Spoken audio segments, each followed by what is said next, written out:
Okay.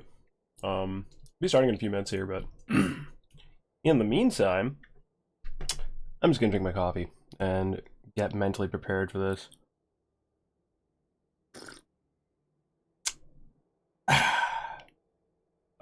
So nobody really actually answered the poll too much of what they wanted to see.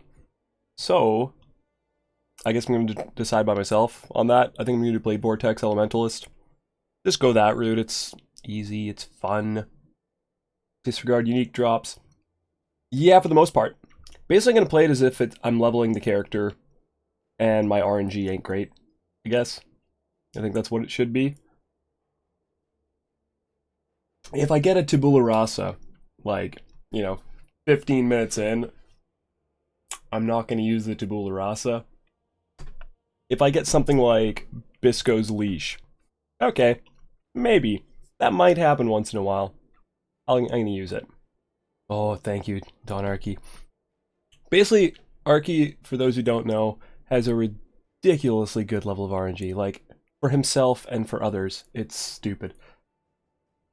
I think there's a clip somewhere of him and another buddy of mine, Moldy Taco, them popping on stream for 2 minutes, and me going, alright, I'm gonna try and 5-link this, and then getting a 6-link. So, like, keep in mind, it may have been after like 3,000 fusings, but still happened while they were around.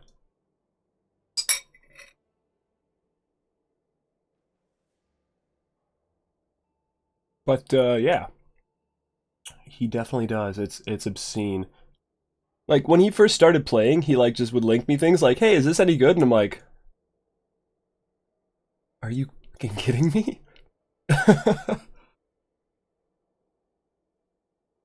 So, yeah, good luck. Also, if you didn't notice, Arky, a little buttons icon by your text.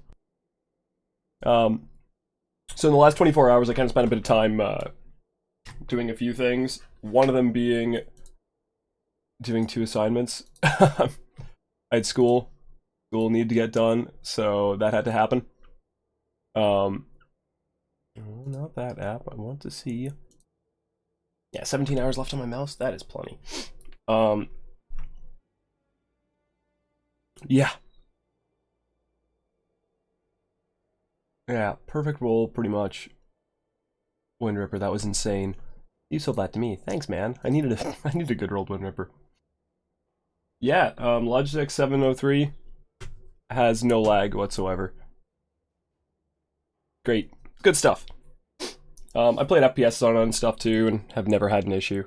Although, to be fair, I haven't used it in a competitive atmosphere. Like, I've played it in high-ranked pub games and had no issue, but...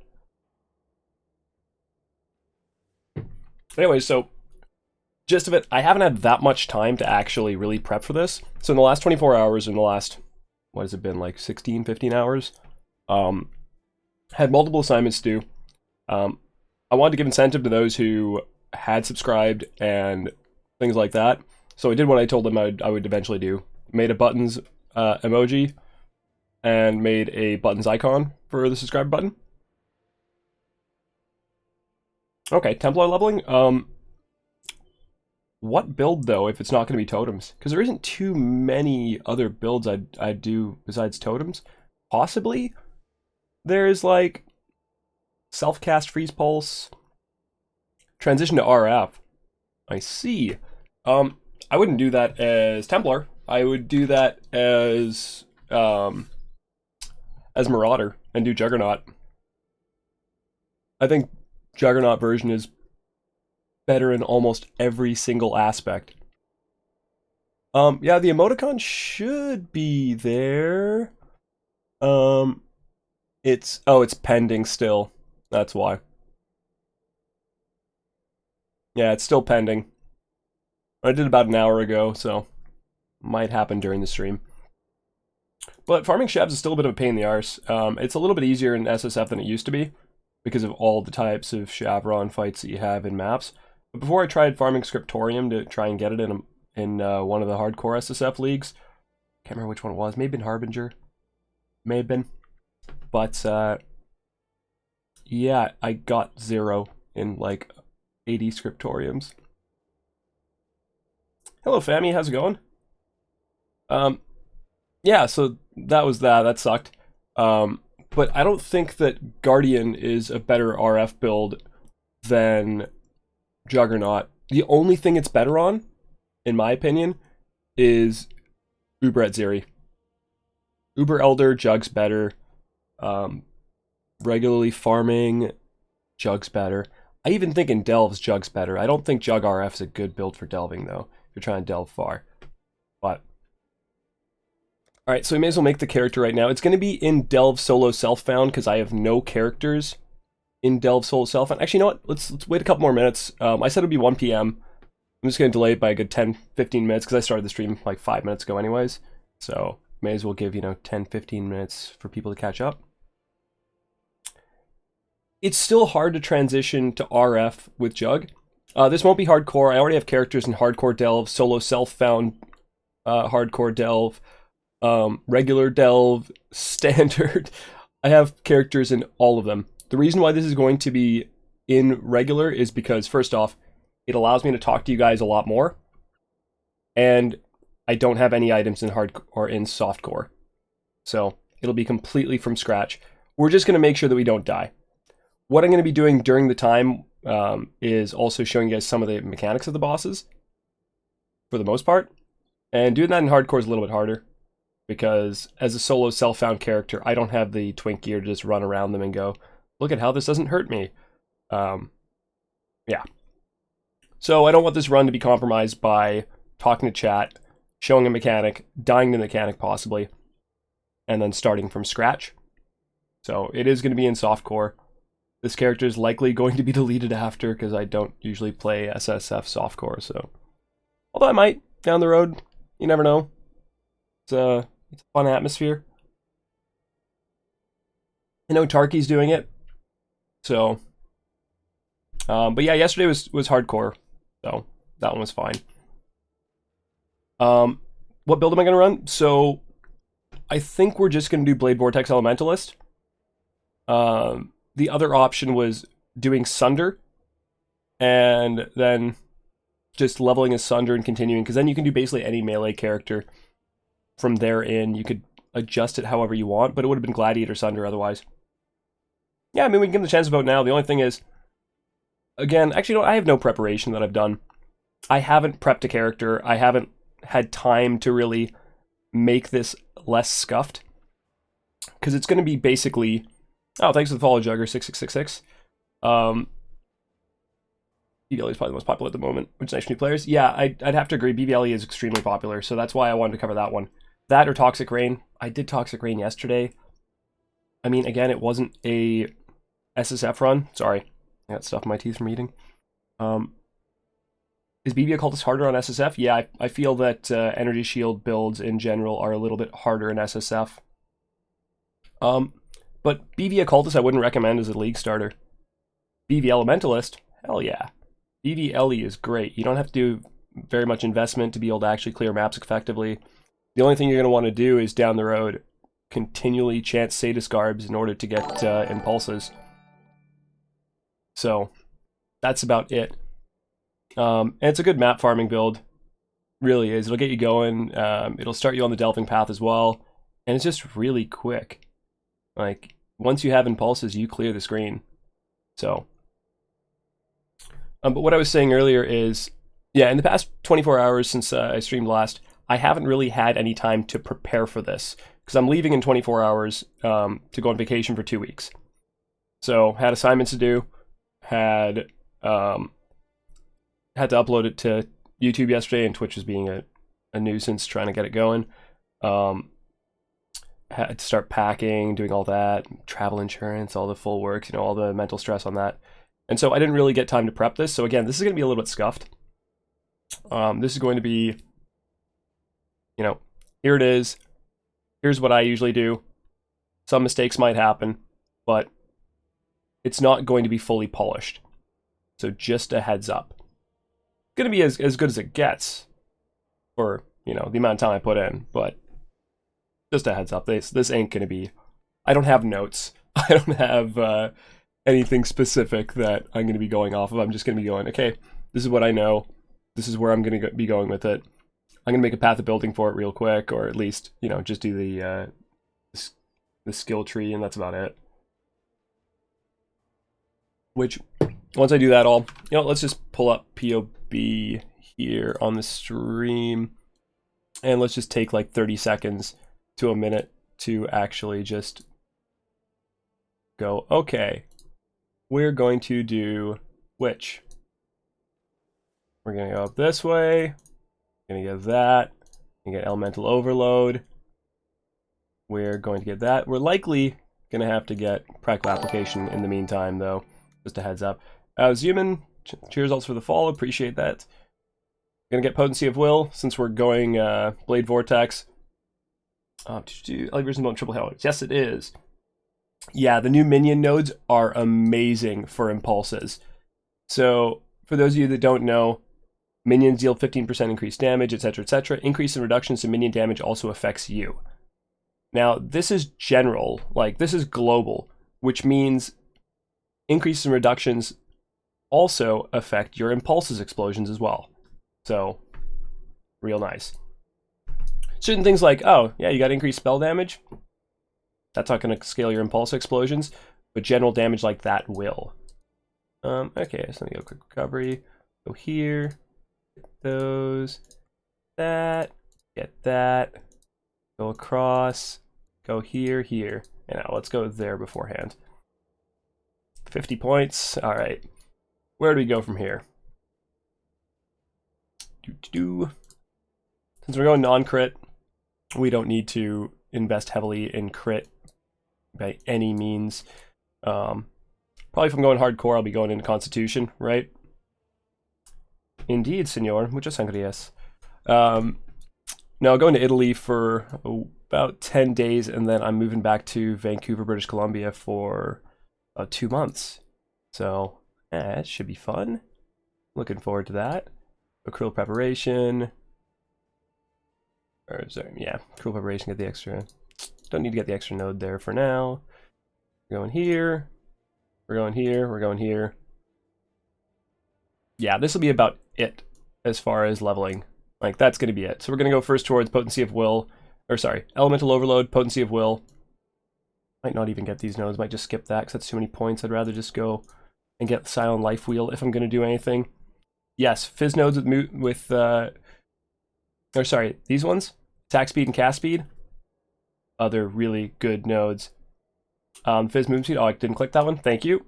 Did not click it for some reason. That one should have been going as well.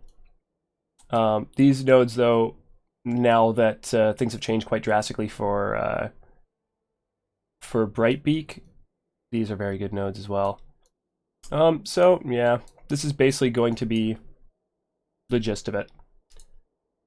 Let's get rid of Path of Building, because otherwise I will forget, which I have done before. It hadn't been the first time, nor will it be the last time that I do that. Real quick, I'm just gonna check one thing. I'm pretty sure I said on the Reddit thread 1 p.m. and it is now 1:10, so we start any minute now.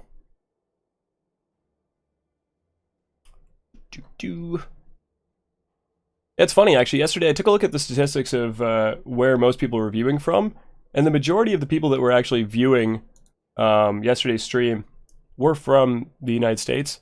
So I kind of feel bad actually doing this at what? Pacific time right now. It is 6 a.m. No, it's 5 a.m. So yeah, I guess to all the US viewers, sorry about that. I guess those on the East Coast might be here. But, okay. So, just looking up a couple of little things before we go with this. Yeah. Some simple stuff. Again, let's just put this in chat here. Maybe we'll make a command for it.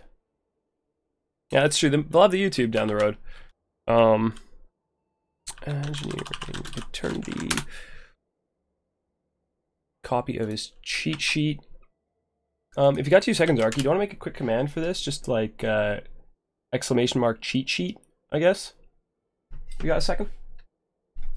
Because then we'll have that there, so if anybody wants to see the cheat sheet, they can go ahead and have a look at that. Because that is an in-depth explanation of all of the zones while leveling.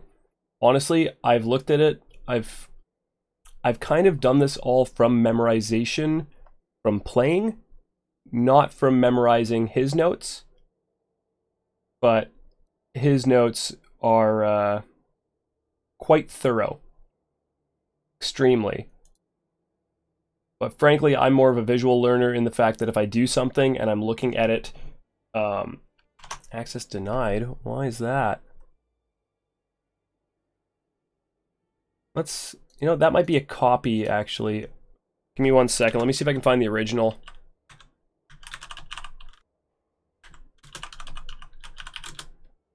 To do.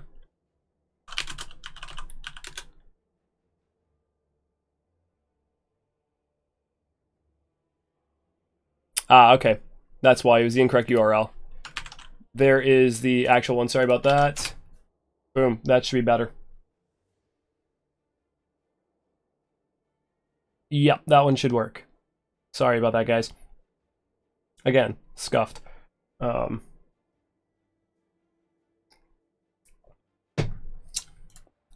well, let's get this character made.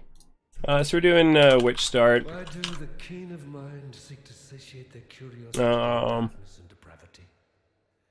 Innocence is our father. Ariath is our mother. Let's go Tricks SSF. Why not? I actually don't have a character with that name. Wow, I'm actually very surprised. Okay, so before we get things started, the main things I should be talking about is preparation. So, one of the biggest things in solo self-found, people don't really consider this all the time, but it is the most important thing. However, again, I didn't get a chance to fix mine, but a loot filter. This is the most important thing in my opinion of SSF. Reason being is what you're doing in SSF is you're constantly delving through a bunch of information. Delving. You're constantly going through a bunch of information that's being presented in front of you visually. Now, if you reduce the amount of information and increase the amount of relevant information that you're going to get to see on screen, you'll do a lot better. So, this isn't geared towards this character, this loot filter. But if you are to gear a loot filter towards your character, by knowing what you need while leveling, you will be much quicker and much more successful with that. Yes, Filterblade has great leveling presets. Another thing in SSF, one thing that Filterblade, or at least Neversink's loot filter, doesn't have as a basic thing, or as part of its base, chance orbs do not give you a notification when they drop. They show up differently, but they don't give you a visual notification, nor do they give you an auditory one.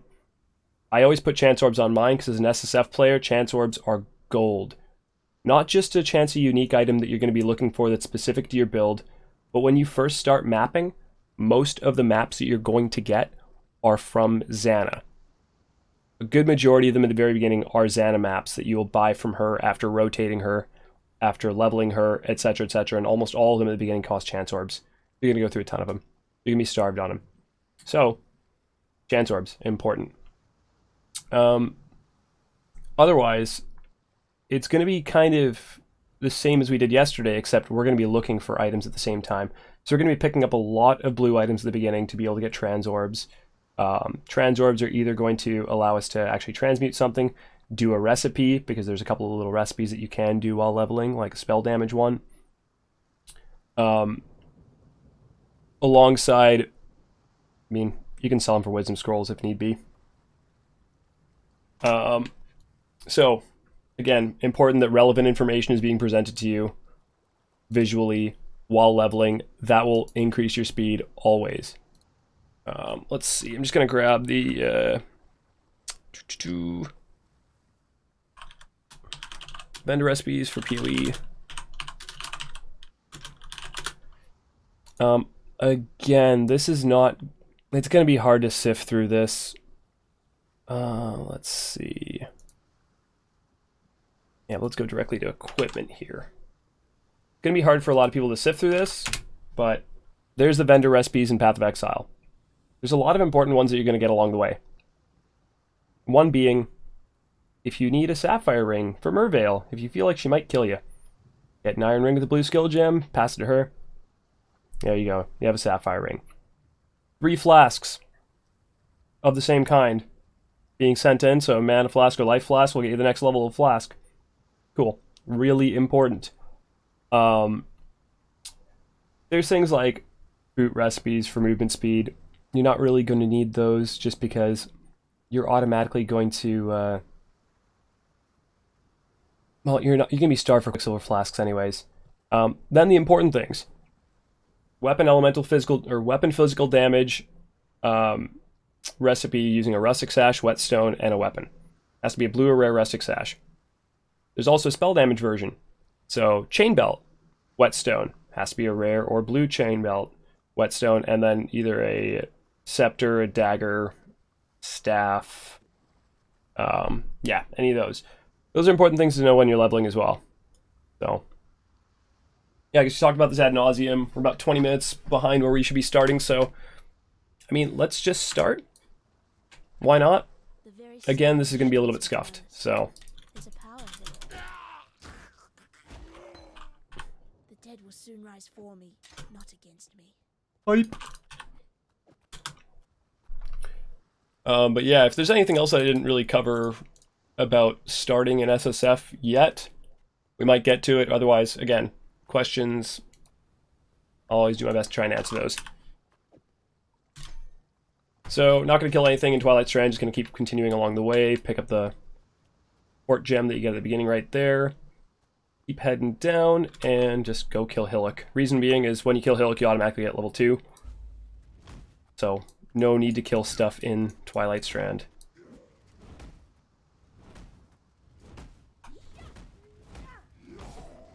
If you're playing Scion also, and you get Spectral Throw at the beginning, walk him into this corridor. The Spectral Throw will bounce and hit him and bounce right back, so it's way better. Otherwise, you'll be stuck having to try and attack him for the longest time. If I'm racing, I would log off right there and then. That way I start right in the middle of town. A little tip to get you ahead of the curve and for the first few seconds. Leveling, Freezing Pulse. We're just going to use that for right now. Thank you so much for this follow, Sky DJ Abby and Giuseppe Sangria. Appreciate the follow as well. Gonna sell all these to the merchant. Chain that. And no coral rings, but if you're leveling as melee, pick up an iron ring. It's the most damage that you're going to get at the very beginning of the game. So simple enough right there. There is 3 links, however, they're multicolored 3 links. You know what? May as well just grab one for now. It's a wisdom scroll. May as well get that. Reason being is we're going to possibly use that later on. Likely we won't, though. Either way, it's a chrome. Mouse pointer's messed up. Okay. Give me a second. Saying change the resolution of the game and then change it back? Ooh.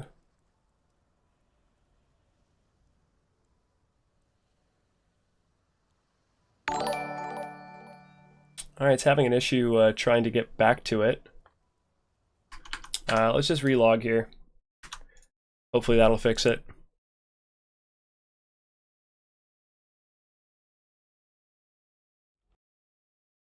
That's what I did. Don't fill my head with lies if it didn't work.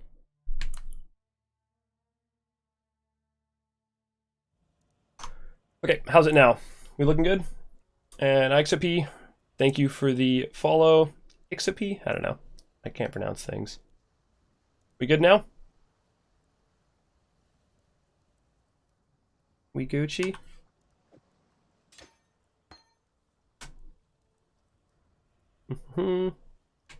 No, yes. Everything all good? Hello. Cool. Alright. So, another thing I usually level with is I'll grab Spark at the beginning. Might be a little bit outdated, grabbing Spark off the bat, but I do it, and you'll see why. There's some points where Spark is a lot better on bosses than Freezing Pulse. I'll explain that when we get those points. But for now, this is about it. Oh.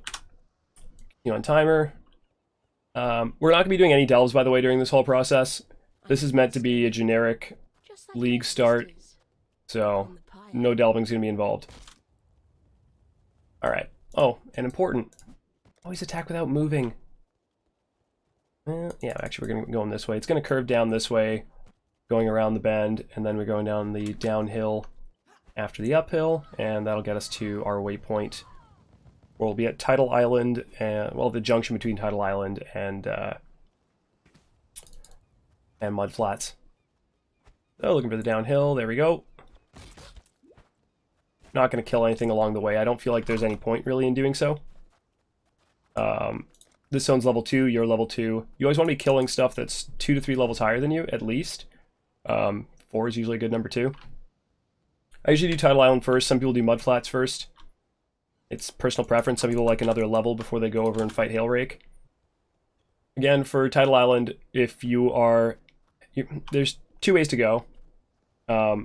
They both mount to almost the exact same time, but if you're on the downhill portion, if you go uphill, it takes a little bit longer. If you stay on the downhill portion, which is hard to see when you first walk into the zone, then you go there quicker. You get to Hailrake a little bit quicker. Oh, here we go.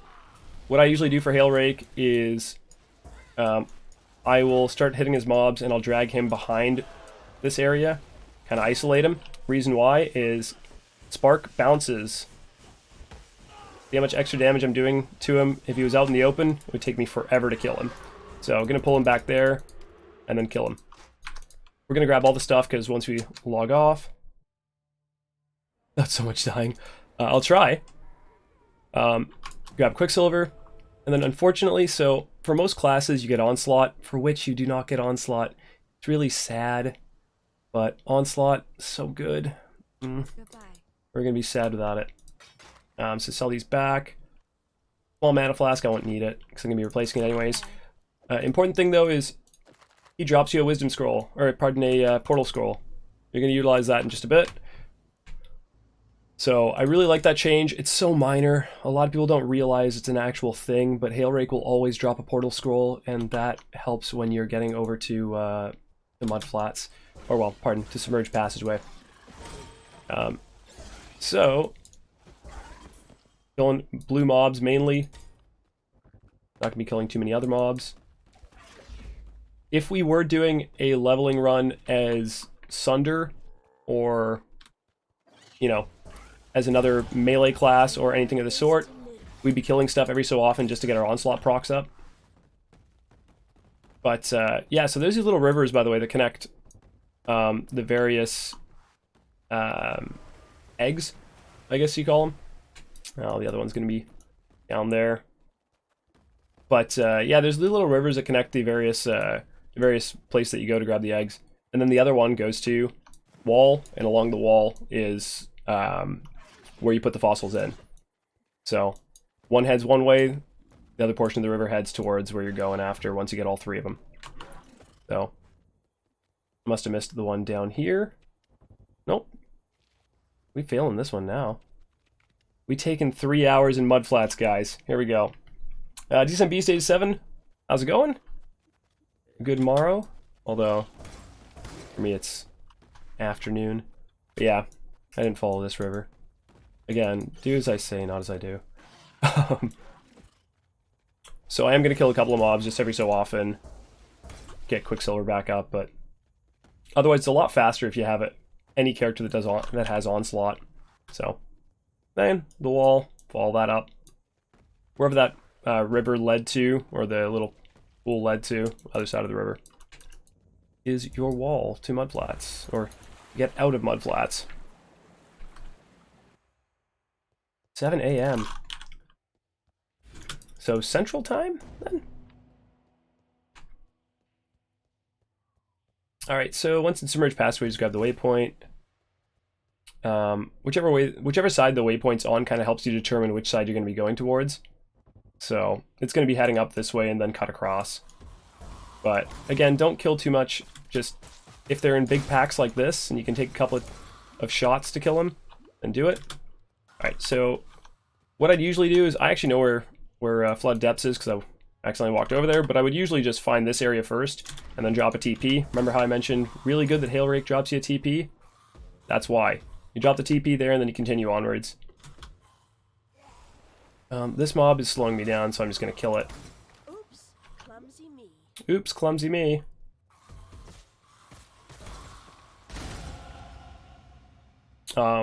Also, I kill almost every single essence that I see.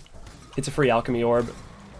Even if you're not going to use the main statistic that it has, like since this is a greed one, obviously I'm going to use that at some point. But if it wasn't, if it was, say, contempt, I would still want to get the contempt because I would utilize it just as a free alch later on at some point. I explained this earlier in yesterday's video, but the way that essences work, these guys, is see how it says, you know, for an armor piece does 5 to 14 maximum life. Then the rest of the stats are generically given. Also, Arcane Surge, no need to level that up. I think I leveled it to 2 here. Yeah, I leveled it to 2, but you don't really need to level that up. That actually is preferred to be low level because it's just off a threshold of how much mana you spend. So, mana threshold goes up every time you level it.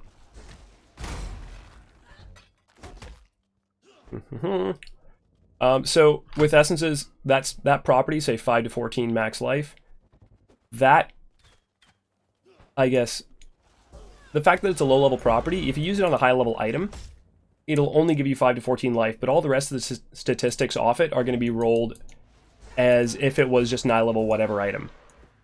So say if it's an eye-level 50 item, it'll still get rolled as an eye-level 50 item with all the other statistics except for that one portion of the 5 to 14 max life.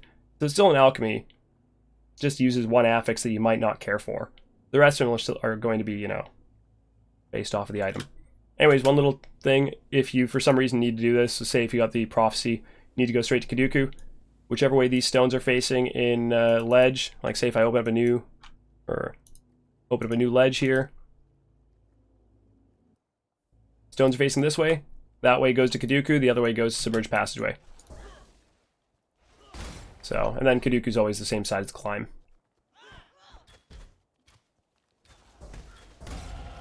I think this ray class will serve. Give to me.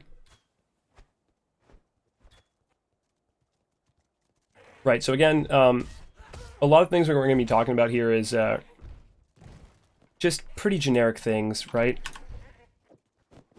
Like, you see a 3-link, grab the 3-link. You see a 4-link, grab the 4-link.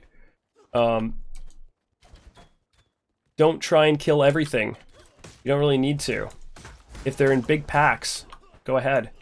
You need to get flask charges back up, go ahead. If you've used a flask, like if you used your Quicksilver flask, don't just stop and kill stuff unless it's going to be worth it and you're going to get back another Quicksilver charge. Right? Like, otherwise it's just a wasted Quicksilver charge and you have a finite amount of those when you're leveling especially. So. Alright, then control click again. When control clicking skill points, it doesn't make you push the apply button after. Climb is pretty straightforward. There's only really one way to go. You can get stuck in small little areas. Like if I went further that way, it would have just been a dead end. But for those leveling in hardcore, and of course SSF without twink gear or anything, climb sucks. These little guys can jump on your face and gib you. You can blow yourself up to those guys who smash. Also, they have Molten Shell, so careful of that if you're melee. If that Molten Shell goes off, you try and kill a bunch of them and Molten Shell goes off and just blows you up. That's very possible when you have 0 resists. So just be wary of that. Don't try and kill too much in the climb. Try and get past a good chunk of it. Kill a few things, but not like every single thing. Also, so far we've gotten pretty unlucky when it comes to blue packs. I've only found like, I didn't find any in ledge. Yeah, also this area with Nivali. Those guys suck. But yeah, only in groups like 3 or 4 more, at least. But once we get to prison, yeah, we're going to be kind of under-leveled for prison, but we're going back anyways. We're going to kill Dweller of the Deep. I'd rather burn than call such a place home.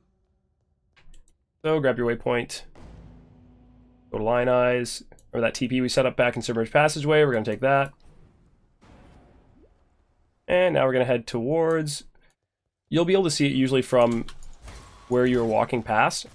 But to the left or right of this bridge, like the opposite sides of the bridge perpendicular to it, you'll find the Flooded Depths. It's usually going to be on this side of it, but sometimes it's on the other side.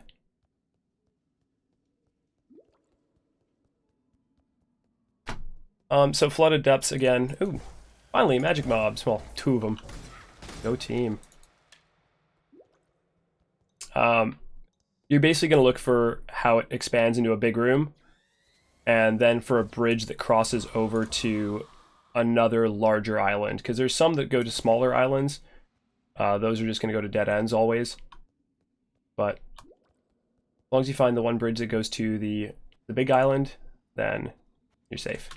That'll take you to Dweller. This place is terrible also.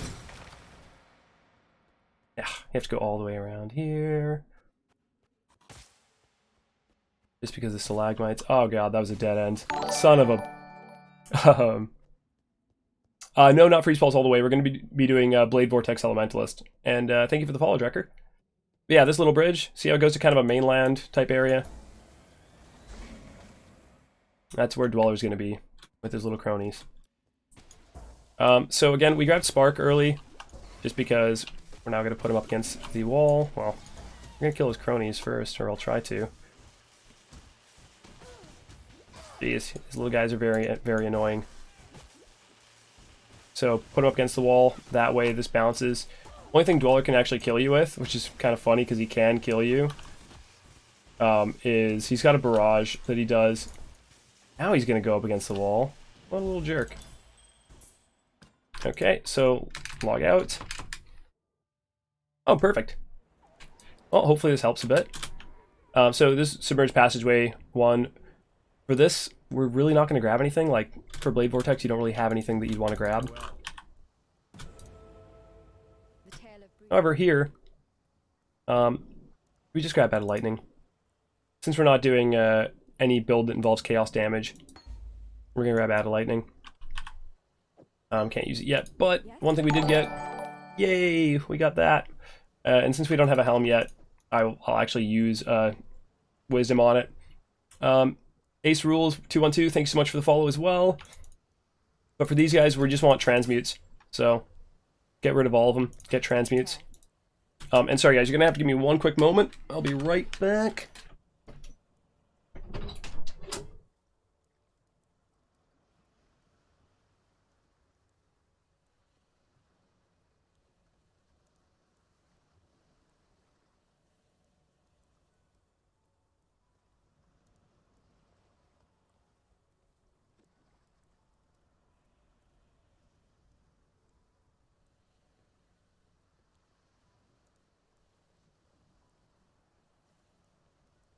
Oh no, I alerted the buttons.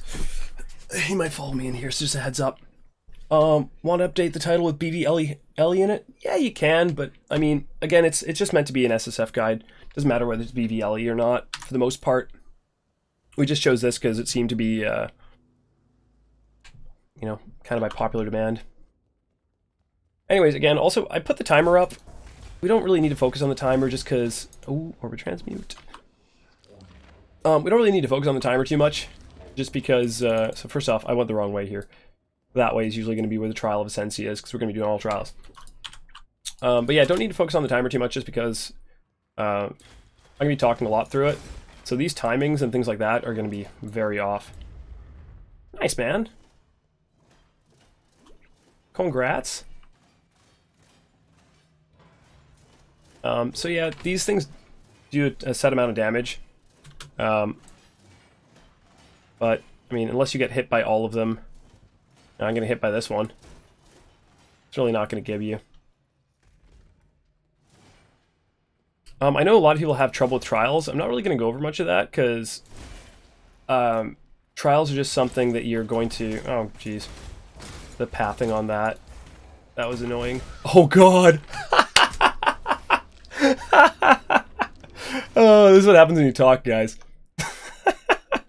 That was great. Hey guys, look, we got a Quicksilver flask back up. Now we can just do this by running through. Anyways, that was also a weird pathing thing. It made me run around and get hit by the very edge of it. By the way, that's a bug that's been there for like a long time.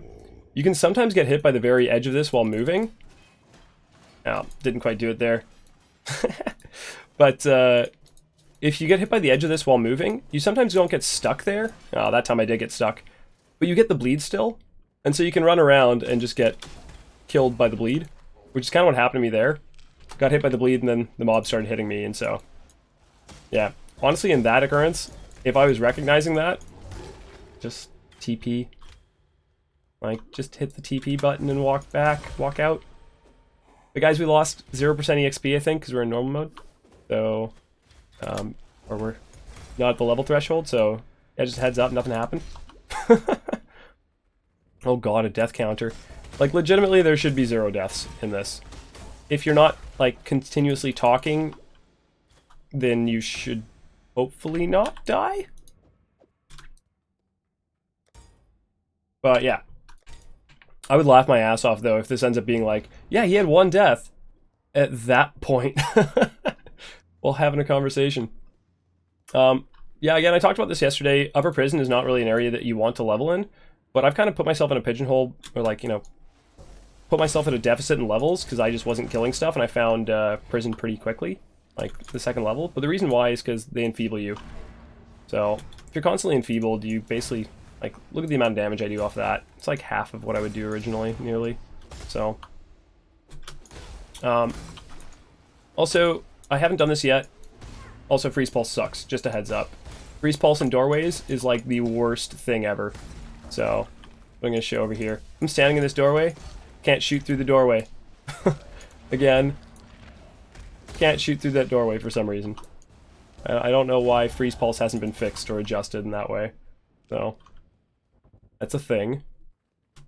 But yeah, what we want to do also before fighting Brutus, chest piece. Like, I've found one. Oh, somehow that didn't get picked up. Clicked on it, didn't get picked up though. I guess it got left on my feet. Yeah, Decoy Totem helps as well. I mean, usually at this level you can just kill him, but yeah, right now I have no no chest piece. Again, scuffed. You should get a chest piece. Just pop it on at Brutus. He can't one-shot you if you have a armor-based chest piece. Evasion's even better because he hits you less. Like, there's less chance of him actually hitting you. I'm just going to grab these 2 points here. So I'll do this in almost every single character. Getting the node that's like there, or the strength node that's there, or the node Primal Spirit that's over there. You naturally start with a certain amount of attributes on each character, for which you don't start with any dex or any int, really. So, yeah. If that's the case, you know, if you're playing one of those characters, get the points. You need them. It's annoying otherwise. You won't be able to equip half the stuff that you find. So, Brutus, he doesn't actually do any of his special attacks until you attack him first, which is a little weird thing. So he'll just chase you to try and, you know, right-click you down. So that's the reason why we pick up Spark. So you can just drag him to the corner, even the corner that you started in. Put him in the corner and start sparking him so that he'll actually get hit multiple times by the spark.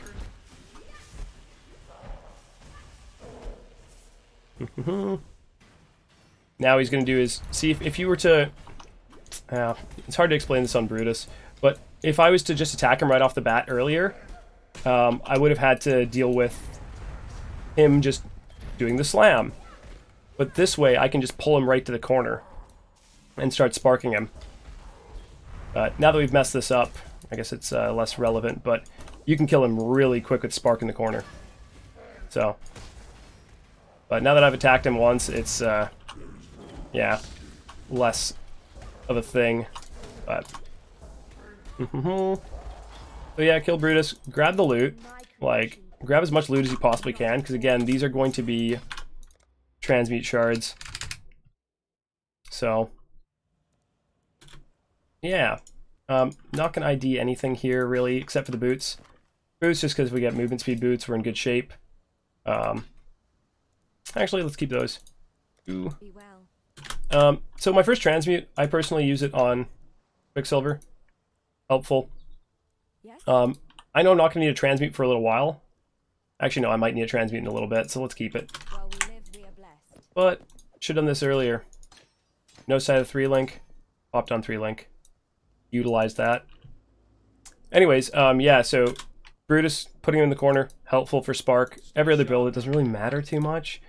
Like, you're not really going to have a time where you have to get him in the corner for other projectile abilities. So, anyways, we took Flame Dash for this, because Flame Dash is good. And Freeze Pulse goes back instead of Spark.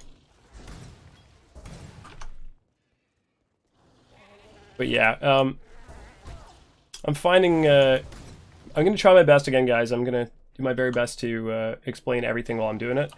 But you guys might find that I might screw up on a few things, because I'm not quite used to talking as much. Like, if I am doing, like, a race, then I probably won't be saying a damn thing. I'm going to be skipping that strongbox just because I'm afraid of, you know, getting frozen.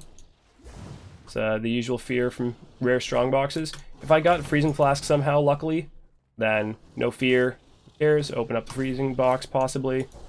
And if I had extra, like, ID scrolls, I would have ID'd it. Okay, so, saw the fact that I needed a green, 2 blue. Pick that up.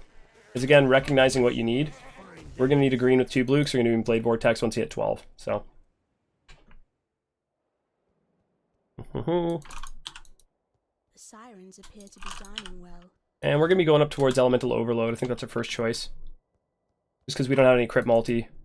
40% extra, which, explanation, more damage, different than increased. Increased is additive, more is a multiplier. So when you see more, good. Increased, not bad, but not as good as more. You're gonna let these things transition into like other facets of your life as well, like I have. Okay. Damn. Hey, you know what? Let's just ID this. Damn, I was hoping that it would be a freezing one, because I was going to show you guys, if you do get a freezing one, if you set up a TP right on top of where you're clicking, you actually, like... So if you're clicking the box here and you set up a TP, you can click the box, open the box, and then click your TP, and if you don't have to move, actually, to get into the TP, you actually will go back to town.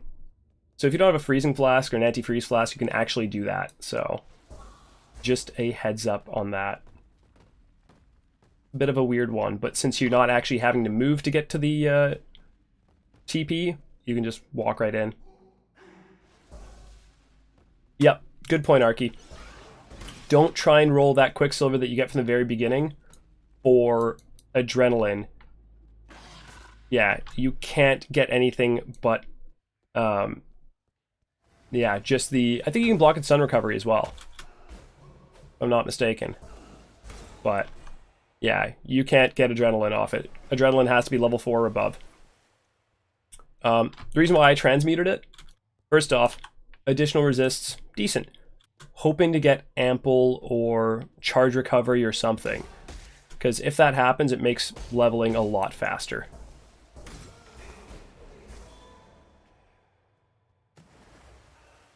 So, ship graveyard, pretty straightforward layout. Transmute. You're never gonna get too lost in ship graveyard trying to find it. Just stay to what looks like a main path and keep trying to head towards the wall, and you'll eventually find the exclamation mark telling you that you're going the right way.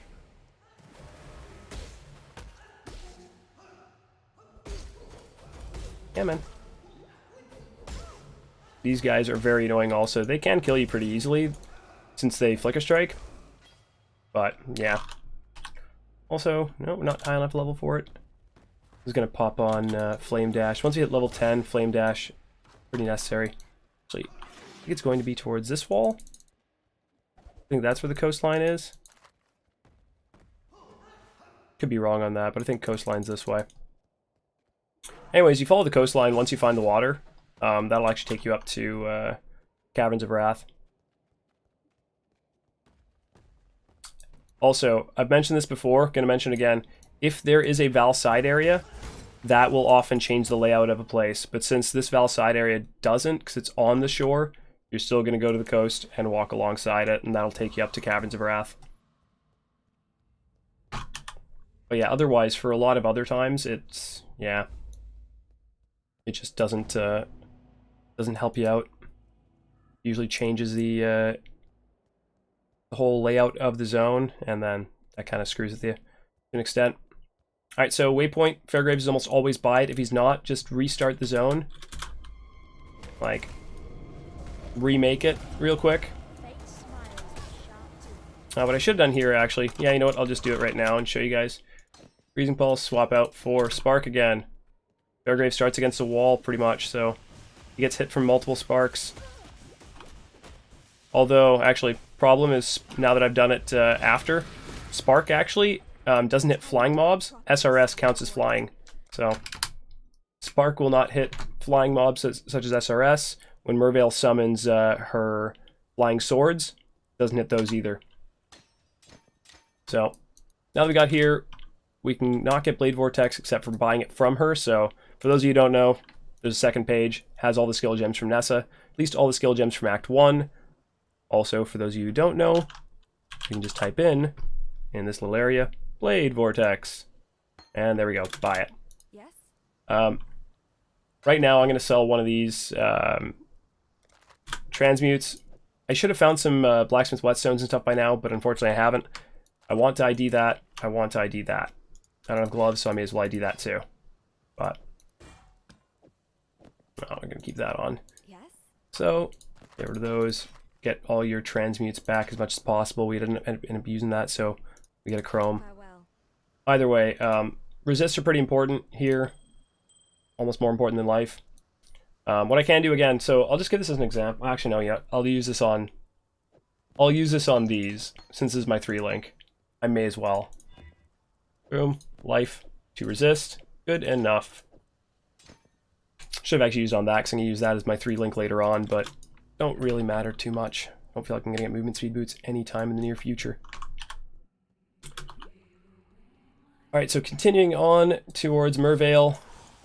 Careful in this zone, especially the second one actually. The second one's a bit more dangerous because there's a little exploding red dudes. You just want to be careful of them. They do fire damage and you have no fire resist at this point.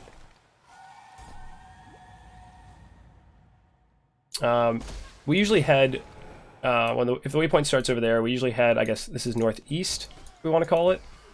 So, stick to going northeast as much as we possibly can. Keep on going. And that'll take you to the next level, Caverns. And of course, again, we're going to be killing like all the blue packs because that's pretty important. This might actually go towards the Val side area because the passage is still constricting. Ooh.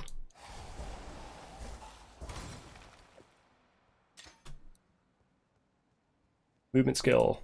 Second you can equip it. Very important. So then we can do this. Boom. And attack without moving.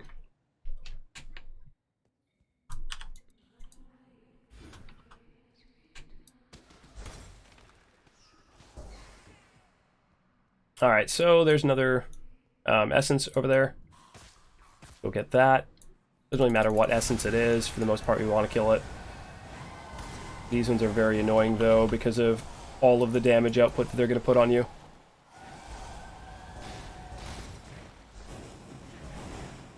Dodge that. And hilariously enough, it's actually easier if I use Spark again. Oh, wait. I had them backwards here. So, using balls there, Spark there. Wait till he blows that up. And he's up against the wall. Spark does wonders. Spark's double hitting him, like every single time I'm hitting him twice when I cast Spark. So. No, not doing Arc. Yeah, I'm going to do BBLE. I could have done Arc, actually. Arc would have been easy as well. But Blade Vortex is, I think, more popular. So. We're 2 levels away, and then we get to use Blade Vortex, but this is a dead end that way. Usually it is actually going that way, but it's going to be up in this way and over to the east again.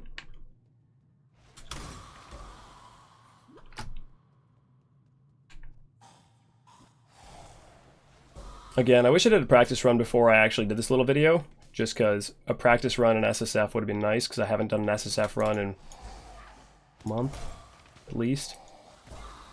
And the last one I did was a little bit scuffed too, because it was doing Caustic Arrow, at least trying the new Caustic Arrow. Which, by the way, not great for leveling. At least at the start. In my opinion. Alright, so Merveil is actually going to be a little bit tough for us, annoyingly. So Merveil has... okay, that's why, because the swords. So you can't hit the swords that spark.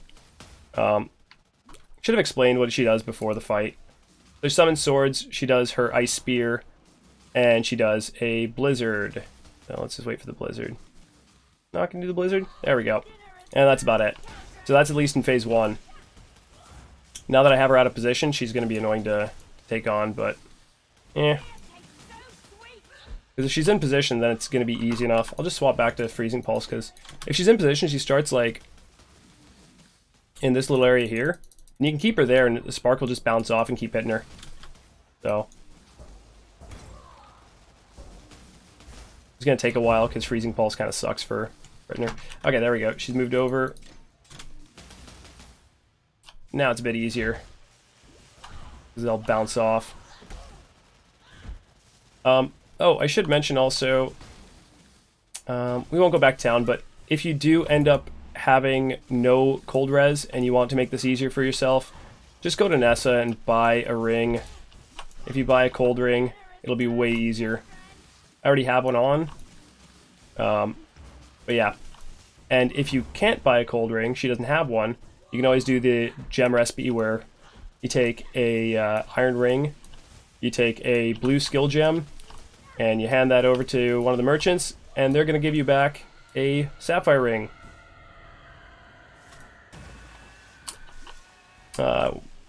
Want crit chance higher a little later. This isn't going to be a crit related build, so I don't need to go LE Overload first, because I usually won't be critting right off the bat. But on bosses, you can proc it pretty easily, and the fact that if you have Blade Vortex, you can proc it real easy too. I'm not going to go LE Overload right off the bat, actually, now that I consider it, because I'm not really doing much elemental damage when I switch over to Blade Vortex. Until I get Fizz to Lightning, then I'll be doing a lot more elemental damage.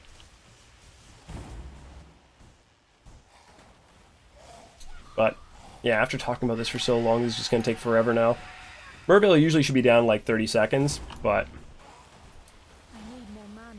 apparently I need more mana. That's where Arcane Surge comes in. Again, don't be afraid to like utilize TPs as well, guys. But so for some reason, Witch does not get Fizz to Lightning, so kind of annoying off the bat to. Ooh. And what did I miss? Oh, how's it going, Maxon? It's nice to see there's still some alright, so yeah, Witch does not get Fizz to Lightning. Kind of annoying. So you have to get it level 30 plus, unless you somehow get lucky enough to have it drop. But yeah. Physical damage to lightning damage, it's a support gem. It's what helps you make Blade Vortex Elementalist really a good thing. Because you're scaling LE damage for the most part with BVLE. Also, oh god, I look at the timer and it's like 12 minutes longer than it should be. But again, shouldn't be going by the timer because we're talking about it. Yeah, Southern Forest just, by the way, hug the wall. Gets his forest encampment.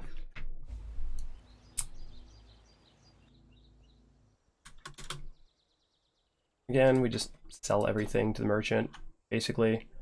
I mean, we got a couple of extra. Yeah, let's go ahead and check that. Nothing good. Rid of those. Gives you nothing really. That for a lot of builds, that's going to be actually a really decent 3-link. But yeah, it would be really good if I got Hymn Sorrow, but unfortunately, I don't foresee that happening. And If I did, I might use it, but what I'm trying to do for the most part is give people an idea of what's the most likely occurrences that'll happen during an SSF run. And so, if I found like a tabula rasa, and then I started leveling with a tabula rasa, that's not indicative of how a regular SSF run would look. You know what I'm saying? So, yeah. Okay, Muttering Essence of Contempt. Alright, we just hit level 12, so let's just swap this on.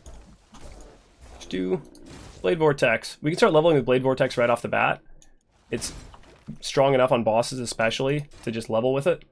I'm gonna keep Arcane Surge in there for now. But, yeah, Blade Vortex, summon blades, goes around you, spins around you, you can get up to 10 stacks, they do a good chunk of damage. And that's what happens to bosses and, you know, rare mobs. So, yeah, Blade Vortex is good. The only problem is you got to keep the stacks up. So what we'll do is instead we'll go right towards Potency of Will. That'll be our first node.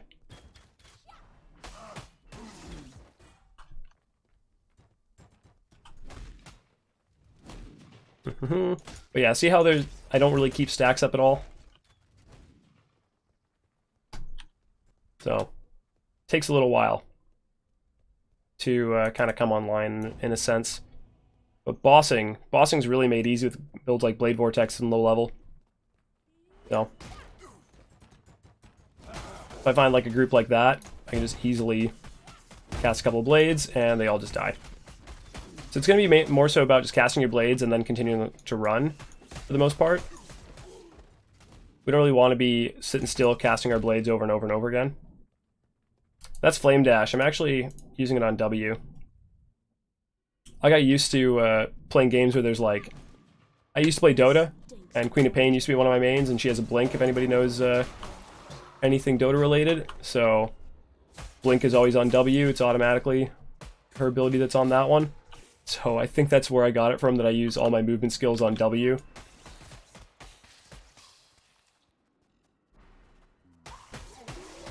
Good old Quap. Alright, so we see the waypoint. It's heading this way. It's going south. And again, which way you look for the orientation. Oh, Arc Totem plus Frostbomb is enough? Oh, definitely Arc Totem plus Frostbomb is enough. The reason why I'm using Blade Vortex at this level is because... So, I have a lot of people who ask about the skill that I'm using, like yourself. Yeah, I would definitely use Freezing Pulse if this was a regular thing. However, a lot of people ask about leveling as a certain skill, and a lot of people want to use that skill right away for some reason. Most of the builds that I play transition into another skill. Most of the builds that people want to play is, how do I play this build? How do I play this skill? And they pigeonhole themselves into wanting to use the skill right away. So I'm just acting as if that would occur. Personally, yeah, I wouldn't be using Blade Vortex right now, because I'd have to stand still. I don't like doing that. I want to be continually moving. Casting these to kill a pack takes a little bit too long. But I know that somebody was going to be like, oh, well, why didn't you just use Blade Vortex? I wanted to see you using Blade Vortex. It's like, okay, well, let's just use Blade Vortex. Let's just bite the bullet here. So, in a race, I wouldn't use BV until I at least got Potency of Will. At least.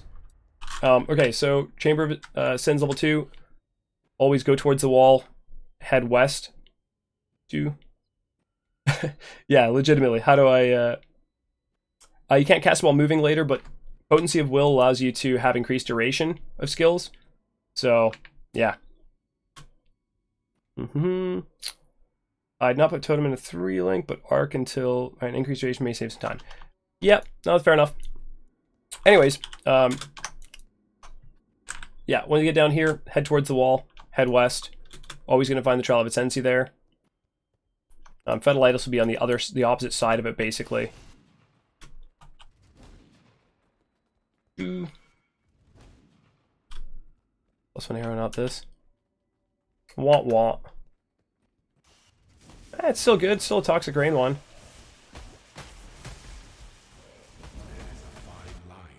Alright, so second trial done. But yeah, if I wanted to level a little bit faster, I would just use self-cast arc once I hit level 12. Self-cast arc up until like later on. You know what, let's just do that actually, because I know I'm going to get the question over and over again now that you guys have mentioned it. Somebody's going to pop in and ask the question like, why are you using BB to level? Isn't that slower? Yes, it is going to be slower until we get to the point where we actually have enough stacks to stay around. So don't use levers in this Ascensi. Yeah, you don't have to use the levers. I mean, they really do nothing for you for the most part. A lot of blue mobs here, so I'm just going to walk in, kill them. Or they're going to kill me, because that is a acceleration shrine. So, acceleration shrines at low level when you have no lightning resist. Hurt. Let's get those guys, I guess. This is another reason why Blade Vortex leveling not so great. Until you actually get, yeah, shocking. Yeah, all those guys in there, annoying. Later on, even actually, when you're in maps, some of the Spark guys hit for an obscene amount of damage. Also, Fetalize could possibly one-shot me. Just a heads up. Oh, hey, Lightning Res. Good timing, game. Let's get all our stacks up before Fetalitis.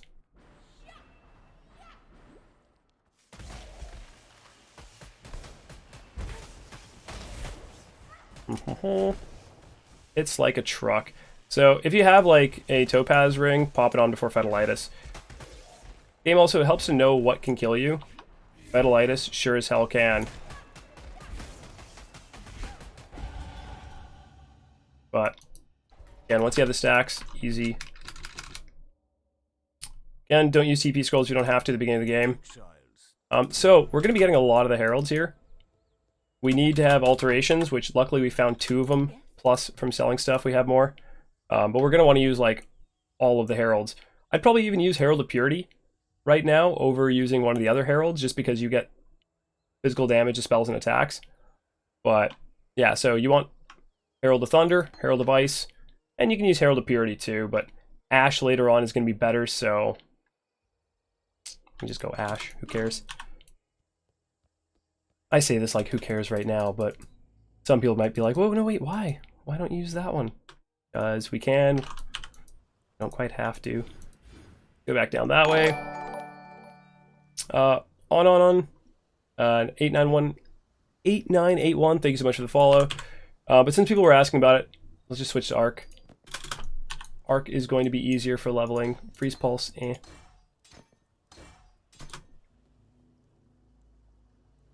Arc there. Alright, we should speed this up, because otherwise if I keep continuing on this same pace, we're going to be here for the next 12 hours. Probably 10 hours, actually, but...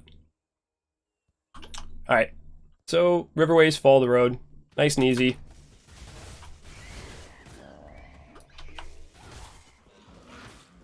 Movement skill, important always. That way you can cross the river every time.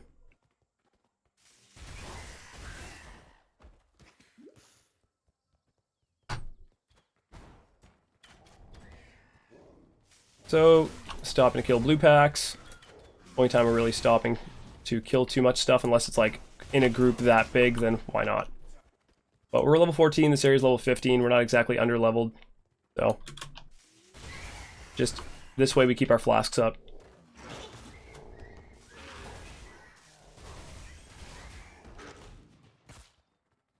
That. Not move on attack. So remember to grab the waypoint. If you run past the waypoint, you got to come back to that waypoint anyways, because you will need it. So.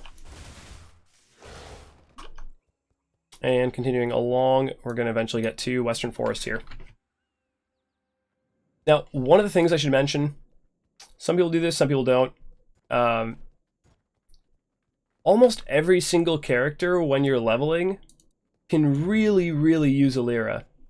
If you're leveling an SSF, and we get the like anybody who streams gets the Bandit question every single time, it's like, what bandits do you choose? There's only 2 real options. There's a Lyra and there's skill point. And for almost all SSF characters at the beginning, since you are starved for resists, Alira is almost always better. There's an argument that she isn't, but 15 all-res along with like 5 mana regen, that is super good when you're leveling a new character. When you have no gear to actually account for those resists, and you don't have like a ton of things giving you mana regen. Yeah, anyways. So that's my thoughts on it. So we got Blade Vortex still in the background, we may as well use it for bossing. Or for, you know, unique mobs. So yeah, I mean, use your common sense. But for most builds, what's the point now? Yeah, 2 whole options. Oh wait, yeah, pretty much. But since you, you know, whatever character you're making, use common sense. You'll figure it out pretty easily. I have faith in you guys, so much faith. But okay, we saw this little crack in the road. That crack in the road always heads towards Alira. If you see that right there that I'm circling with the mouse. So on the opposite side is going to be all the webs, and that's what heads towards Weaver. So Alira and Weaver are always on opposite sides of one another. Head towards the wall, hug the wall, and that'll get you to Weaver's chambers.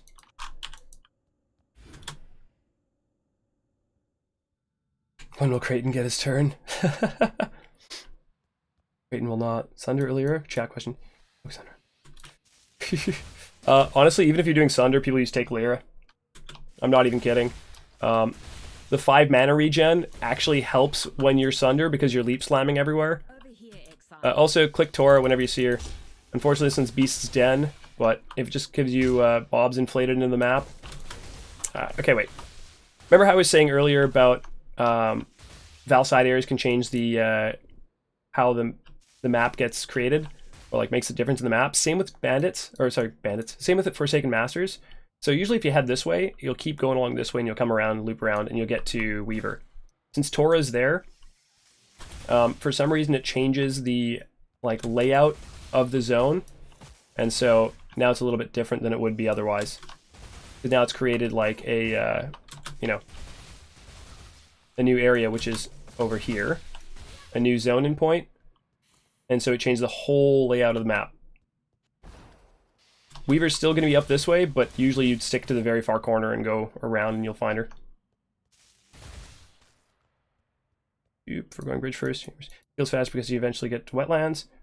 Well, yeah, you're going to be logging out anyways, so just like how Mukau Pong said right now, you're going to be logging out anyways, so it doesn't really matter too much.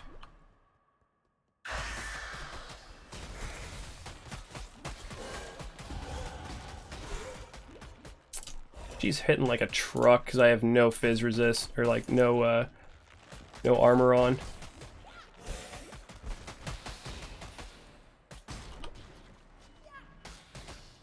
Usually I actually won't put a piece of armor on until like super late.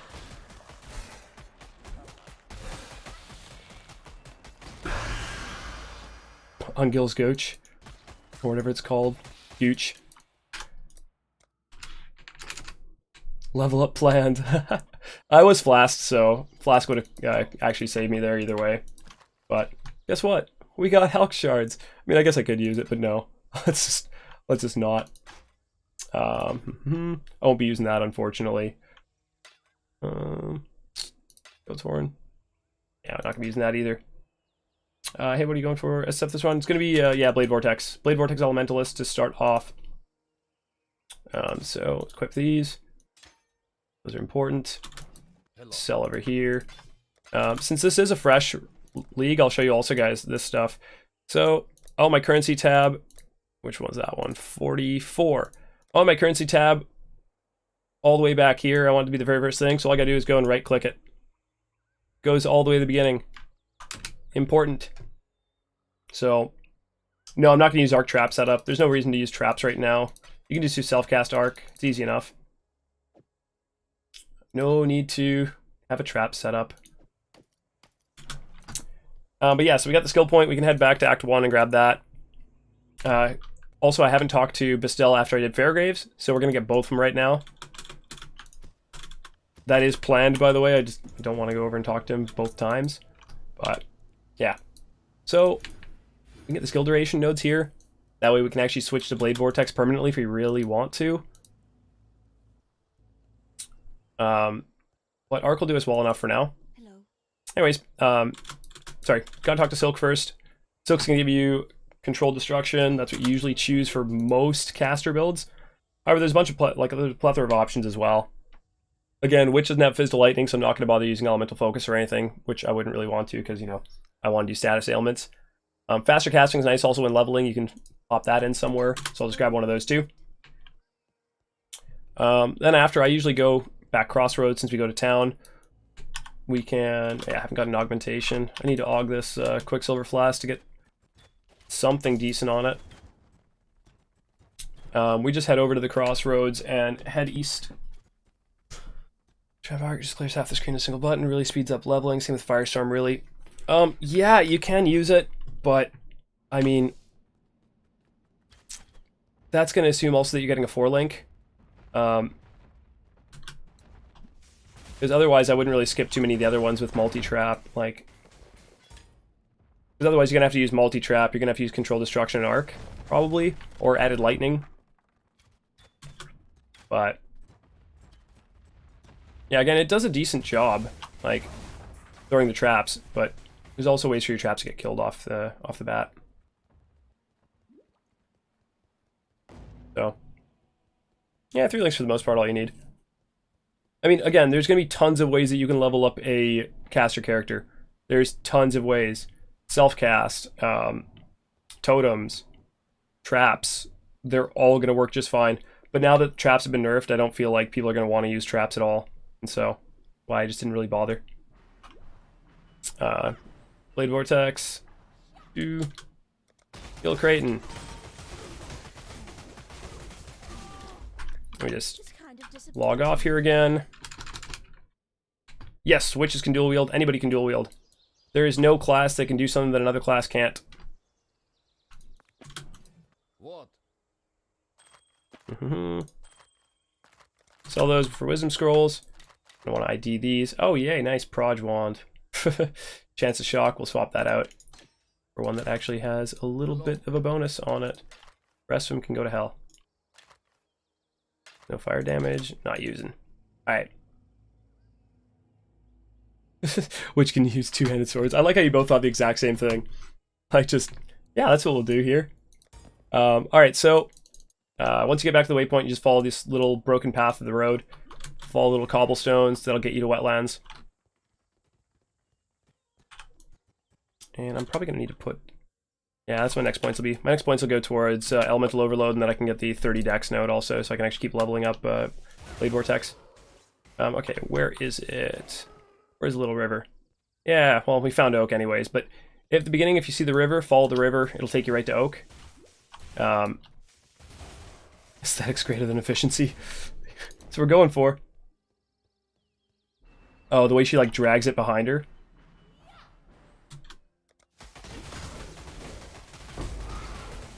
Orb of Regret.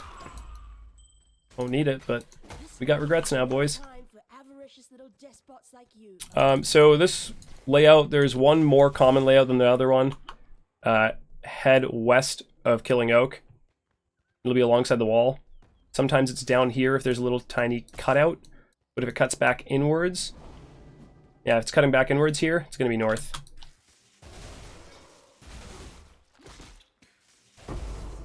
Orb of Alchemy, finally. It's basically next 3 link that I find. I'm going to probably alch. Okay, so again, Val side area changes the layout of the place. So I think we're going to have the less common of the layouts. We'll find out in a second. Yeah, we're going to have the less common layouts. So usually it is on the west-hand side. However, due to the Val side area being there, we're going to have to go to the other side. If Oak Ascension is south, it's north. Yeah, it's, yeah, actually, no, he's right. He's absolutely right. Honestly, I could. I really, really could. We should, actually. Should have gone to the Val side area. Otherwise, what I was going to do is I was going to wait for Val Orbs to drop and just try and Val every Blade Vortex that I, like, just use every single one of those on Valing.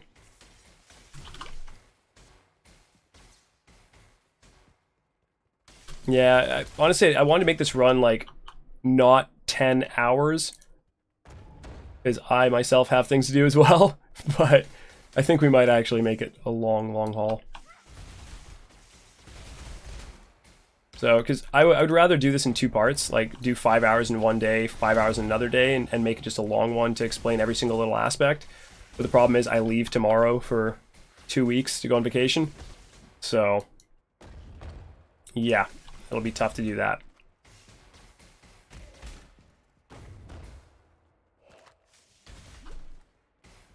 So, this might actually be no, this is probably going to be the correct way. What often happens is, in this one, I have a lot of people who talk to me about how they have so much trouble with this zone, how it's such a pain, and yeah, I can understand why. Basically, you just have to keep going to the next room. As long as it's a big expanding room, it'll continue, like, progressing you forward until you reach the Ancient Seal. Like this one, see how it's this tiny room? There's nowhere to go from here, because it's a smaller room than these large open ones. If you keep going to all the large open ones, like going towards this way, you're going to find it. That one, Arcane Surge. So Arcane Surge is just when you cast, or when you expend a certain amount of mana, you get mana regen and you get more spell damage. Once I hit 18, I'm going to swap out Arcane Surge, though. Yeah, big room kind of opening up.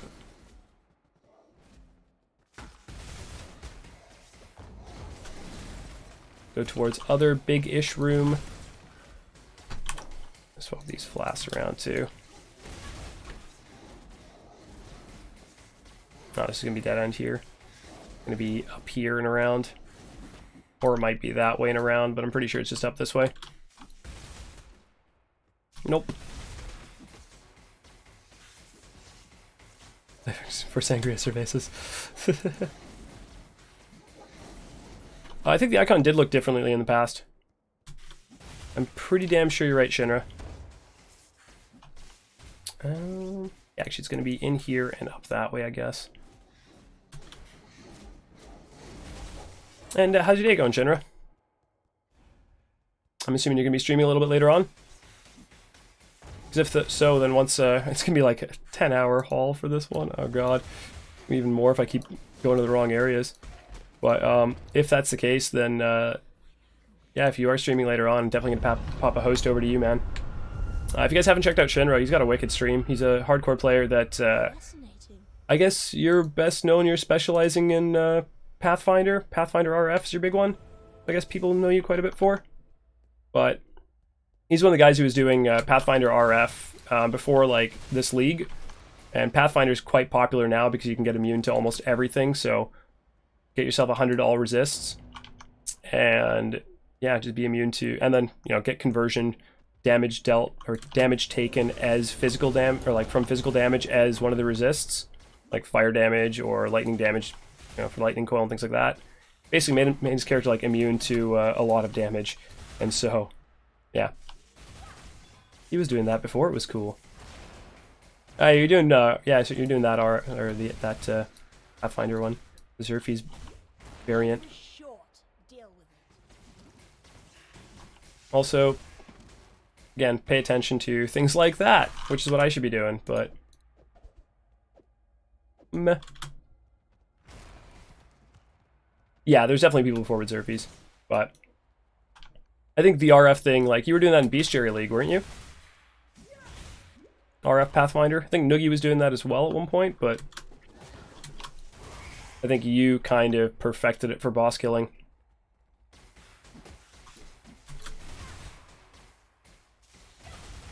That's fair.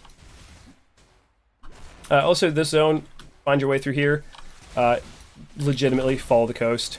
Just follow the coastline. And you will find it. Sometimes the coastline occasionally moves inwards, and then you have to go around a big rock and just keep the coastline. You'll get there eventually.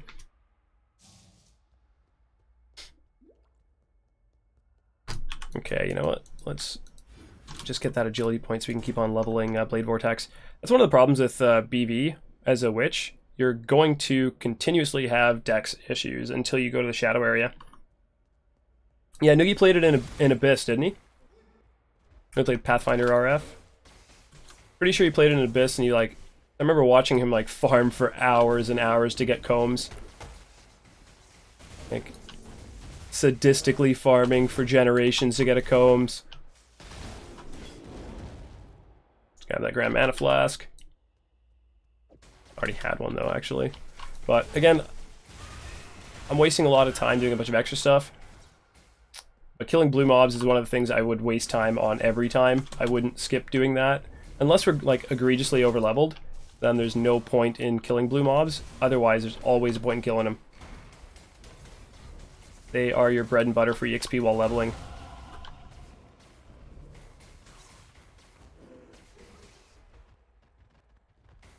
Okay, so yeah, he did start playing in Bestiary, but he wasn't, like, Uber Elder wasn't around at that time. By the way, these bears hurt like hell. Heads up. Okay, so this guy, let's just do that. Yeah, we're going Western Forest because we haven't actually picked a Lyra yet, so I'm gonna go grab a Lyra, and again, look for the cutout in the road, where you'll find her. But yeah, he wasn't really doing any major boss killing at the time, though, was he? At least I don't remember it. But yeah, a little cutout in the road. See this little torch. Follow these little cobblestones that are kind of hard to see on the ground, and you will find a Lyra. And again, I'll mention this, seeing as there's probably some people who have popped on by, you know, later on the stream. A lot of the times, we get the question over and over and over again for bandits. People ask, yeah, but what bandits did you choose? It became like a meme. So, yeah, exactly. Only I'm doing Volcano because he was farming combs. But, okay, so bandits, there's two options only, really. No one is going to go for the other options. Maybe an RF build might go for Oak if they really want that, that regen off the bat. But otherwise, going Lyra and going for skill points. Those are the only two things, really. Lyra is almost always the best because if you're leveling, in SSF especially, you are not going to have resists. 15 all-res is huge. 5 mana regen on almost every single character is also quite huge. I'm not even going to be using the crit multi, and I'll go Lyra for leveling. So, hopefully we don't have to talk about bandits ever again. Ever. Yeah. So, we can swap out Arcane Surge. Pop that in there. Every so often, maybe I'll use Blade Vortex and get that up. But yeah, back to Caverns. Caverns is a pain. Absolute pain in the ass. This is a hard zone for people to find their way in. So, basically you want to find rooms that are expanding in this one, like bigger rooms. This is one of the bigger rooms. Hopefully it'll expand into another bigger room, which will expand into the area that has the next floor. Oh god, that guy's gonna be a pain in the ass. Let's just go kill this one real quick since he's got the Tormented Spirit in him.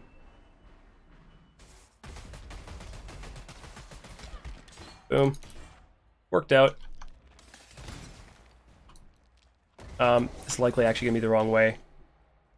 So, oh no, it is actually across the bridge. Sometimes, or most of the time, I notice that there's no bridge to get to it. But again, we're just gonna try and go to the bigger rooms. Try and go to the bigger rooms, and eventually you'll find the one with the 4 pillars that indicates you're going to the correct place. We're gonna have to look on the mini-map to try and see if, you know, there's any indication that you can see the next zone. But when we get up to Ancient Pyramid, it's always going to be along the same wall. Like that way, it's not going to be across diagonally for the first floor. After the first floor, every single one is diagonal. So, go on this way. And cool. Just across that wall and up the stairs. Now that we're on the second floor, every single one of the next floors are going to be diagonal to where you started.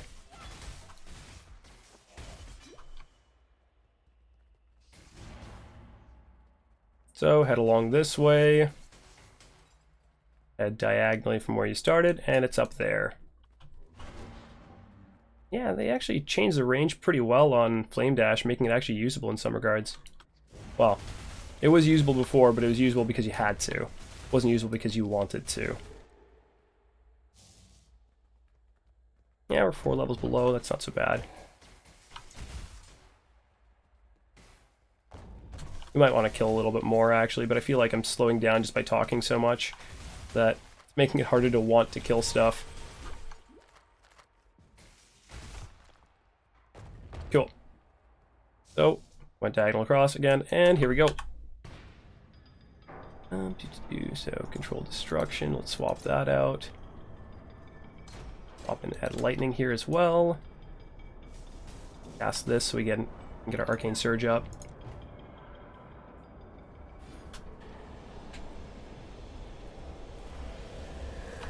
Get arcane surge up, and then we just start casting our blade vortex stacks, all while mana potioning at the same time.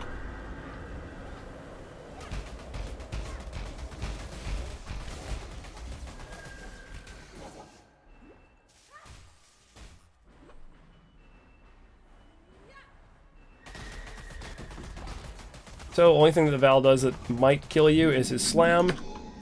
Luckily, we didn't have to deal with that at all, just because of how easily we killed him. So once we're done killing him, just log off. You don't have to... It's definitely going to be... Oh yeah, I was planning on doing an 8-hour run. I said this already. It's going to be at least 8 hours. It might be more because of how much I'm talking. But you don't have to stick around after killing Val. You can just exit, like log off. And by that point, you know, you've already got the waypoint, so you can just go to that. Makes it easier. I'm leaving a lot of loot behind because, again, I didn't do a proper filter, so I'm going to stress this again. I didn't have enough time to get my loot filter going properly for SSF again, but that's one of the most important things that you guys can do as SSF players, or if you are planning on, you know, even League start if you're not SSF. Like, it's just super important because you want to see relevant things on the ground, and that just makes it easier overall to level. Having to sift through the information that's being presented in front of you is very annoying. And no matter what, it will slow you down if you have to even take a second every single time and just, you know, watch and look. Yeah, also, don't forget to talk to Clarissa or else she doesn't appear in the zone. If you log out in your old PC, it would have taken longer. Alright, fair enough. If you have an SSD, it's easier. How about that?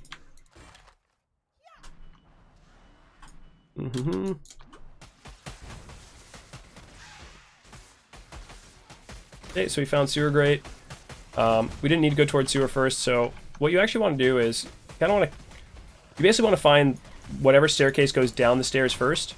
Because once you find the staircase that goes down the stairs, you're just going to keep to this wall, whichever direction that was. And keep along the wall. And then eventually it's going to take you north. And you're going to get to, well, I guess is that northwest? What do we want to call it? But yeah, that'll get us to crematorium quite easily. Q-Ball, thank you so much for the follow. Appreciate it, mate. Maybe I'll even go further. Yeah, maybe I'll go further east. This one's just heading east forever. And then, yeah, there's the stairs that'll start heading you towards crematorium.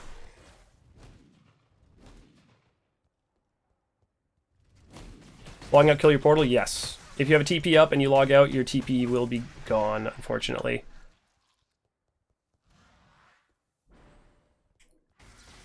Yeah. But the problem is, yeah, I'm going to log off after crematorium, and if I don't log off after crematorium, I'd be using a TP anyways. So. Yeah. It's fair, I think. I mean, otherwise you could just drop a portal whenever you really want, log off, come back later on for it, and yeah. I'll try this way first. Basically the gist is you want to try and find the Trial of Ascendancy. Pop that on. Because once you find the Trial of Ascendancy, you usually are going to find piety near it. So.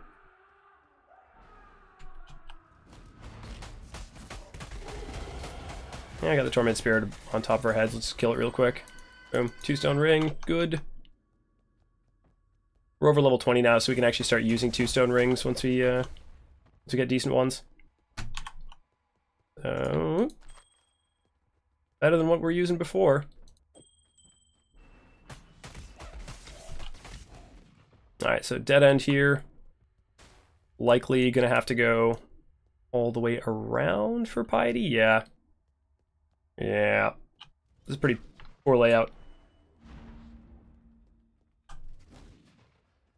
Okay, so cool. If I had only checked that zone, that area first, we would have kind of known where we're going.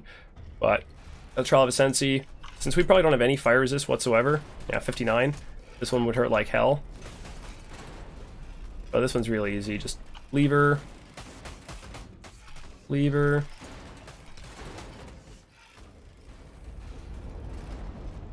lever, and we're done. Nope. Guys put me in a corner. Nobody puts me in a corner.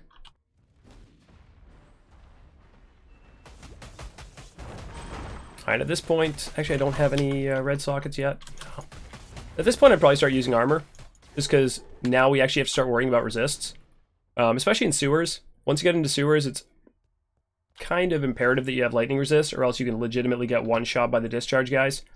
So I should have been picking up things earlier. Again, I'm just not used to right now playing SSF, so I would have had my filter set up for showing me that information in bigger text so that I would have actually, you know, clicked it. Timeout corner, add another hour to the goal time. I think I've abandoned the goal in a sense. I don't think it's a goal anymore. I think it's just simply, you know, this is how long it would usually take. But that's not how long it's going to take this time. It's going to take a lot longer. Unless I just stop talking. If I just stop talking and put my head down, then it'll take a lot shorter time. But don't forget the sewer keys. Everybody for some reason forgets the sewer keys. It's kind of funny. I have a lot of friends who actually do forget sewer keys over and over and over again. And it legitimately will make me laugh out loud at them. Makes my day. And those are fantastic loves when leveling. Again, you usually won't see things like that when leveling up, but can use it in one level. So things to take from her. It's tough. You can use a curse right now, but there isn't really a good curse specifically to use with Blade Vortex since we don't have actually have conversion yet. But yeah, Act 3 is weird in that way. There's a lot of stuff that you have to do kind of after the fact. Girltown, thank you so much for the follow. Appreciate it. Much appreciated. Hoping your day is going well. Don't even know why I cast a few stacks of Blade Vortex there. But alright, we have crap all for lightning resist. Not great. So. Oh well. So for sewers, these guys actually, so for Blade Vortex is relatively easy just because if they get on top of you to discharge you, they kind of explode themselves. Sewers, before the waypoint, north, there's always going to be one of the busts. So grab that bust. You know, I'm going to grab that faster attack so I don't have to grab faster attacks later on when I start using shield charge. I think it's going to be down this way. Likely won't be where Katarina is. Usually there's a wall after where Katarina or any of the masters are. Again, oh no, it is through there. Again, masters for some reason just change up the layout of everything. Yeah, for most people, the early acts are the most annoying because they're where you're still like, you're getting new information every single time. You're getting new gems quite a bit regularly than you would in like the later acts. You know what? Let's go across here because again, we don't have conversion yet. Once we get conversion, then yeah, we can get elemental overload. But yeah, so one of the busts is on the left side. The next bust, if the first one's up there, the next one's going to be on the right side of the waypoint.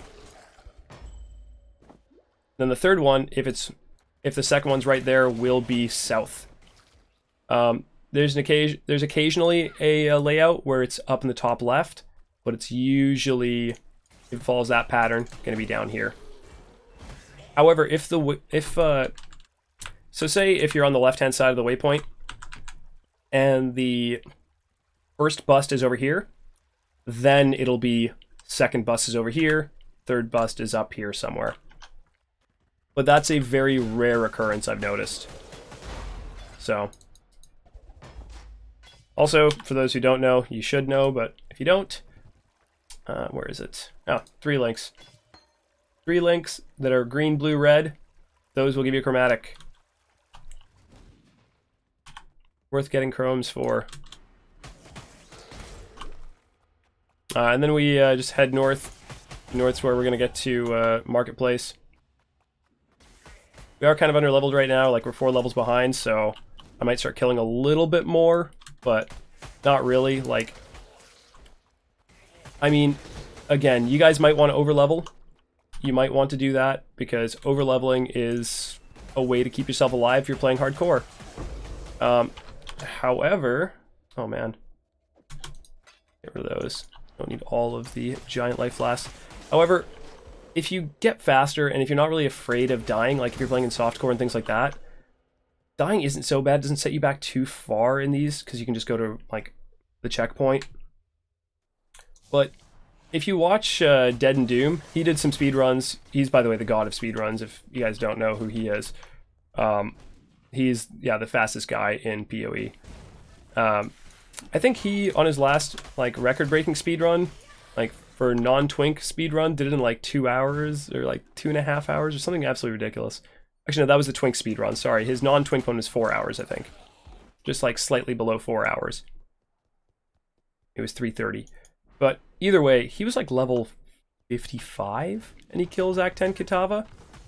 So as long as you know what you're doing, being under leveled is actually not that bad. So I usually say between 2 to 4 levels underneath is good. That's where you kind of want to be. Let's sell these things. We'll keep that one. We'll sell that one. Sell that one. Get rid of that. Alright, so chess piece is finally on. Finally did it, guys. We did it. And sorry, I've got to get the skill point because I was paying attention to the other stuff. So skill point here. All those points in. Back to Marketplace. So yeah, she wasn't warm. Although the fire might tell you otherwise. Catacombs has another one of the Trials of Ascendancy. Let me go in there. Get that one. Oh, something I forgot to do. You know, I'll do this after I use my next Quicksilver Flask. I finally got a an augment. So let's just aug that one. Where's that augment? In the inventory. There it is. 14 max charges. Better than having no max charges. So, to be honest, I always have trouble with this one. I just simply walk around this one looking for the trial, looking for the book, because there's another book also. There's 2 of them. There's one that's just a random thing that you can read on the ground, and there's one that's going to be the actual trial. So we got lucky and found the trial. But, whoops. This zone, kind of deadly. There's a lot of things that can freeze you, so heads up.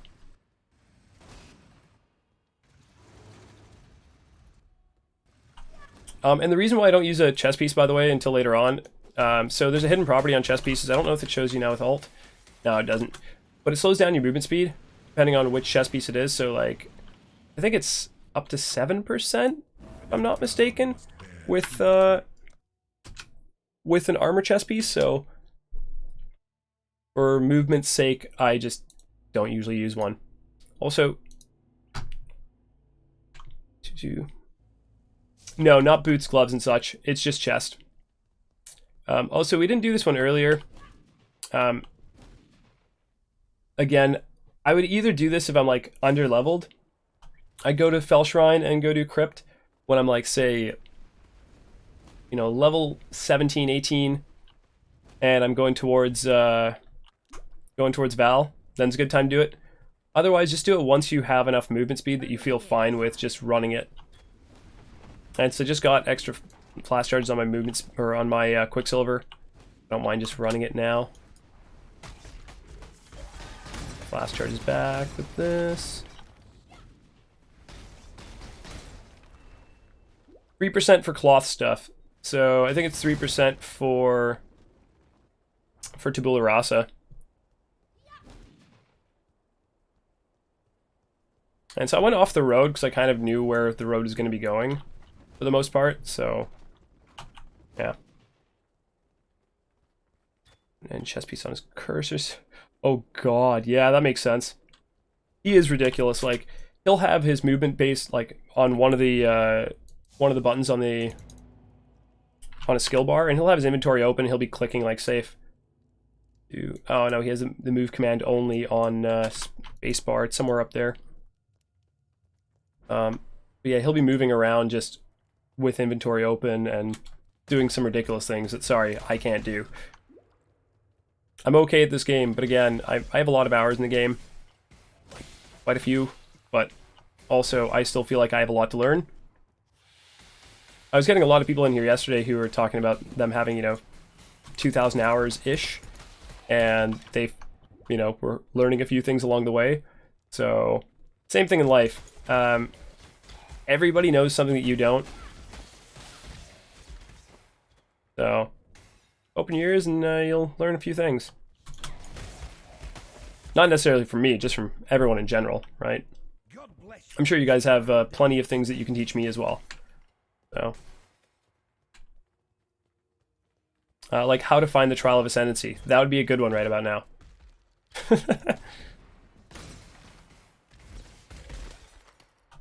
That's why. Okay, we talked about this earlier. Somebody was asking me why I don't do Valside areas, and my answer was, for speed's sake, let's just do them, because if you are leveling, you'll probably do them. You'll probably do the Valside areas, especially if you're leveling with something like Blade Vortex, because you want Val Blade Vortex. Its damage output is absolutely insane. So you definitely want it. Boss is made easy with Val Blade Vortex. The Shrapnel Bearer.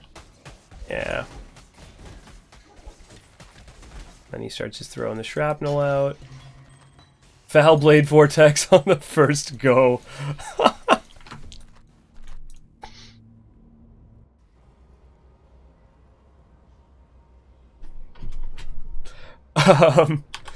So, now the question is, I'm just going to take a poll from you guys real quick. Do you guys want me to use Val Blade Vortex right now, or just not use it until later on, until I, you know, I'm at least in like another act? Because, again, what I want to simulate is regular RNG. So, but that was fairly lucky. I mean, I could have done 3-4 Val areas by this point, and I could have gotten it. Yeah, I'll just let it level on weapon swap for now, but do it for fuck's sake. Don't use it. Do it. Alright, we got 2 for don't, 1 for do. 2 for do. It's pretty common in Valsiders. Yeah, well, the whole thing is you're going to get one eventually by just valing gems. Use it. Alright, everyone's saying use it for the most part. So I'll let it level up in the background until it's, what am I at, level 8 right now? Level 3, that's it? Jesus. I'm hours and hours behind. Once it's level 3, I'll swap it over and, oh yeah, that's also because I couldn't level it for a little bit. Also, these spike traps, same with the sentries, the bladed sentries, never run along with them. Run when they're going the opposite direction to you. Because otherwise, if you run alongside them, ouch.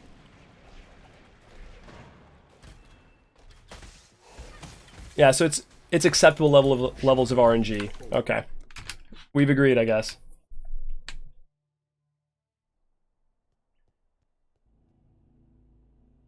Yeah, because again, I don't think I have any Val Orbs. Actually, I know I don't have any Val Orbs, but once we get some Val Orbs, I'd be valing them anyways. So, yeah. And that's a better ring. Boom.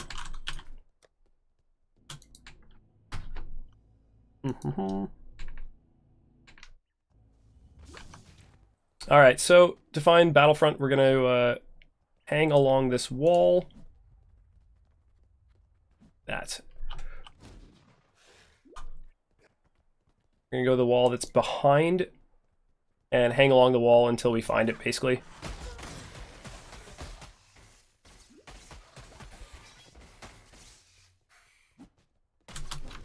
Let's grab that. That is a 4 socket, but we're looking for a 4 link now. I should have actually merchant checked, so that's one thing I should have done after crematorium. Done a quick merchant check, see if there's any 4 sockets, but I don't think I would get any at that point. I think it's actually after 4 sockets. Or links, pardon. There we go. Red one, though. No green. I actually do have a... have like 2 chromes, I think. So I can throw those out there as well. But one thing I was going to mention earlier is once you get Val Blade Vortex, like, I know Blade Vortex might be slower right now than some other things. Once you get Val Blade Vortex, it's actually quicker because you can just throw out Val Blade Vortex anytime and watch it just do a bunch of damage. Right now it's level 1, so it ain't going to do anything. Well, not much at least, but you can be running that way, throw it out that way, and kill mobs. Get your flash charges back and just keep running.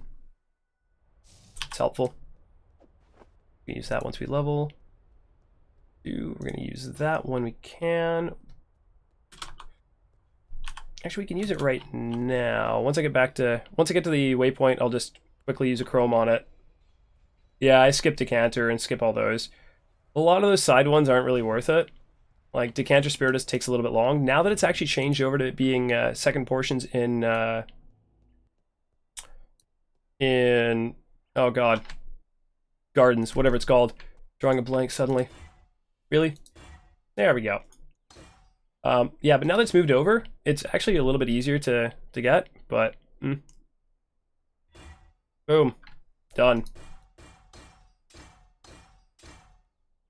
So, I didn't really need the fire resist, but hey, whatever. That's perfect.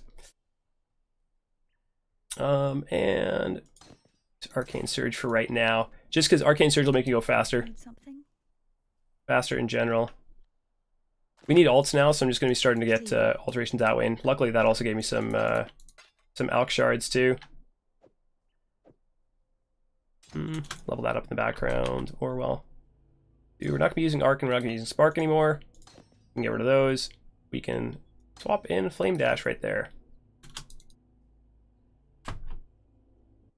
Gardens ain't so bad, I don't think, now. But, I mean, some people find it a mess, and I can understand why. I don't think it's too bad.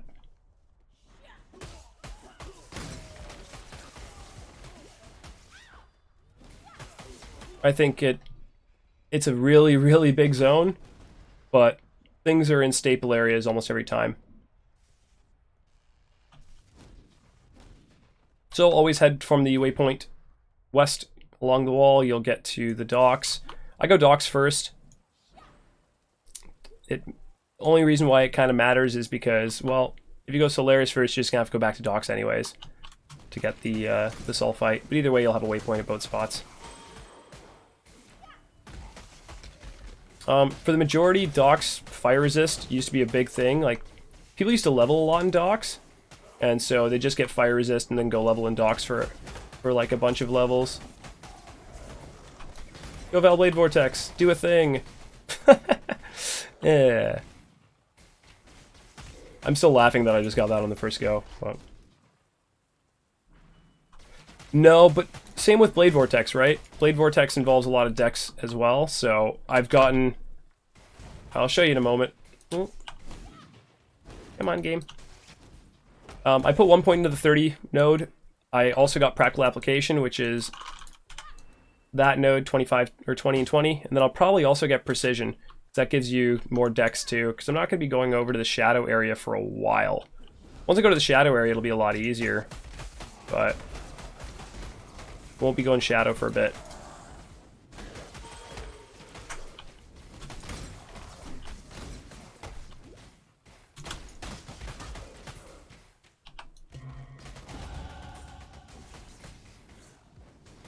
And we can just skip, well, 4-link boots. I mean, again, doubt I'm going to get movement speed on him, but we can give it a go.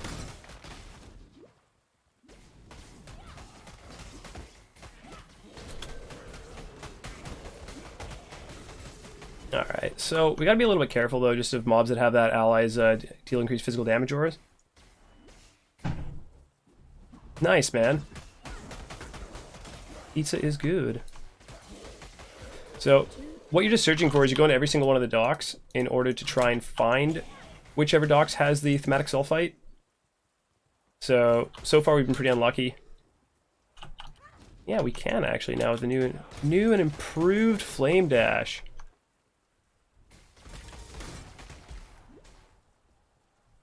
New and improved. Honestly, I don't think it is, because you're never going to find multiple Quicksilvers. And if you do, the only time you would want to get, you know, a pair of movement speed boots, like 10% movement speed only, over a Quicksilver Flask, is if you're playing something like... something that has Leap Slam. But even then, you wouldn't really bother, because, well, you're using Leap Slam to move around anyways, right? So you won't have to worry about that. So, personally, I don't think I would ever really use that recipe. Yeah. Good luck finding the Quicksilvers. Ooh. Bring me back something nice, huh? Alright, so, get rid of that one too. Not that up in the background yet. We have one elk. Give it a go. Nope. It does give me 20, but it doesn't, it's not better than the other one. Hello. Yeah. Better gamble essences, but... I mean, I had an alchemy, and I don't really need to use the alchemy on anything else besides maybe a necklace. But I'm going to be getting one from Diala in just a few moments, so... That was kind of just me throwing it out there. Giving it a go.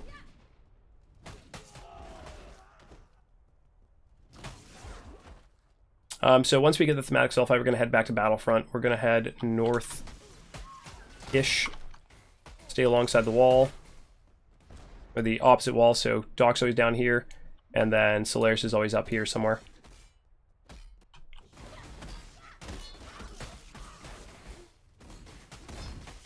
Jewelers. Let's just open that. Throw that out there, kill all the stuff. Geobego, thank you so much for the follow. I appreciate it, mate. Hope your day's going well.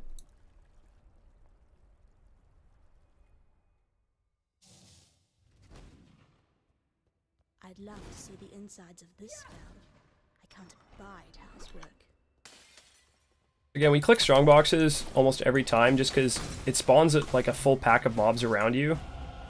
So it's hard to resist being able to get those mobs. Most races, again, like I would just simply click the strong box, not kill all the mobs unless it's convenient. Like that time they all just, the ribbons just rushed me. So it's easy. Go there. Also, that Templar node, Dominion, oh, so good now. Oh my god, so good. 10% to all res. Like, you get 12% all res, pardon, 12 elemental damage, 12 fizz damage, just 5% chance to ignite shock, etc. Yeah. Good node. Val Orb, okay. So, just got our first Val Orb. We already got Val Blade Vortex, but just because I said I was going to be doing it nonetheless, let's just Val this Blade Vortex that I'm using currently and see how that turns out. No go.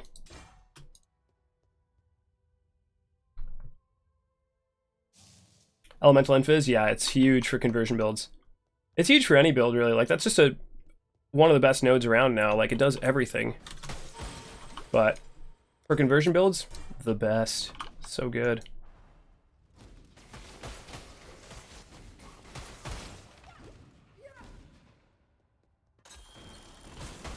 Like, see, for this one, I just popped it open, killed a couple of mobs. Not going to keep trying to get all the rest of the mobs. But when you get to Solaris level 2, you just follow the red carpet. You did that for Solaris 1 as well, I forgot to mention that. You're supposed to just follow the red carpet.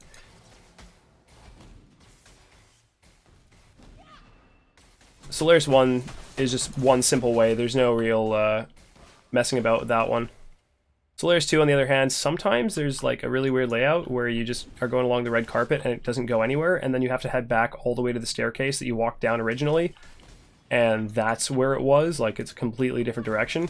But that happens rarely, so I think first course of action is following the red carpet. Oh, my coffee's gonna be so cold. Oh, that's disgusting, but it's so delicious still. Alright, so I'm just gonna grab the Dex one. Because, well, we need a shit ton of decks. And that's better than that one. How do I... You know what? I'm taking this to town just so I can destroy it. Just to prove to it that I really hated it. Wasn't even gonna go back to town, but hey. Screw you, guy. Alright. So, back to sewers. Oh, congratulations, Project Meh. Both of them, actually. That's so disgusting and so delicious. Hey, Arky strikes again. So for those of you who don't know Don Arky, one of the mods in this channel, he also is a streamer himself. He started not too long ago, but he's a fun dude to watch. Just overall, genuinely really great dude. Anyways, he is like the ultimate good luck charm. It's really weird. Like, I don't believe in RNGesus, but now I do. Like, he is the second coming of Christ Wilson. It's just obscene how good his RNG is whenever he's like kicking around. It's really funny. So we actually don't need anything from killing Gravicius, but it takes 2 seconds since we have Valblade Vortex. Everything takes 2 seconds now since we have Valblade Vortex.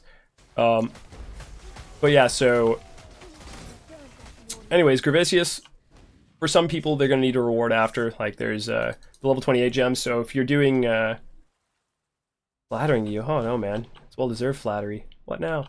So if you are doing things like Sunder or any of the melee skills, you're going to want to go get the level 28 rewards because that gives you Ancestral War Chief. So, yeah. There's a lot of builds that utilize him. So, generically, I'm going to kill him. Again, this isn't a specific leveling guide for this specific skill. This is just more so wayfinding. Again, just follow the red carpet. There's a 4-link there. That's why that noise happened, but the 4-link is all red. Don't need the all reds. Cool, I can swap that in now. Herald of Ice. I don't have a spot for it. You know, we're just going to use Valblade Vortex, even though it's lower level. Still going to do plenty of work, as noted. But like logistically, I should be picking up things like that Sage Wand that I just picked up. I can't pop it on yet, but I'll be popping it on after. Like any 3 sockets that I find that's like, okay, Rustic Hatchet. Or Rusted Hatchet I can actually pop on right now. Pop that on the background. Level this up in the background. Level that up in the background. But just pick up some 3 sockets and just put them in your weapon swap. For those who don't know, you still level gems even if they're in your weapon swap. I had one buddy who like played for probably 3 years and just didn't know that, and it came to light maybe 3 months ago, and he was like, "You're fucking kidding me. You get EXP for those?" I'm like, "Yeah." He's like, "I quit. I'm just done. I just quit out of embarrassment." But yeah. So we had a good laugh about it. And then he cried for a while. Go Valblade Vortex. Kill a thing. Oh, I thought it was going to give me enough charges to get a Quicksilver up. Yeah, Valblade Vortex has a really low amount of charges required. So, I mean, I've only killed like 5 mobs since. And maybe 10 mobs now, and it's halfway. How many is it? 24? 30 souls, okay.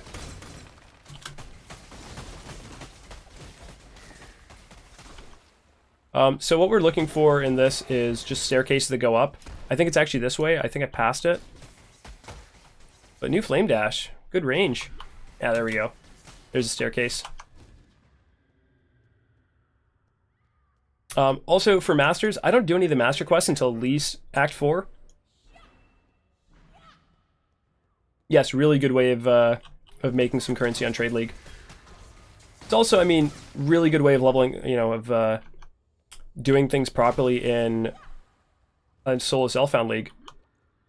One thing, I didn't know this because I didn't quite get how the corruptions worked originally in Incursion when Incursion first started.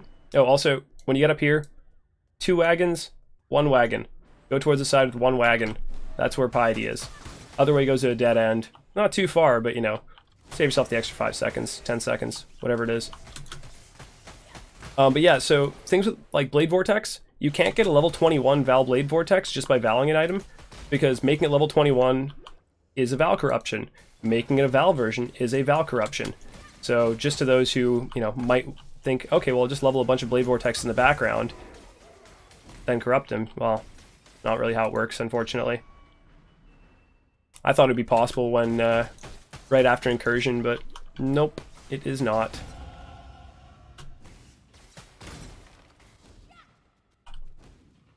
Alright, so Piety, for Blade Vortex, super easy again. Like, she'll barely move. Because, again, walk up to her, start casting. Such power wasted on a feeble imagination. And she dead. Real easy.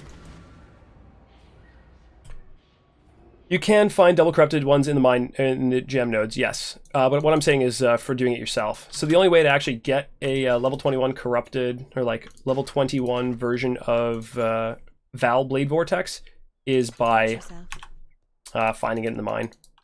Only possible way. Yeah. Party reward. Boom, use that. Hello. And so I'm not going to be caring about this league after. I'm just going to be selling all the stuff that I find. Usually I'd make a leveling tab, you know, just pop it all in here, or anything that I'm like, oh, maybe I'll use it. But, no. Whoops, that was not meant to go through that. Yeah, you need sheer luck to be able to actually get that to happen. Anyways, so let's get rid of those.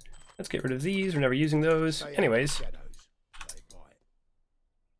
Alright. So, it doesn't really matter, I'm going to put a point into there. Because we're going actually over to, oh, actually, get that, forgot to get that. We're going over right now to library. We're going to do the library quest in Act 3.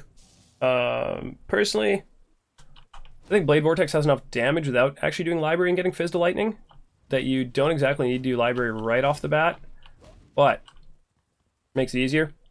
Also gets you Fortify, so if you feel like you're going to die, like if we're in hardcore mode, I'm still going to use 2 wands, or 2 scepters, either way, for the most part. But later on, we're going to get squishy, and we're going to need Fortify. So,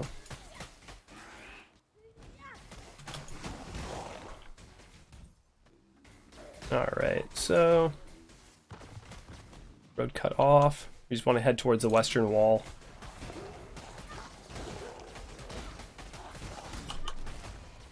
No, it's going to be towards this western wall up here. There we go. Waypoint did not get it. That's a problem. Hopefully the waypoint in this one's nice and close to the start, so I can just walk back out. But I skipped the waypoint by having to go around. That was my bad. That shouldn't have happened. You guys saw nothing.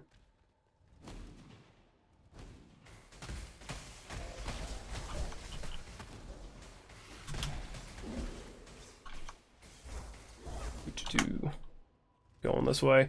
Actually, you know what?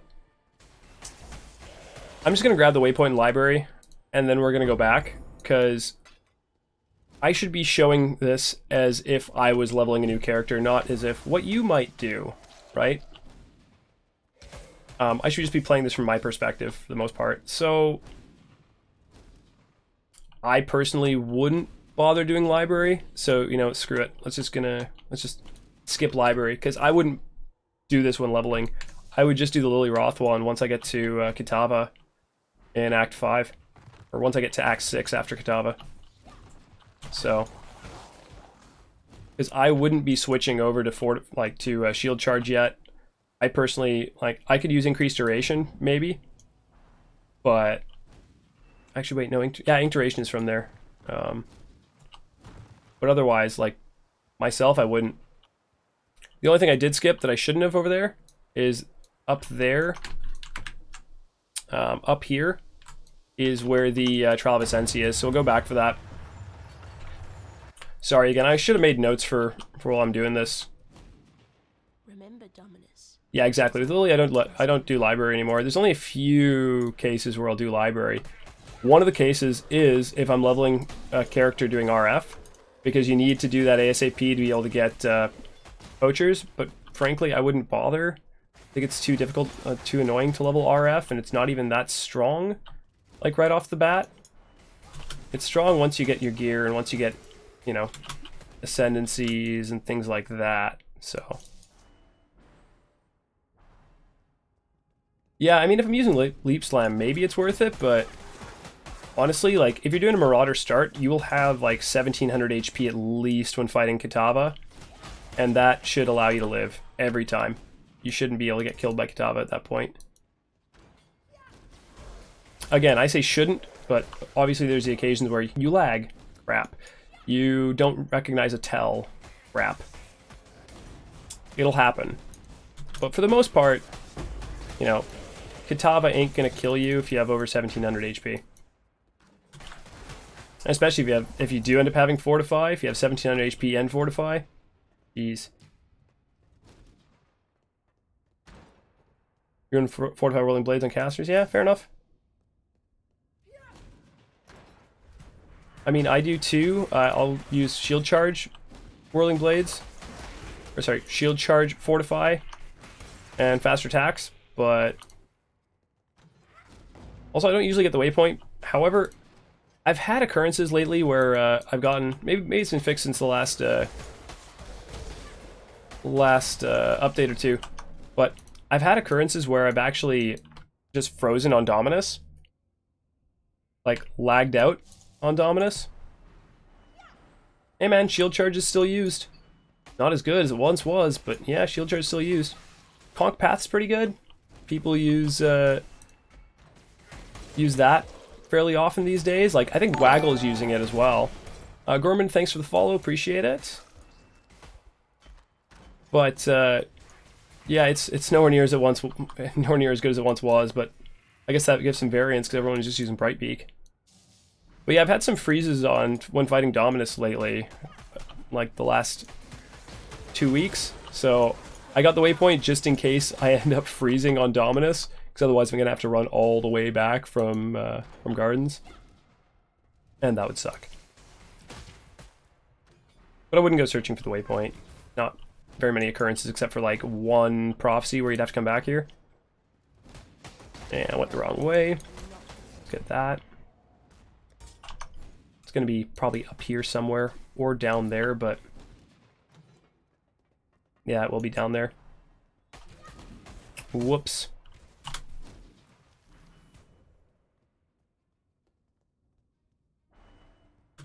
Ellie, yeah, Ellie hit I think is still fantastic.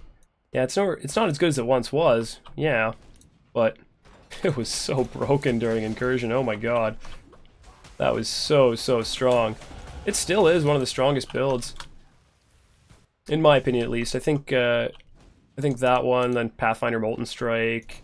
There's a couple of different occultist builds, like Curses are really strong right now. Like, even Uberdan's running a curse build now for pushing Delves, and he's like to 900, I think, in Hardcore Delve.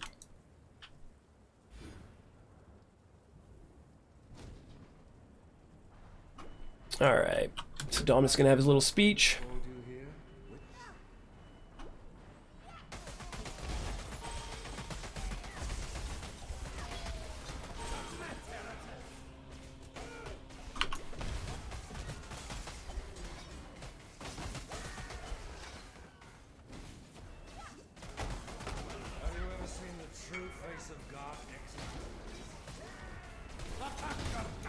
The only thing that he does is still scary, the Touch of God. Remember back when it used to be the Touch of Desync? That was always fun. All you gotta do, by the way, is run around him in a circle when he does that. Can't hit you that way. Kinvang, thank you so much for the... Kinvang, sorry. Thank you so much for the follow. Much appreciated. Let's go this way. Get the strength node there. Been to win, man. And they said I could be anything, so I became a blender. Yep, I do remember that, man. Congrats, good. Crimson Jewel. No one will cry for you. That's awesome. Brutus. Glad to hear, man. Not a soul.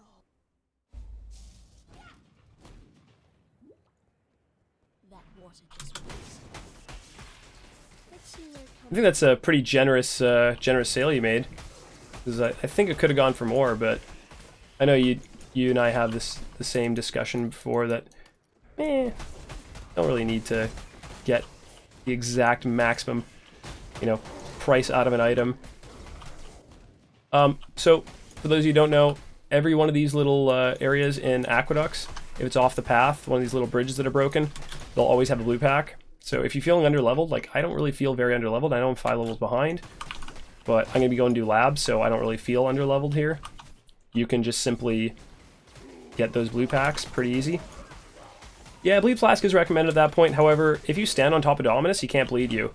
Well, he can, but his bleed doesn't do all that much damage. The only time you're going to take damage really from his bleed is if you're running around in the rain, right? But he keeps a bubble on top of his head, so you don't exactly need that. I think Bleed Flask is now needed when you're actually on your way to Malachai. There's the mobs in Belly of the Beast that'll bleed you, and those ones are way worse than Dominus's bleed. Yes, that's true. Also, why am I killing that guy? When have I ever killed that guy? Okay, when he does that and jumps on top of my head, then I kill him.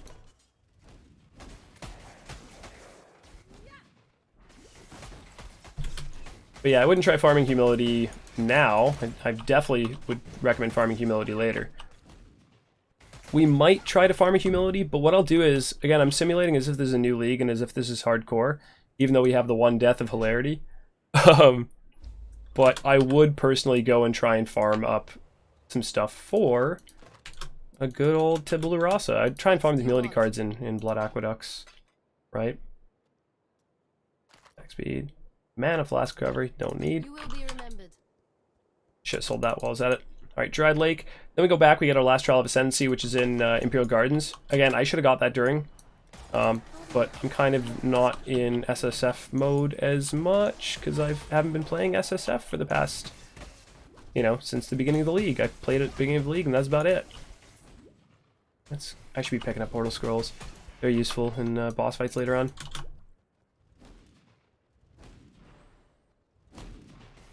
Yeah, I do that for definitely more than half an hour. Personally, I'll do that till almost level 65. Or, sorry, not 65. Probably till 70, even. Just move. Come here, beds.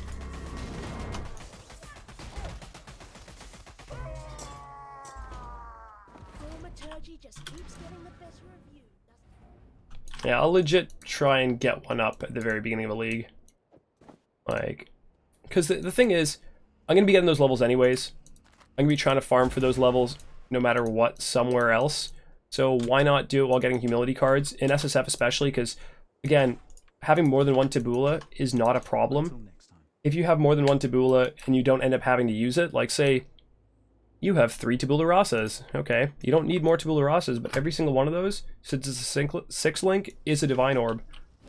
So I find there's no reason to not get not go for Humility cards and go for Tabula. So Divine Orbs eventually become such an important currency, even more so sometimes than Exalted Orbs. Exalted Orbs now actually I think have more of a purpose in SSF, because you can actually farm and make some really, really good items with fossils. So also, make sure not to get stunned and killed by Devourers after you've been hit by one of those darts. Really annoying. Yeah, I mean, I Val for plus gems, but not that often. If I don't have a spare Tabula, I won't Val for plus gems. Alright, so, got the Ascendancy plaque. We can actually go into Trial of Ascendancy, get the waypoint now. We can go to our first Ascendancy. Give me a second, I'm just going to go use the washroom real quick. Is a huge deal in SSF. Honestly, 3 to 4 hours behind on Atlas progression. I don't think you're losing 3 or 4 hours. Like, shut up, Azaro. You're not going to lose 3 to 4 hours. First off. Second off, what are you going to do? Go kill Kitava at level 62? Go do Merc Lab, then kill Kitava at 62, and then start pushing Atlas? Yeah, you can, but as long as you have enough time before the first Xana reset, there's no problem. If you're, you know, past that point, if you already lost that Xana reset, then it's no worries. Being behind on your Atlas progression for like an hour to get a Tabula Rasa will make you that hour up easily. Having that 6 link will make that extra hour. Otherwise, if you're really trying to push to get yours, like, get to Xana before the reset happens, yeah, then that becomes a problem.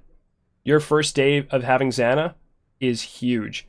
Half of your maps, again, at the very beginning, more than half, in fact, will come from Xana. So that's why Chance Orbs I was mentioning earlier on my loot filter, they make a sound, they show up on the minimap, because they're real important. Give me a second, I'm just going to use the loot real quick. Be right back, and then we're going to go do lab.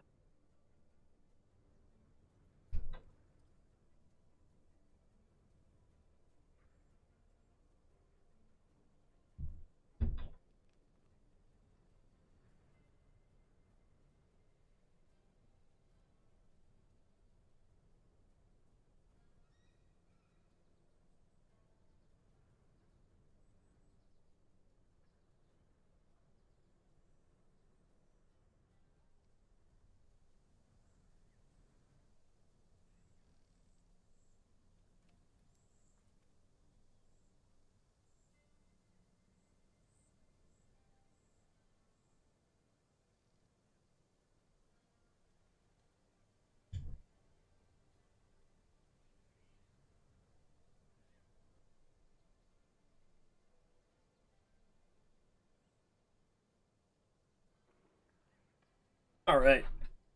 New white maps for a long time, that stuff. Able can do it, but good 4 or 5 is more enough for white maps. Sometimes still 88 to 90.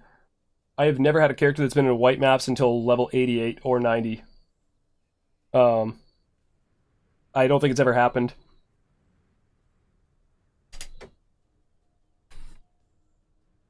Alright, so for those of you who haven't used this program before, I use Lab Compass. Since I don't have a second monitor, it's super helpful. It's even helpful if you do have a second monitor either way. So if you haven't checked it out, I'm going to put the link in the description later on, or I'll just type it in right now to chat. It's just called Lab Compass, and it's using the layouts from peeweelab.com. So use Lab Compass. It's good. Good program. Oh, getting lag spikes there. Alright, we're good. Yeah, I've never had, I've gotten Uber Lab by like 92 sometimes, but never have had the issue of being in white maps to that point. Because even then, by like level 80 something, if you've been doing your Xana correctly, Xana will be giving you, Xana will already be giving you yellow maps, so I don't see that happening for anyone, really.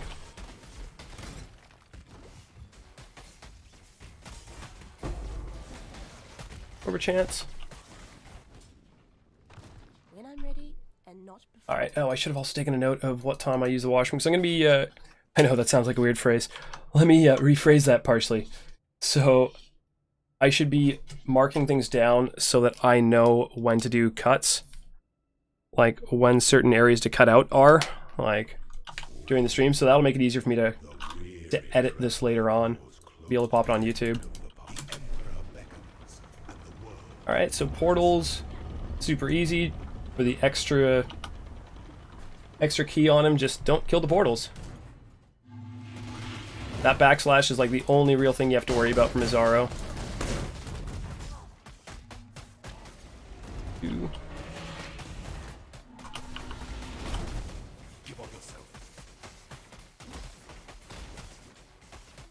Come on. Alright, he's already at the point where he's going away, so he's just waiting for the other portals to come up. He took a while to go back down there. Like, he just kept waiting for forever. So portals, not that great sometimes, so if you have really low resist, they're kind of a pain. But, I mean, yeah. They're not so bad. They also give you flash charges if there's those mobs up and you actually want to kill them.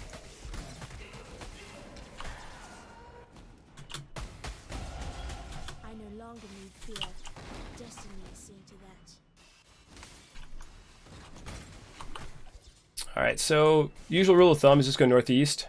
This one's northwest, however, so this one does not follow the usual rule of thumb. Sorry to mislead.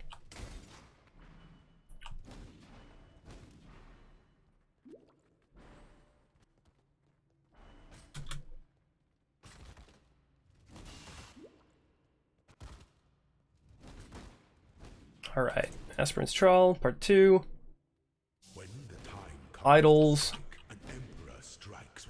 If you want the idols to proc, you just gotta wait 30 seconds. That'll get you the extra key on them as well, so once each of the idols is procced. Once they fully get their buff, they'll make the ground effect.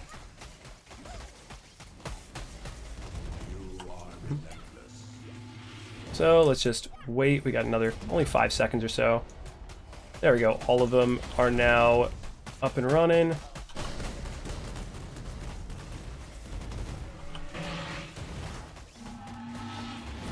The blade through.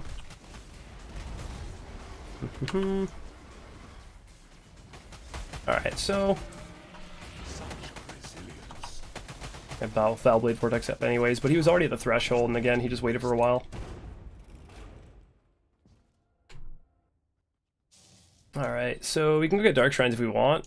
I don't think it's really necessary in normal lab. I mean, again, twice enchanted in normal lab really doesn't do much. Extra key on his death doesn't really do much. And you don't need to disable traps in his room because they're already disabled in normal mode. I mean, you technically don't need to disable traps later on anyways on him, but it is helpful. But I'm ready and not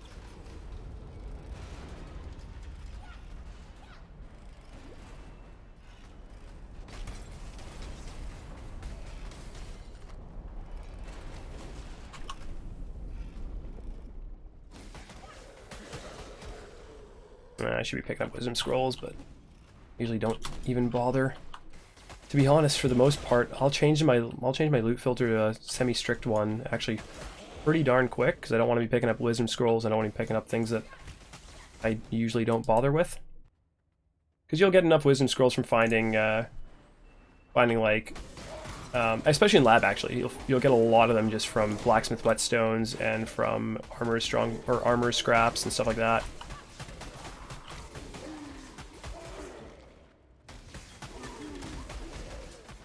Yeah, especially after doing normal lab, you usually won't have a problem having, having a lack of Wisdom Scrolls. Or if you get lucky enough to find a couple artisan boxes along the way. We get some flash charges back here, and then we go kill Lazaro.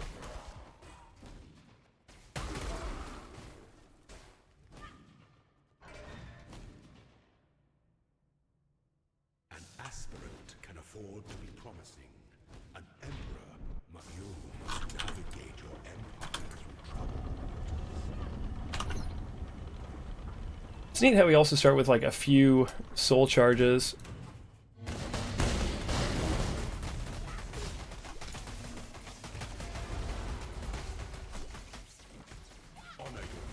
Gonna bring them over here a little bit. Jump. Slash.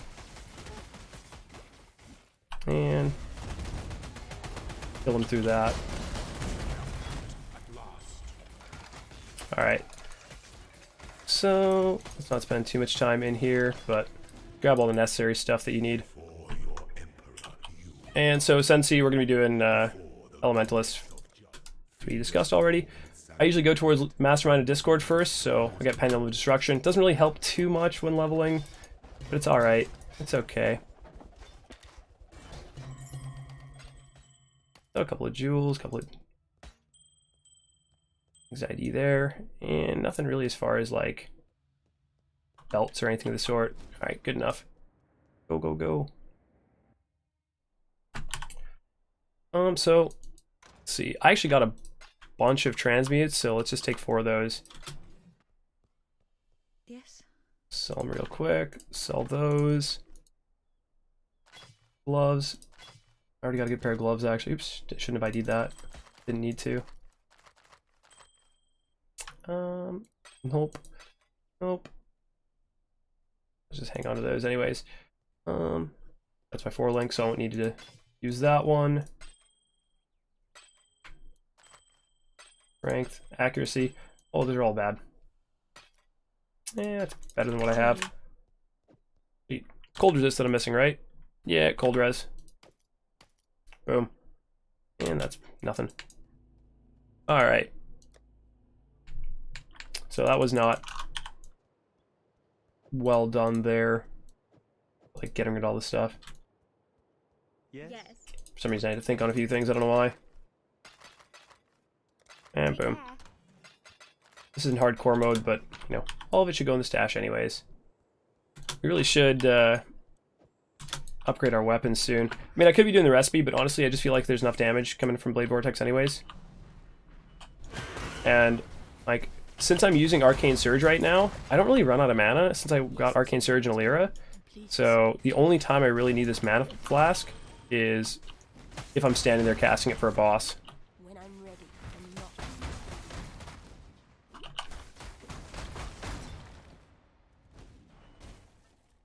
I'm not. We can legitimately also run around with like 3 stacks of Blade Vortex, and we're actually going to be killing stuff quite effectively still, because Blade Vortex is so good. OP, OP.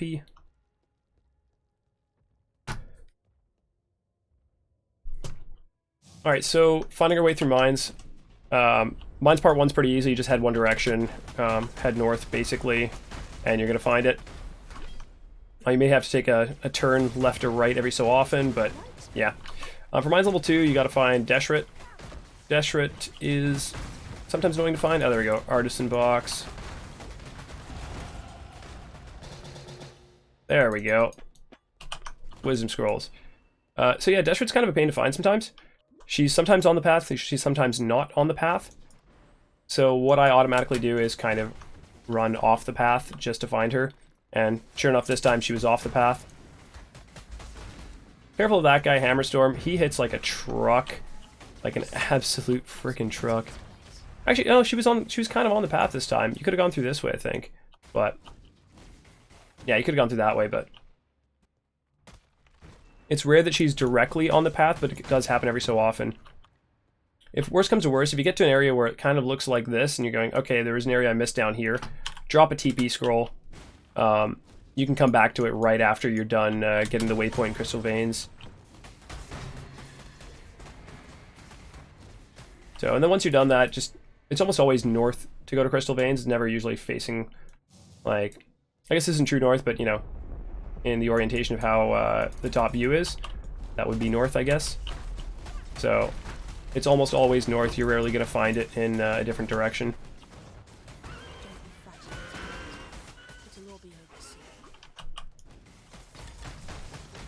So for Crystal Veins, it's always kind of weird. There's sometimes at the beginning there's one direction where you go and it just goes to a dead end.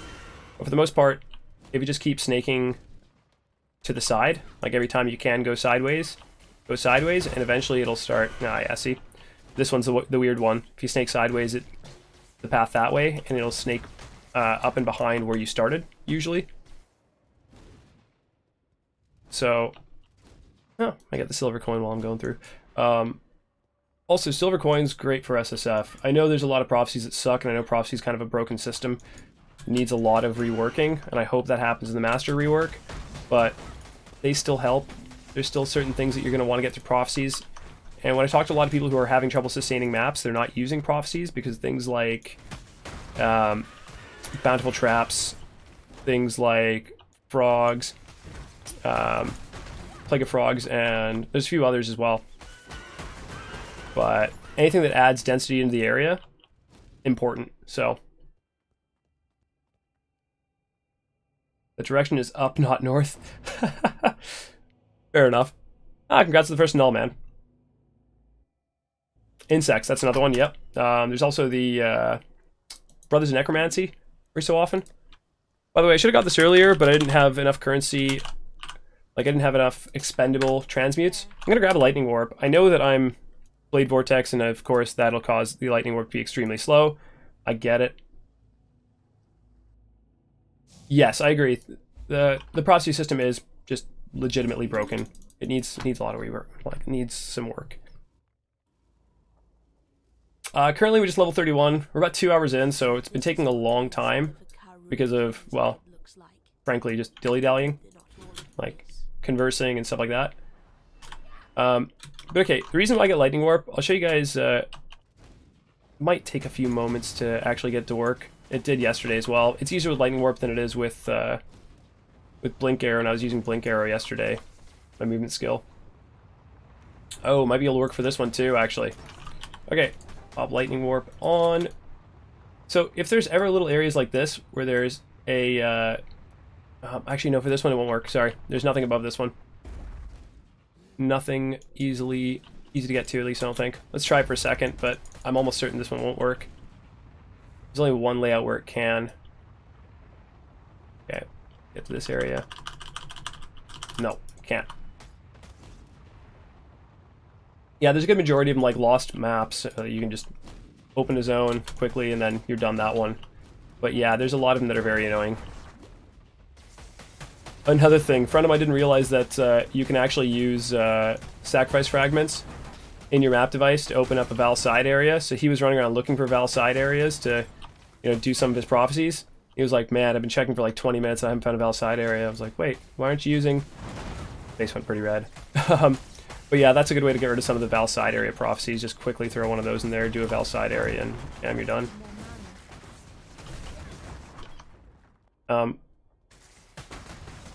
Jonas, how's it going? How's the day? Oh man, we're not getting a good layout for doing the skip trick here. Really weird layout. Yeah, we won't be able to skip this area here either. Don't think I've seen this layout like this before. So I'll have to do the next one. There's a way to skip just a good chunk of the shortcut and control blocks. I didn't think there was one. Do tell. Would love to hear it.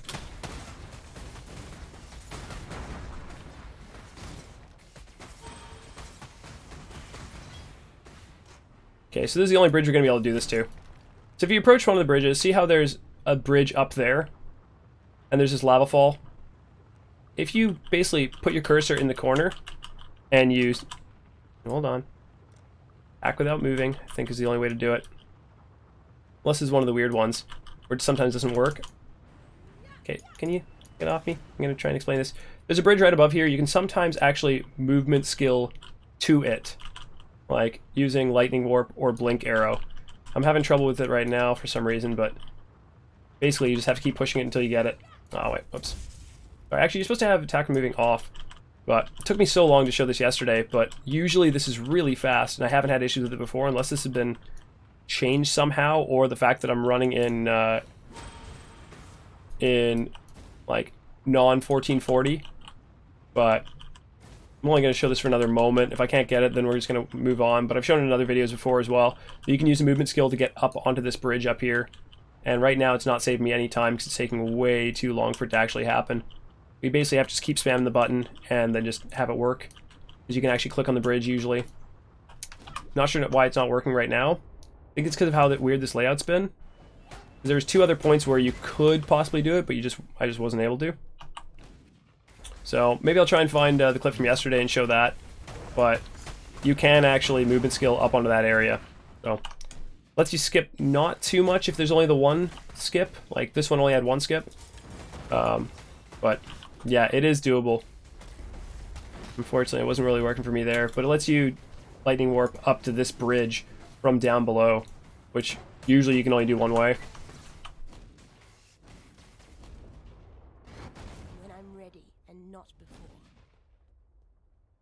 Post a screenshot, go ahead.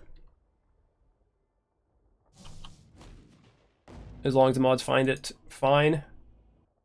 I'll have a look myself as well.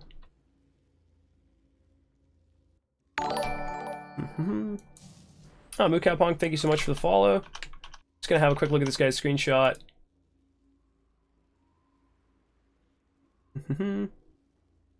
Where is the skip? Exactly. So, straight there. You can just, I guess, blink past that.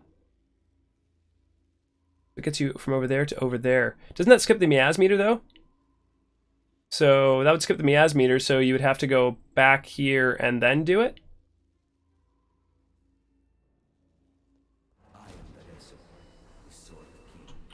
I'll have a look at that once we get there, actually. So, let's speed up. Let's get there soon, so we can remember to talk, like, once we've talked about that. Let me do it while you're still around. I miss Onslaught. Having Onslaught's great. Again, if I was to level this, like, as a character, or, you know, I would probably have muled Onslaught, too. Like, legitimately, I would have started a Ranger and just quickly gotten Onslaught and then muled it over. Because Onslaught for early leveling is so good. Same with having Decoy Totem, too. So, yeah. My head's really not in this right now, like, in the sense of, I should have written notes for myself, instead of just starting to talk and then just go for it. But, yeah, if you are doing this, would recommend just starting a Duelist real quick. Getting Onslaught from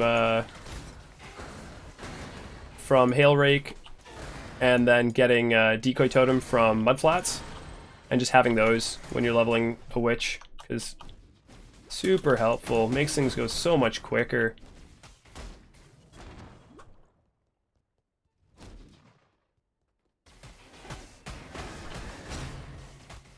But let's see if we can find that skip once we get to control blocks. I know it skips miasm meter, so maybe it's not worth doing for most characters, or, like, you know, for your new guys.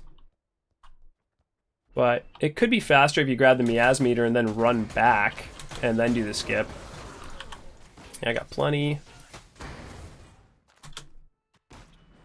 Yeah, so I would do this one just because Rogue Exile.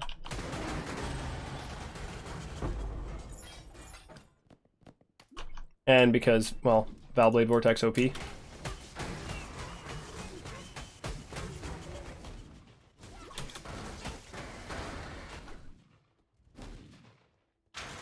Oh, hi, Jurassic Pottermon. Donarchy, is the buttons about working yet?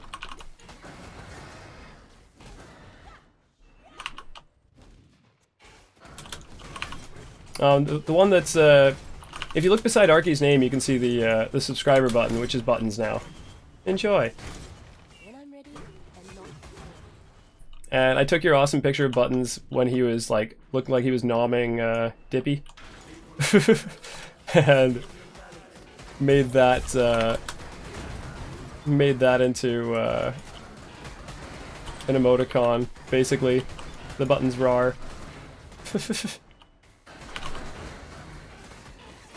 I guess for those who haven't popped by my stream before, Jurassic Pottermon, that's my girlfriend. Buttons is her cat. Buttons is great. He just meows at us non-stop. He will not let us live without being meowed at. He's also 17 though, so, like, he's really old. He's just like the sweetest cat in the world, in my opinion. My very humble opinion. But yeah. He's like the mascot of the channel. You guys thought you were here for PoE. Suckers. You've been roped in.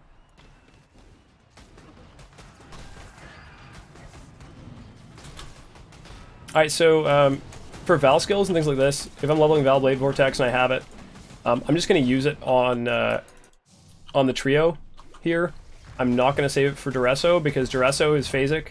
He has 3 phases. No matter what you do, he's going to still go into those phases. Sorry, 4 phases.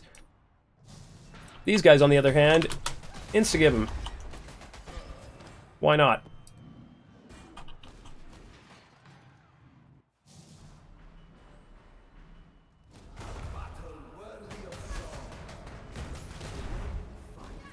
Wait, Arky. Oh, I guess Becky only knows you as your old name. That's Arkin, by the way. That's Alex. So, if you didn't realize, Becky.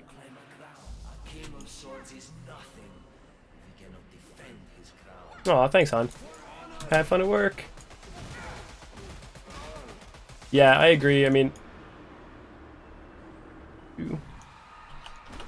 I just that's the reason why they put these phases in, to make it so that you can't just out DPS it and nullify every encounter just by having the right, like, an insane amount of DPS. So that is the original reason why they put these in, I'm assuming, because otherwise things were getting way too easy. You could just out DPS any fight and didn't have to worry about anything, right? So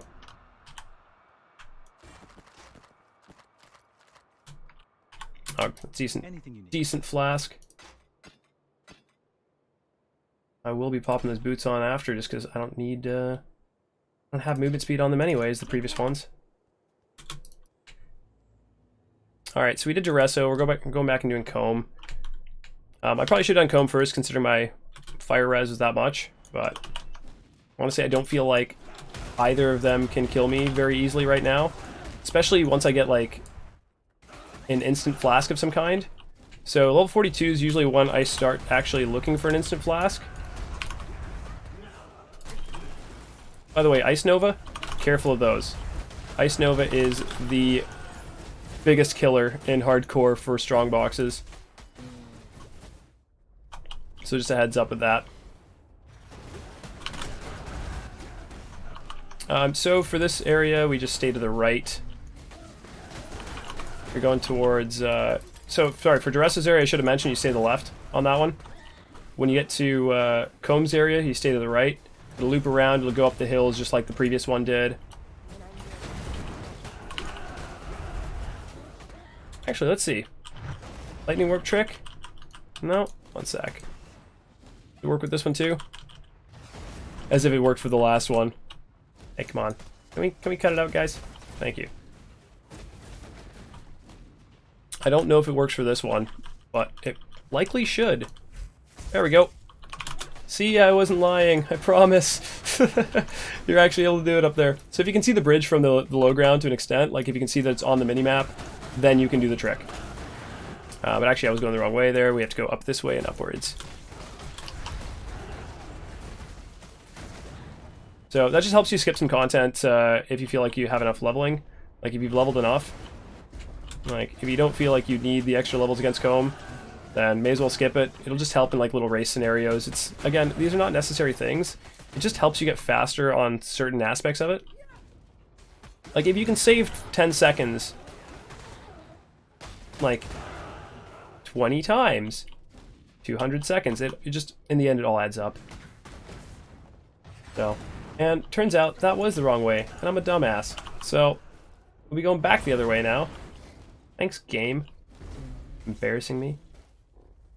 Yeah, we should be going up that way. It's usually not that route.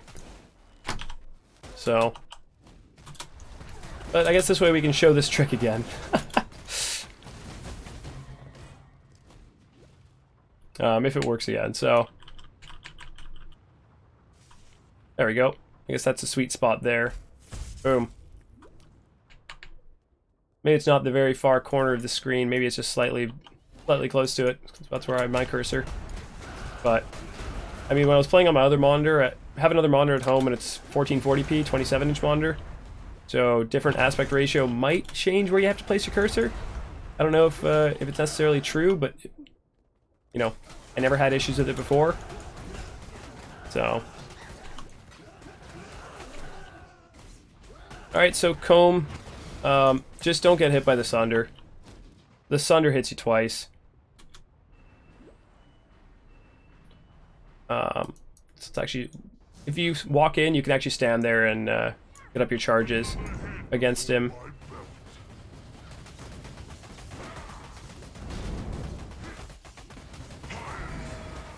Again, Valve Blade Vortex really makes things easy, kind of nullifies the bosses to an extent. If you're doing Sunder or another build that isn't great against bossing, yeah, your leveling process is going to take a lot longer. Oh, Hyre's Ire? Yeah, it's pretty garbage. So, I'm watching you. just sad because it's a Zodiac Leather, like, and that's the highest tier along with Assassin Garb of evasion. That skill point. Alright, I'm just going to go down to Silent Life Wheel, because likely, if you are playing hardcore, you're going to want to get that node pretty soon. Then we'll get these nodes after. But just that one node. So these two nodes are the highest like HP nodes in the game. 30 life, 10% life. 20 life, 14% life. They will give you the most HP for a caster by far.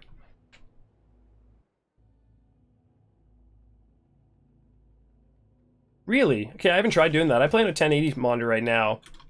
I haven't seen people do that to, you know, make the game smaller on height and then, you know, give yourself some more screen render. Can you explain that process? By the way, these are the guys that I was talking about where it's like, oh, you should hopefully have a bleed flask up by them. But, yeah.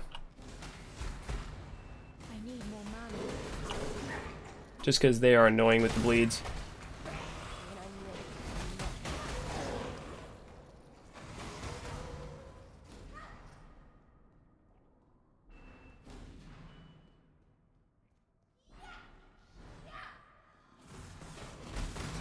Okay.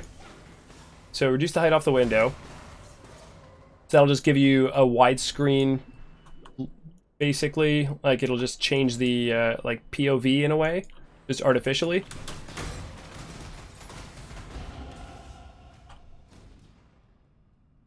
So, Belly of the Beast, head right. Keep heading right, as long as you can go right. There'll be some dead ends here and there, but for the most part, it's pretty easy to find your way around this one. It's not going to try to... Oh, okay, never mind. When I say it's not going to try to trick you, it's going to try to trick you every so often. I lied. I'm so sorry. This one doesn't really usually try to trick you. It's when you're in Belly of the Beast in Act 9 that it really is annoying. That one has a bunch of dead ends that you can get to. I guess when the layout starts going left, just keep going left. But, yeah, it only had one loop, luckily. Yeah, exactly. You see more left and right space, it'll change your POV almost no way. Interesting. Okay. I'll have to give that a go. I don't know if it's... I mean, I'm sure that would help. I'm sure anything like that would help. Is it against any terms of service? Which I really doubt it would be. But... It's always left for you in Act 4 Belly? I guess it depends on which way it starts going, but I haven't had it specifically go one way. The reason why I said right there is because I looked at the perspective of where it started to move and said, okay, well, this is going right, so just keep going right. But yeah, once you find what direction it's starting to move in, just start heading that way. Don't always just go upwards. Going upwards over and over again is just going to lead you to dead ends in those areas. For some reason. Well, obviously the reason is that you're in the belly of a beast. You're in its intestines. Of course, it's going to snake back and forth. So again, I'm just keeping to the sides. Heading up when I can. Get to a dead end every so often, but... Give me the resolution allows you to do so. Not against COS, quite a few streamers do it. Interesting. Yeah, I haven't actually tried that out. I might have tried out one of these days to see how that is, because, I mean... Oh god, this one's... These layouts today aren't so great. Usually if you head to the left and you don't head straight, that's the better way to go. Usually heading straight leads you to, like... I forgot the boss's name that's in Belly. There's a unique boss. Usually it leads to that area. And then often it leads to basically just a cul-de-sac, which you're stuck at the dead end of. Usually if you keep heading in the direction, like left or right, that it's kind of showing you to go, then you'll make your way around like how this one is and make your way to Piety. Top part, lightning warp, I guess. Okay, that would be interesting. I'll have to try it out and I'll get back to you guys about that. Well, I mean, you guys try it out yourselves as well, because these guys have clearly, and so it seems to be a beneficial thing. Give it a go. Anything that makes the game easier for you, why not? Alright, just don't get hit by the beam. She always goes clockwise, so... You can also, you can flame dash or lightning warp, although lightning warp isn't as, you know, reliable. But cul-de-sacs, I'd assume. Well, you can definitely see more, just tried it. Awesome. Okay, well, I'll have to give it a go. I'm not going to give it a go right now, but we'll try it later on.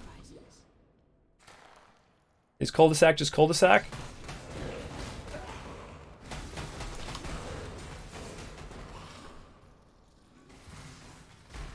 If you're pretentious.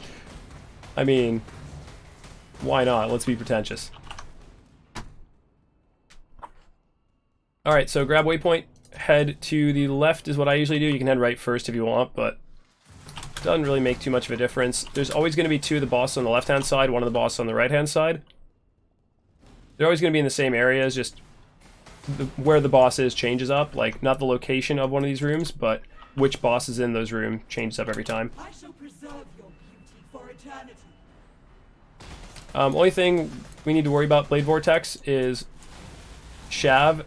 When she puts... I'll have to show you guys again. She'll do lightning thorns around her. It used to be so much more deadly. Now it just creates like an area effect around her whenever you hit her. So that little effect there. So just be wary of that. So don't get killed by lightning thorns. It used to be way worse. Again, lightning thorns used to do instant damage back to you. Mephisaur, thank you so much for the Twitch Prime sub. Really appreciate it, man.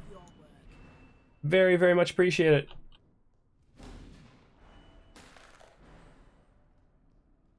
Not necessarily. So, okay, boss will always be on that side regardless. Or, pardon, one boss will be on that side regardless.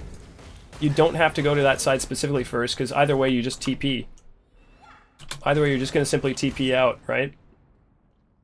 I'm going to TP out after both. Like, I'm not going to TP out just after the left side. So once I kill Doedri here, I'm just going to TP out. Okay.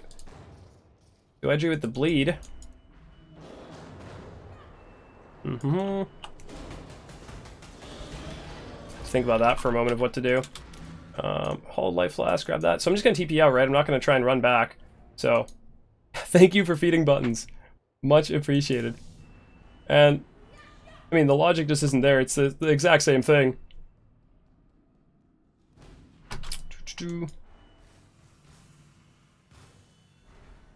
Oh, for cul-de-sac. Sorry, I thought it was for the other thing. My bad.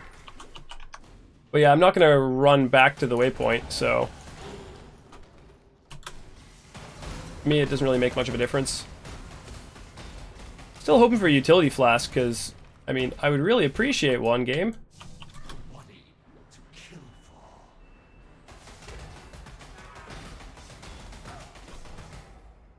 Let's just throw that out there and kill him that way.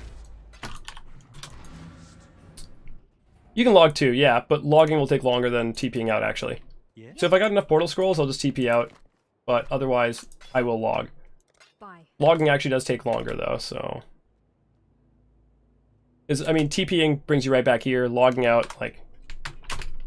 4 or 5 seconds. Start in the middle here. Gotta run back here. That's the only thing I noticed with portaling out. Logging out, kill the instant, so you have to portal out. Now you can log out too. Sorry, I misread some of that conversation. My bad.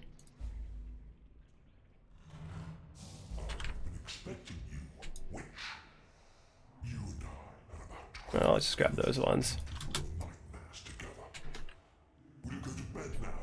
If you don't have SSD, TP. It even rhymes. So, easiest way to kill Malachai is whenever he does these tentacles. Whenever he goes full anime on you, just DPS him. The biggest issue you're going to have with him is that smash. That smash only happens in phase 1. The teleport is the other one. So, he didn't do the teleport yet, but he will probably in the second phase.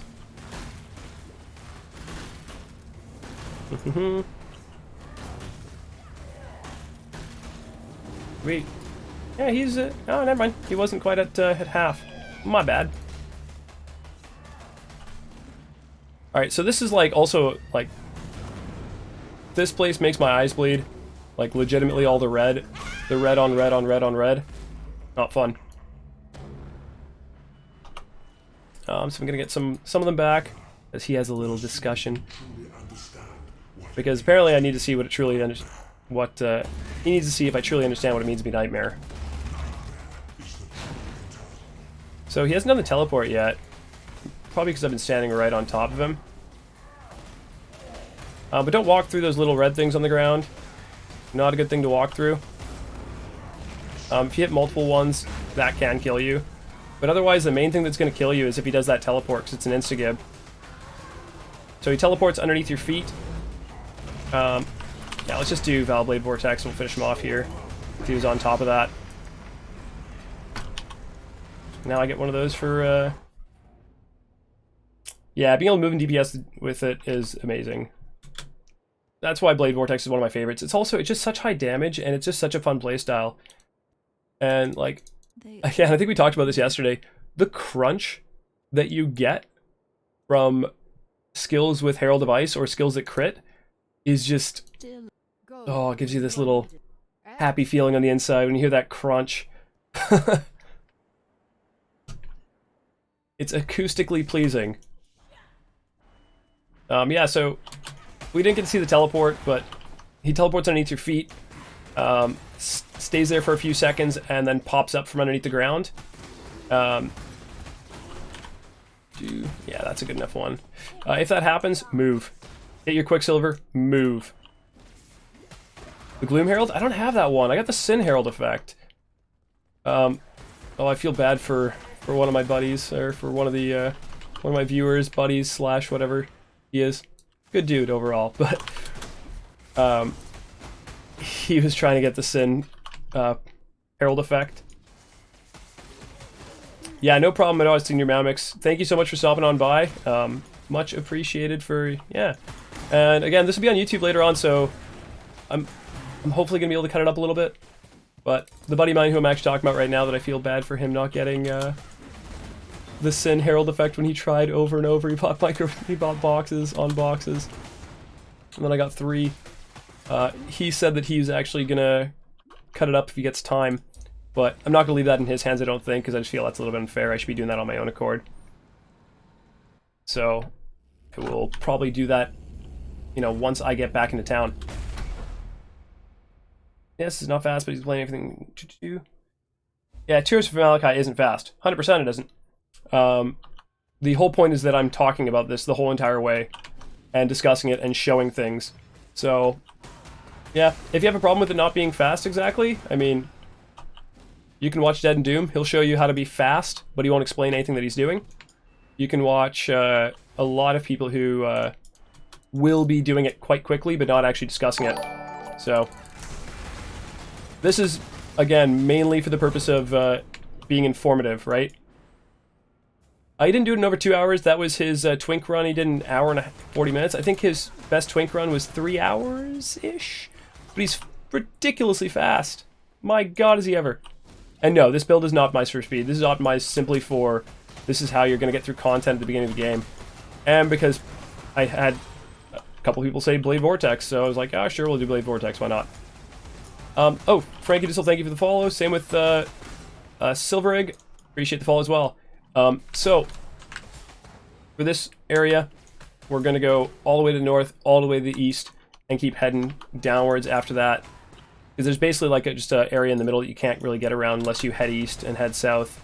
So, let's do that. Yeah, but that wasn't a fresh start. He did 2 hours and 16 minutes with Toxic Rain, non-fresh start with Twink gear. And it was pretty optimized Twink gear as well. He had like 7 league step and stuff like that. So, no, actually, this is going to be the wrong way, I think, because there's not going to be any...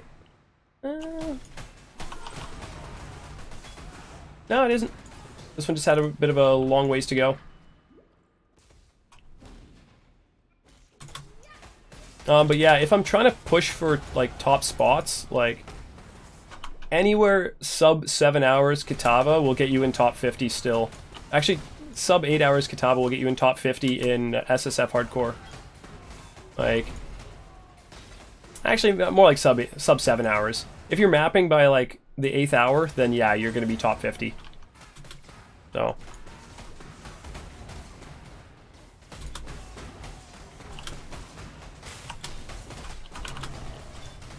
Alright, kill him. Now that we've been able to go around and go inwards and back to town. I did Delicate Taverns up 12 hours and was ridiculous. Happy with that. Usually takes me a little days to get maps. That's perfectly fine, man. Again, the whole point is that I know a lot of people are like, well, I can't get faster. How do I get faster? I spend so many hours like wandering around zones trying to figure it out. There's ways, and just by understanding the layouts of areas, it'll help you get faster. And again, it's one of those things where, like, you know, do you feel better getting a couple hours off your time? Hell yeah, why not? You can get like 20 minutes off of it. That feels great too. So, you know, it's fine. You do you, as long as you're intrinsically happy with how you feel after that run, is fine. Like, you don't need to be the speediest person in the world. If you want to be the speediest person in the world, cool. You also wouldn't be using a white wand. Which I find really funny. Certain appeal, but I really enjoy trade economy every game. WoW is basically auction house simulator for me. Hey, it's fair enough. A lot of people really do enjoy that as well. Honestly, I don't think this game has the best economy because of the lack of an auction house. I think that's problematic. I think having an auction house would make things much better and would make a lot less price fixing. And price fixing for me is one of the most annoying parts in the game. So also, remember how I mentioned Bleed Flask important after like Act 4, Belly of the Beast? It is. I'd probably drop some currency on it. Right now, I just got 1200 HP.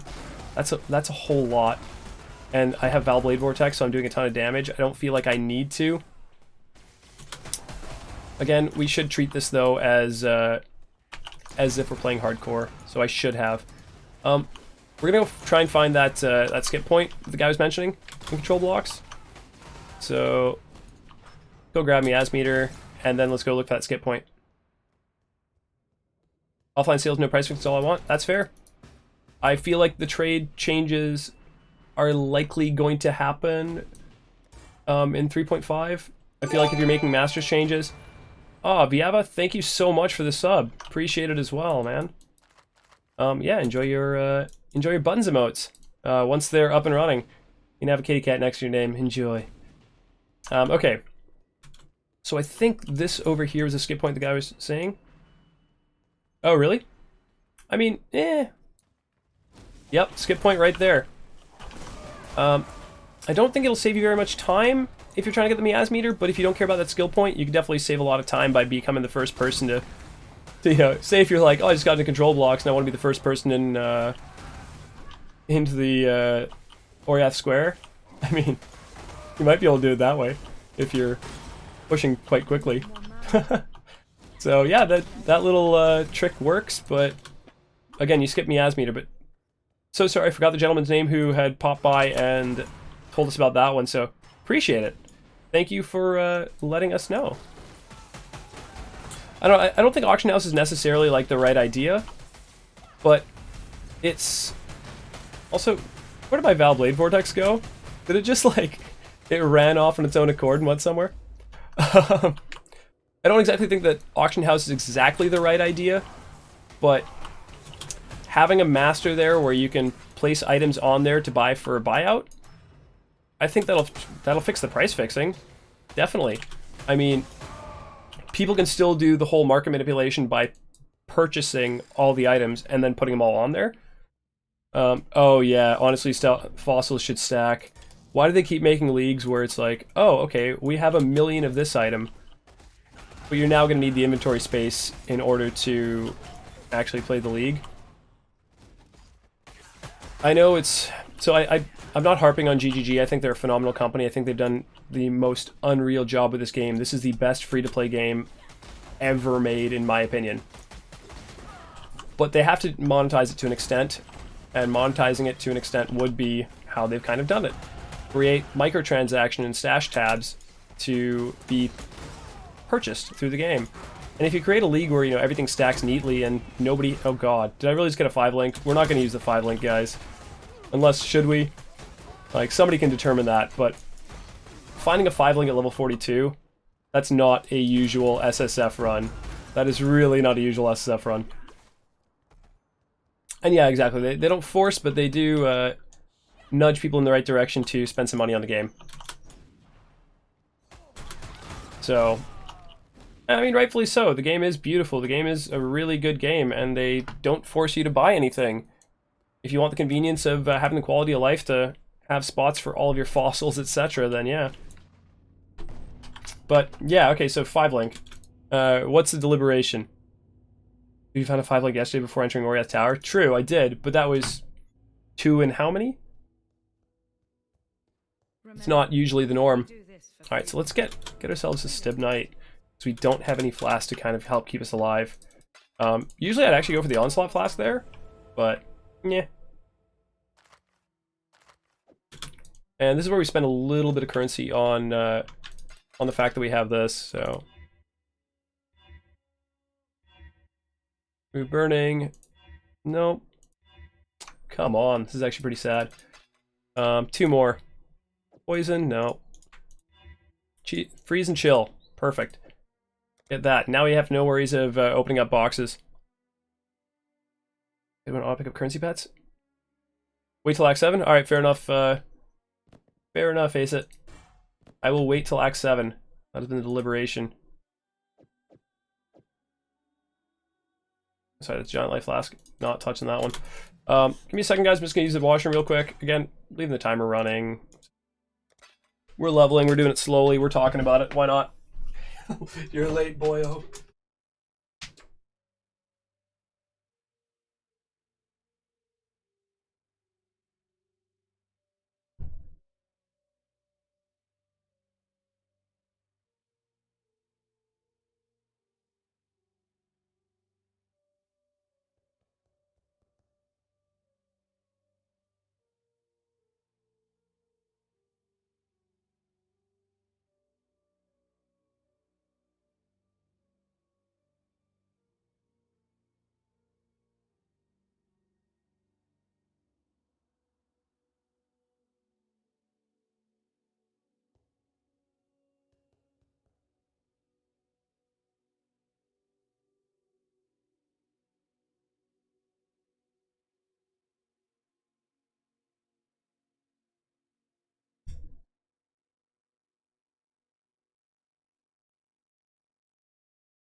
Alrighty.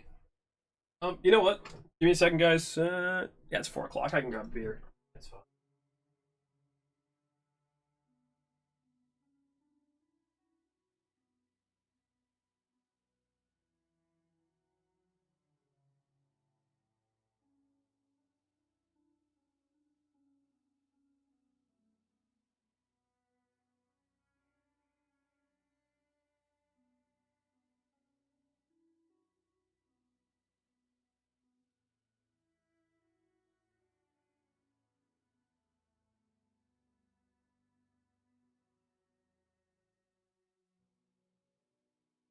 Alright. And to the 2 lovely people that subbed earlier. Yeah, it's any clock and grab beer. Pretty much. I mean, it's 6 o'clock somewhere. So, super good, right?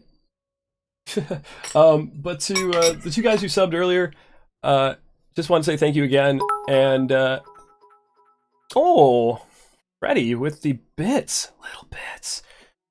Oh, did not make the little bits thing? It should have. It was supposed to. Squeeze my hog. Jesus, Freddy. Oh, God. I mean, again, if you want to, yeah, go ahead. You do you, baby girl. But yeah, okay. Bits are supposed to bring up a little thing from Rick and Morty, the little bits. Anyways, what I was going to say is, to the guys who subbed earlier, thank you so much for the sub. You basically fed buttons, aka I literally, when I was downstairs... Oh wow, holy crap. Stacked, thank you so much for the gifting subs. You will feed buttons for the next hour. Okay, well I literally just gave buttons like half a can of tuna. So, yeah, I will give him another half can to bet. He does not need the whole can. Thank you so much. Let me just call these ones out here real quick. Mason 1977, Platin 91, Bahis 666, West Bell 55, and the Doran Bolt. You guys are now part of the club. You guys have the cat emoji or emoticon once it works, and now you have a kitty beside your name. Woo! Again, to those of you who don't know who that is Buttons. Buttons is the stream celebrity, basically. Yeah, we just got there. We hadn't gone to Desecrated Chambers yet. Yeah, stream blew up a little bit in the past 48 hours, 24 hours actually. So, yeah, man, I'm loving this. I just really enjoy the sound of my own voice, so I get to talk all the time and have people actually listen. Kind of. You guys don't listen to me, I mean, fair enough. But, Ingurge, of course that's probably not how to pronounce it, but thank you so much for the follow as well. Appreciate it. So when's the ASMR stream? Again, it would just be like, oh shit, I fucking died. And I don't know if anybody wants that.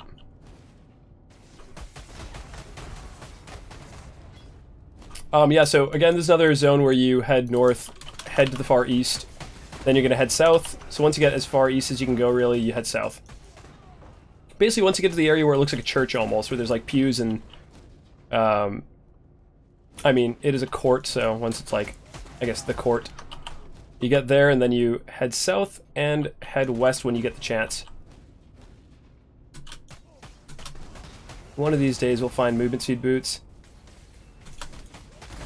Oh, okay. There's no reason for a titmouse. You would say Mason. Okay. Perfect. I will remember that. 3,260%. Oh, Jesus. Mason? So it's kind of like a Y before the S? Would that be kind of how it is? Yeah, I gotta change that goal. Like, make you guys try and reach a new goal. But honestly, I think it's hilarious because that legitimately, like, 5 followers a week is my goal. And you guys have surpassed that in subs in, like, the last 10 minutes? So...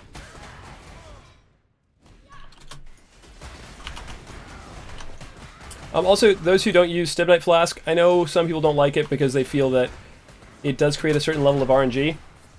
Yeah, it kind of does, because of the evasion, but the Smoke Cloud is really underrated. I think it is very highly underrated. Standing here, not really getting hit. When I do get hit, it'll hurt, but usually I won't. No Faithian, thank you for the follow. Platin91, thank you for the follow as well. Oh yeah, Jesus. I sent that guy a message thanking him again for doing that. That was... really, I have no words for how nice everyone's been. Like, I legitimately don't think I've gotten a person here that has not been just a nice, happy individual. And that's pretty awesome. Like, I couldn't ask for anything more. Like, I really, really can't. So yeah, once you go to the far west on this one, you can start heading up north. There's basically a corridor. I'll show where it is. Again, that corridor that goes up the hill and goes around, once you're past that, you can start heading south, and then you'll start going interiorly east again, I guess, down this way. Yeah, the PoE community is overall pretty damn positive. There's some people who just, like, again, a lot of the people who are here are Redditors.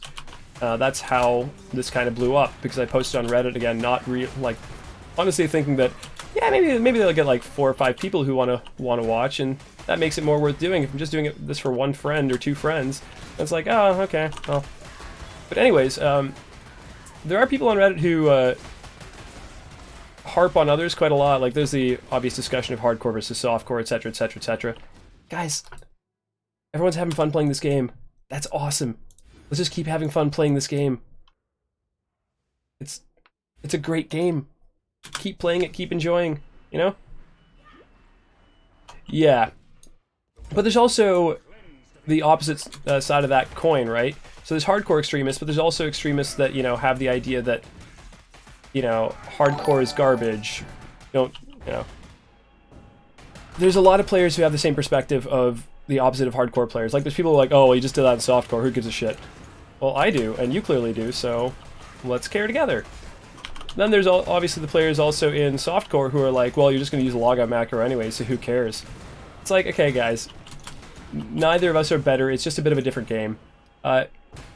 Kegmeyer, thank you so much for the follow, much appreciated as well. I should talk about what this boss is doing, but his first phase is nowhere near as different as his second phase. Yeah, I'm not going to be going crit. Blade Vortex Elementalist, it's not necessary to go crit. Okay, so during this portion, whenever he does his move forward, he'll do that little spark, I guess you could call it. It always goes behind him. Oh yeah, didn't see that from off screen. Let's just run around in a big circle around him. Does his AoE shot. He also does a blink forward and a ground hit. So that one's a bit rarer.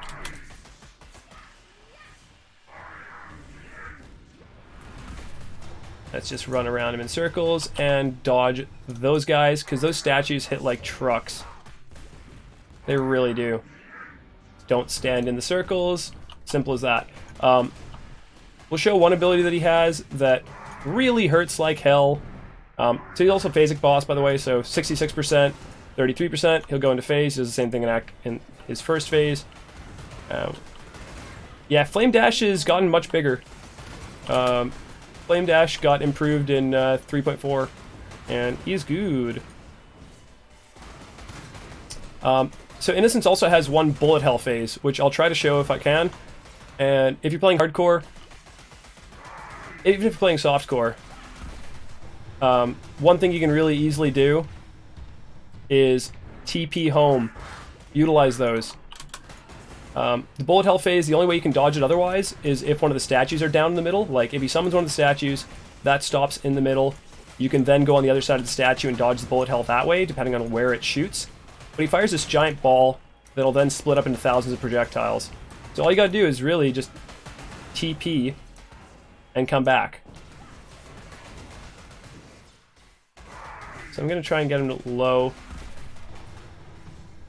Let's make him do it. There we go. Here it goes. So all you gotta do is do this. Instead of dodging all of them, TP back. When you TP back in, you have 30 seconds of immunity. So right now, Bug, you can't see the effect that he was doing, but it was still there. But I'm not taking any damage. Right? So utilize that immunity period. Utilize that grace period. And that way you can get through this fight pretty damn easily. Yeah, so Acid also is Acid and Donarchy are two of my moderators. Super good dudes. Acid basically... Oh god, what just happened? Oh, dude. Smell like cabbage.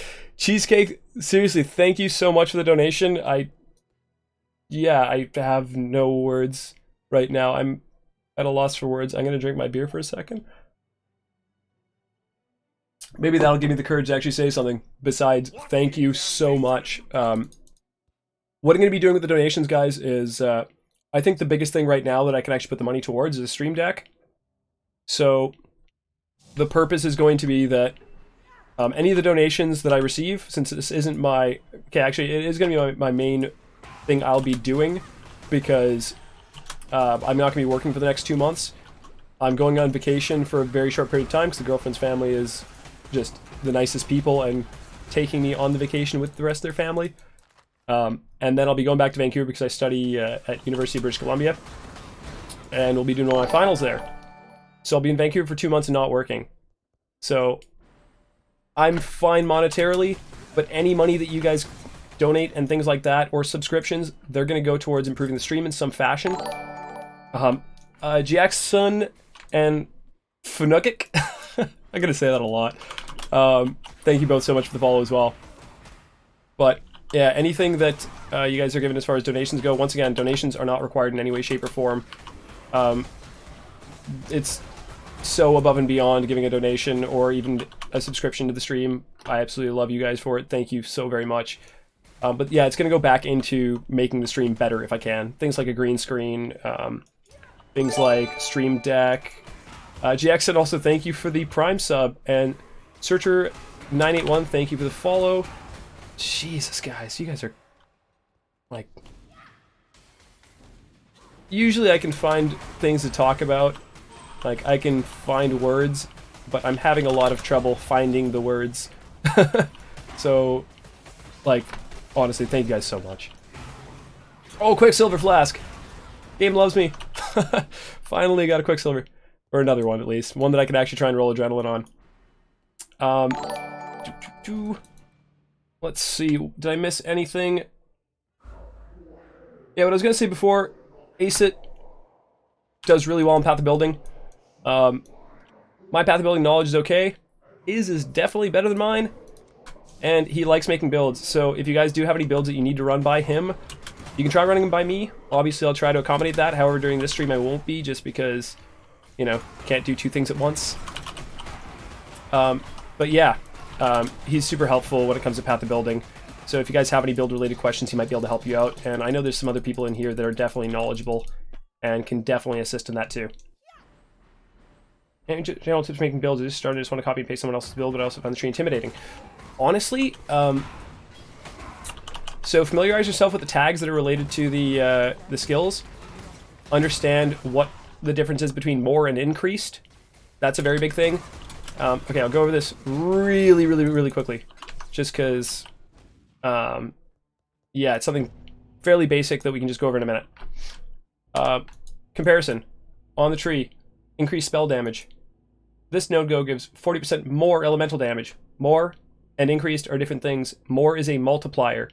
Increased is an additive bonus. You'll take all your increased ones, add them together, then times it by that much.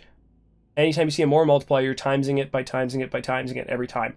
So, more multipliers are exceptional. Understand the tags on gems. So, let's just go with my main skill, Blade Vortex. You see up there it says Val, Spell, AoE, Duration. It will receive bonuses from all those. It'll also receive bonuses from any of the supports that are going alongside it.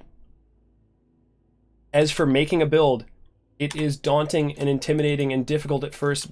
The passive tree is absolutely massive.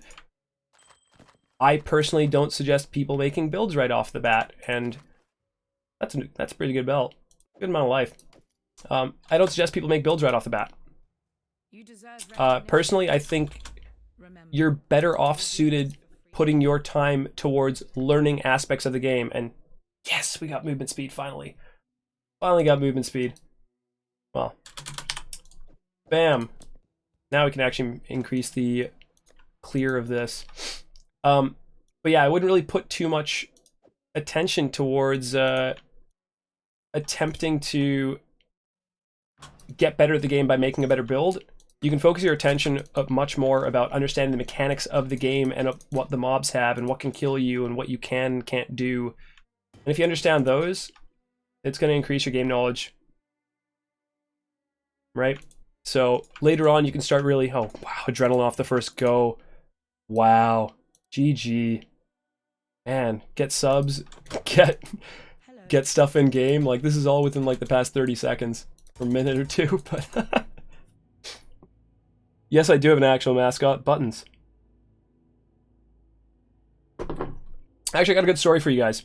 Real quick, I'm gonna pause the timer. So, what league would it be in? I guess it would be in SSF Hardcore? Yeah, probably an SSF Hardcore. Now, I had a race, the Incursion, or the Bestiary one. This is going to be hard to find. But there's a $sign somewhere. It should actually be right at the front. Not this one. Remove only. Not this one. Give me a second. Let's find it. There it is. Miraculandra. So, I was competing in the SSF Bestiary League race in hardcore. Was around level 98.5 almost. And died because of a crash, game crashed, died, was about half an hour from catching Embu, which would have been really nice. However, my game was like, I had major lag problems. So, let's see, what is the character? SF Standard? Yeah, this guy. Fix dies again. Fitting name. Anyways, it was one day where I couldn't stream. The one day that I could not stream, because of my connection, I decided to play anyways because I was trying to catch up and there was 4 days left before the race ended, and I'm getting a mirror off stream. So it was like the ultimate anti-streamer RNG because it was the one day that I could not stream. So, the one day. So yeah, it's pretty funny. Oh, timer. Bam. Not as if the timer matters, I guess. It really doesn't at this point.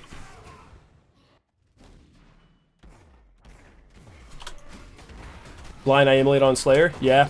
I mean, even if you just do, stack jewels.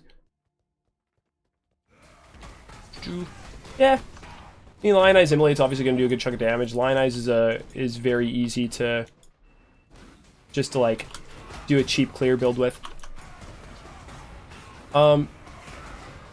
Lucas or Acet. Oh, also, by the way, skill point. Go all the way south. Don't go in that area there. Just keep going south. Get your reliquary in the eastern portion. But Acet, I was going to ask, do you find that, like, or what do you find is the cheapest way of starting off something that's decent in a softcore environment? Because in hardcore, I think it's very, very different.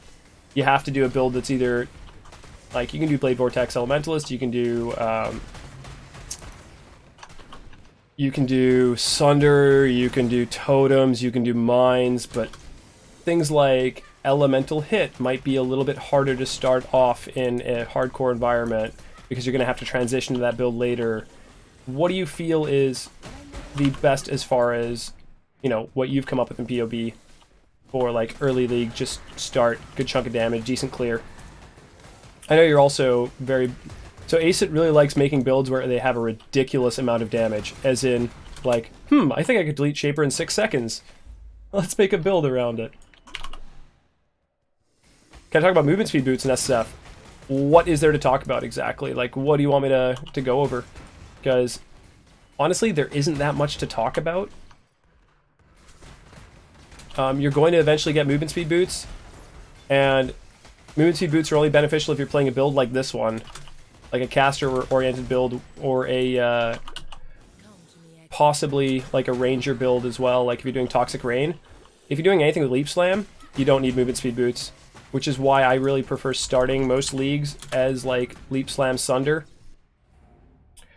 I'm trying to make Facebreaker Berserker. Any tips? I have a business helm, Facebreaker, using leveling. Not sure about good chest boots or whatever. Facebreakers, I mean, there's a lot of good chests in the game now. There's tons of different, there's tons of variability now because of fossils and things. But steel rings. Okay, so we got the skill point here. Yeah, we got skill point part in Kalani. What I usually do after this is when I go back to the waypoint to Ruin Square, I'll reopen the area. Because no jewel EL hit is a good thing. No, it's not bad actually, no jewel one. But you'd want one of the jewels, which you can go cold LE hit. It's really good. Cold LE hit, I think, is almost as good as fire. If not, if you have the gear, cold LE hit might be better than fire LE hit. Especially in Delve, because you get rid of all the corpses. And guess what? You're saving yourself money also on not having to buy the fire jewel, the one that gets rid of cold damage. So, yeah. Cold LE hit, solid. Uberdan did that one. I think his character's dead now. He died at level 100 when he was doing Kurgle, the Black-Blooded. Oh, whoops. Wasn't paying attention and didn't do ossuary. Sorry, guys. Scuffing it.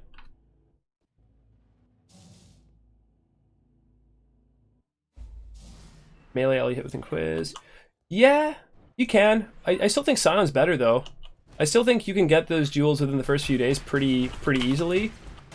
If you're doing SSF, then it's going to be a problem. Carvaroscu did... oh, I have no idea how many Sulfur Vents runs just to get corrupted jewels. And eventually got it after, you know, like 3 days of straight farming for it. But my god. that is legitimately torching yourself to be able to get it. He's a madman, though, so... To improve the Facebreaker build, though, so steel rings, biggest thing. Hands down. Box, Arcanist. So I do this personally. If I find an Arcanist box along the way, if it's white, I'm not just going to click it. I'm going to grab, you know, even if I have very little amount, I'm going to at least try to, oh, whoops. Come on. I'm going to at least try to get percentage or plus to items on it. There we go.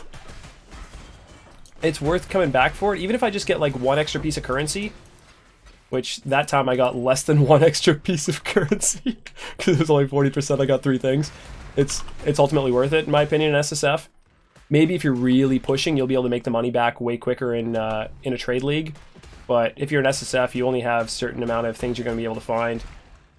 So, you know, spend the currency on getting the currency back.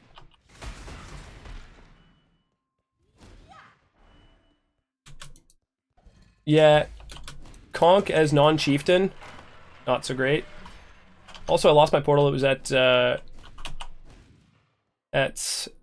Kitava, so I should have just TP'd back home for it. But what I'll do here is I'll just start this zone again, because, again, getting just a little bit of EXP and getting your flask back while going to Kitava is more helpful than just, you know, not. Also, you guys want to see something really embarrassing? Like, super, super embarrassing. You guys will love this. Check this out. Give me a second. Kill these guys. Yeah. Still using Arcane Surge. Once I kill Kitava, I'll actually switch off from it, because it's actually helping for bossing, just because I get the buff going. But I can actually switch it over to my my Flame Dash, because I think I... No, I don't have a 3-link. Yeah, no 3-link. Lol. Yes. Yes, ace it. That is, so Poet's Pen Arc, Lightning Warp, is one of the best farmers in the game. You know what? There's a post, actually. I think I still have it open somewhere here. Oh, I don't. Sorry, I got rid of the post. But if you guys look on Reddit, there was a gentleman who made a post about having, like, 5 mirrors in the first week. And how he did that. It wasn't just the build. I know a lot of people are like, what build makes money? It's also your actions of how you farm, what you're farming for, etc., etc. He made it, from what I remember, by primarily selling maps within the first week. So that build's insanely fast at clearing maps. He got Xana level 8 by just buying Gracious Masters and a Master Seeks Help. So he was able to get all the Harbinger stuff and get map returns and then sell all the maps. So, yeah. That build, though, is one of the fastest farmers in the game. But involves getting 2 Poet's Pens very early. You're going to have to front the money for it. So you're going to have to at least be able to do self-cast Arc until then.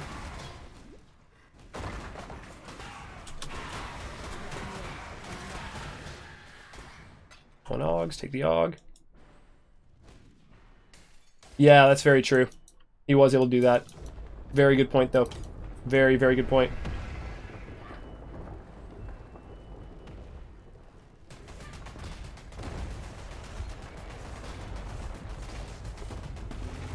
Mastral, give me a second. I'll have a look in a second. I can't quite see it because I'm using my phone for Twitch chat. Not the best method.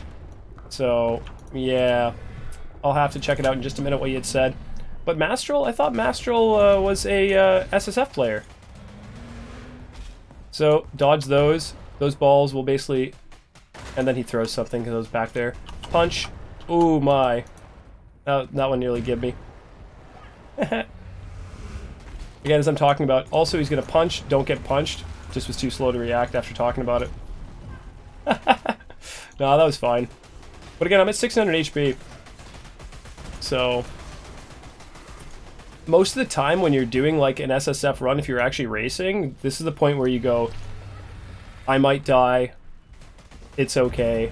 I've thought about it.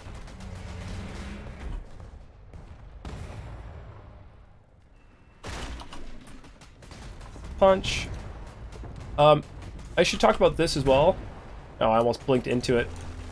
I was trying to blink past it, which was successful, but, you know. This is one of the reasons why I don't actually use Decoy Totem against Kitava, because there's occasions where if you're using Decoy Totem, he'll aim for the Decoy Totem, you don't realize he's aiming for the Decoy Totem, and then you go into it.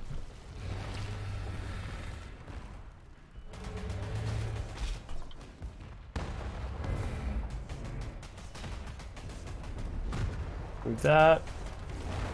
Alright, cool. And that is Kitava down. Ripper MF player, hunting dogs. Only got the 40, but hated his life doing it. He will not do SSF again. Okay. Yeah, I only saw him when he was doing SSF. Sorry for you. Heard about Master Game was hanging his channel, chatting a bit, and suddenly a kind soul gifted me a sub, so I asked him for his game name, invited him, and traded him a mirror. May flicker, but it cannot be extinguished. Because I'm out of mirrors.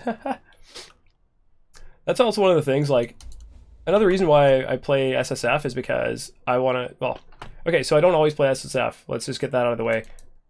Primarily, I've been an SSF player for the past 6 leagues. I think it's been around for 6 leagues. Essence League was when it started. And I've been primarily playing SSF there. Or since then. Straight up, SSF is super fun. Not everybody needs to play SSF though. I know a lot of people are like, oh, well, I've been told I should play SSF. Yeah, I mean, give it a go. If you want to, go right ahead. But understand that it is going to be frustrating. It is going to be time consuming. If you have less amount of time, SSF isn't the right way to go. Not necessarily. So, yeah, be aware. I play SSF also because I like getting all the stuff myself and doing all that. When I do Trade League, I make the acceptance and the idea that, okay, I'm in Trade League. Let's trade for items.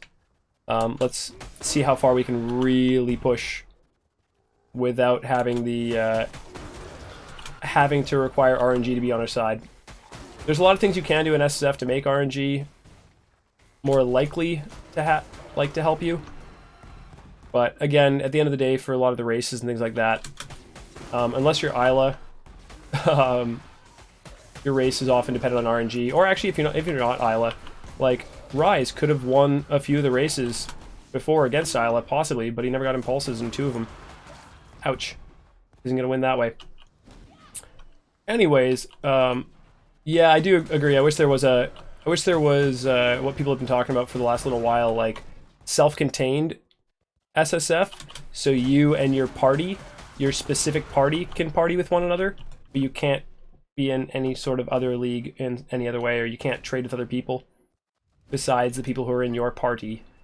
And that party is determined at the beginning, like, not, you know. Oh. Lagged for half a second, I think, because I saw my life go plink, and then frozen, and go plink. Well, we got 2 deaths now, boys.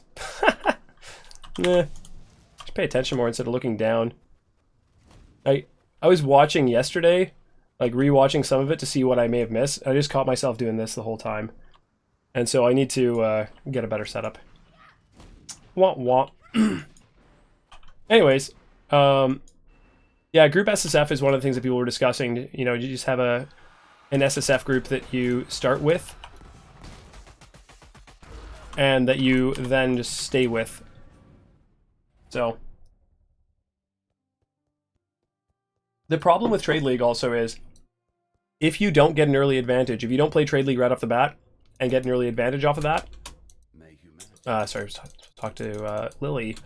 Yeah, if you don't get that early advantage, everything is so expensive when you start. Like, I'm having that issue right now when I went to Hardcore Trade League. I tried a Wind River MF build. Haven't found a doctor, unfortunately. Actually, I haven't found a doctor all league. Also, Aceit, I think you were saying, use this once we're in Act 6. So, guess we're popping this on. 7 life. Give me that. Oh, we got what, 13? Cool. There we go. Or actually,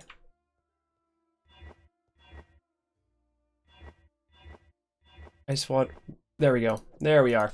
Because I'm going to use increased duration with this. Oh, also killing bosses. Act 7. Okay, Act 7. Sorry, my bad. Let's put this back away. It's level 25 base. Don't you dare. Alright, Act 7. So here's the problem that a lot of people hit. Those resists. Once you get to this point, it's really tough to ensure that you have the right resists. So it's going to come down to things like, okay, there's one of those. I have a couple of here. No luck. Alright, next we're going to hit up, we're going to go to the next area and, yeah, first few areas are actually, 6 are a huge resist check. But, so they do fire damage and cold damage. A Superior Silver Flask, nice. I think we actually have to go this way, you know? No, it does go interiorly and around, just like one of the layouts from Coast in Act 1. See, those guys that do cold damage, and then there's the other guys do fire damage. So I just got to dodge the cold stuff right now. Which is funny, because I'm going to go to the side area. I'm going to go do the quick little tiny quest that takes only a moment in... oh man, I'm trying to blank. Zone right here. I'll see it in a second, then remember. Tidal Island. Ah, I did it before I saw it.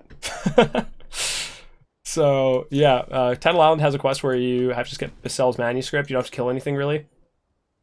Once you get the manuscript, you get either a necklace or you get a belt. You can choose or amulet or belt, so I'm going to choose amulet for this one. And Norv Alchemy, cool.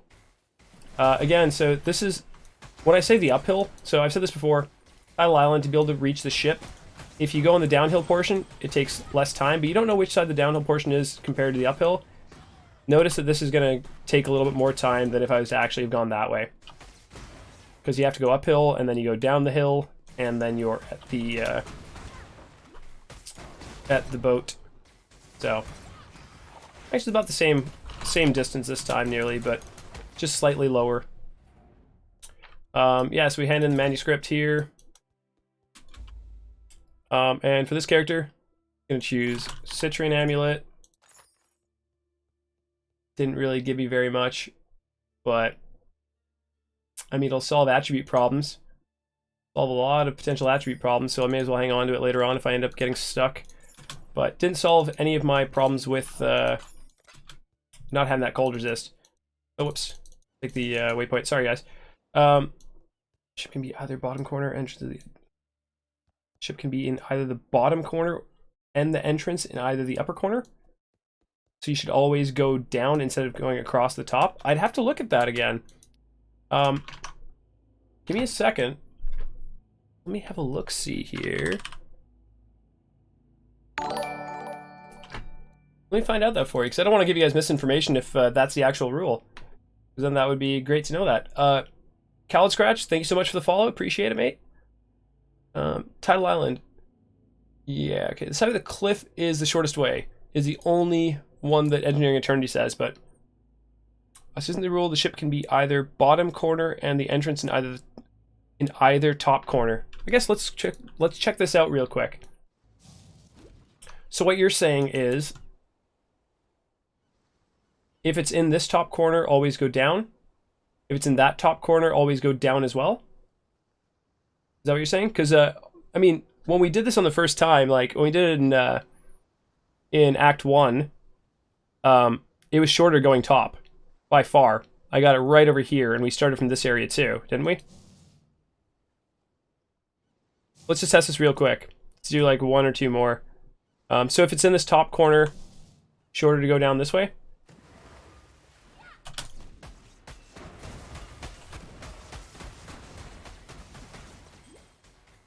Flash charges back. Yep, shorter to go this way, definitely. Let's try it again real quick. Bellblade Vortex, go, I choose you. I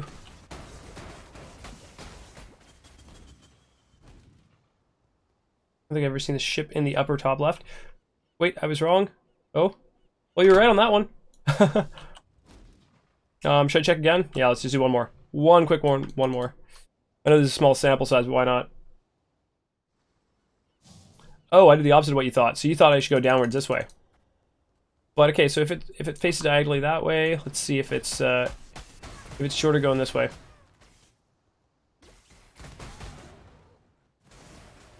Yeah, it was shorter going this way. So I guess currently my only thoughts are if you start on this diagonal, if it's in the northwest corner, go topwise, I guess. Go up this way.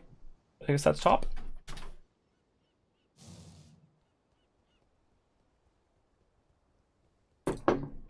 Today we learned. I think that's only for Act 6, though. I can check it out for Act 1 later on. But I've never actually seen it in that orientation in Act 1, where it starts in that diagonal corner. But okay, once we get to Mudflats, just head north-ish. Once you get basically to the wall here, we're going to start going downwards, and you'll eventually find the unique mob. That chick, the Dishonored Queen. Kill her. And we take the... It's not Eyes of Zeal, what's it called? Eye of Conquest. Eyes of Zeal are the other guy in Act 5. We take it, we head along the wall here. Almost back to where we had started. Kind of where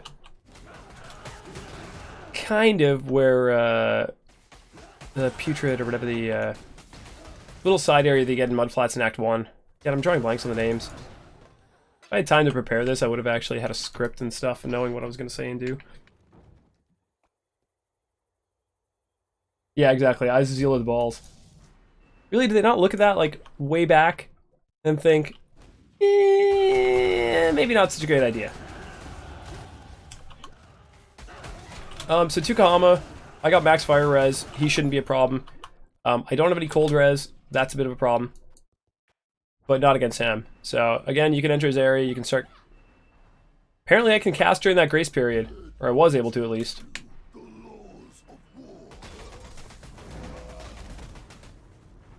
So, his stuff's pretty easy to dodge. There's only one wind-up that doesn't show on the ground as a ground effect beforehand.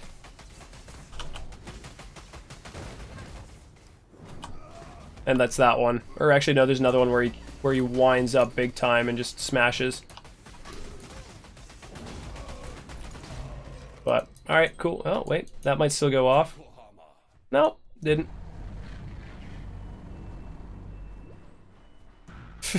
There was also one way back, legitimately, in Act 2. It doesn't look like it anymore, so don't quote me on this now, but I swear to God it really did before. Maybe I can find a screenshot of what it used to look like. Oh God, I'm gonna walk into just pain and suffering there. Go away, guys. Valblade Vortex. Again, also, depends on how comfortable you guys feel. Like, personally, I feel okay without having an instant flask right now. But now that I've hit level 42, or past level 42, I would roll one of these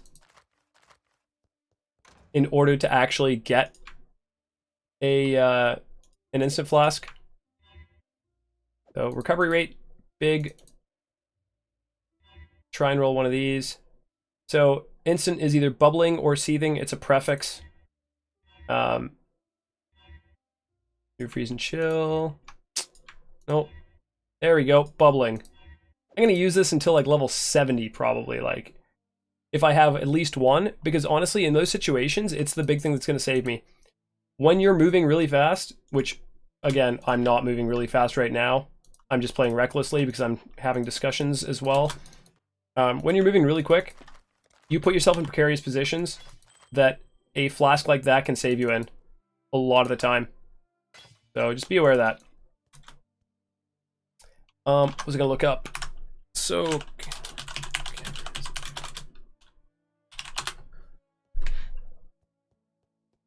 like the area that was going towards the caverns way back, in Act 2, used to look like a part of the female genitalia. Like it really did. I don't know if there's a screenshot of it. I'm trying to find a screenshot of it, like on the mini map. It just kind of looked a bit odd, you know? Anyways, yeah. Thought I'd just throw that out there. But I guess it evens out with the fact that we have the Eyes of Zeal, right? So Alright, so once we get into Ridge, let's actually just quickly... Can we refund any of these passives yet? Yeah, we can, actually. So let's just go along this way. Or actually, well, no, I don't have that yet. I'll do that later on. I'll get that later. Because I don't have any jewels to actually use right now, even though it's just a one-pointer. So moving onwards, the Ridge, just like the Ledge for the most part. You continue in kind of a linear fashion. And just try not to stray away from like what looks like a main path. And you'll eventually get there.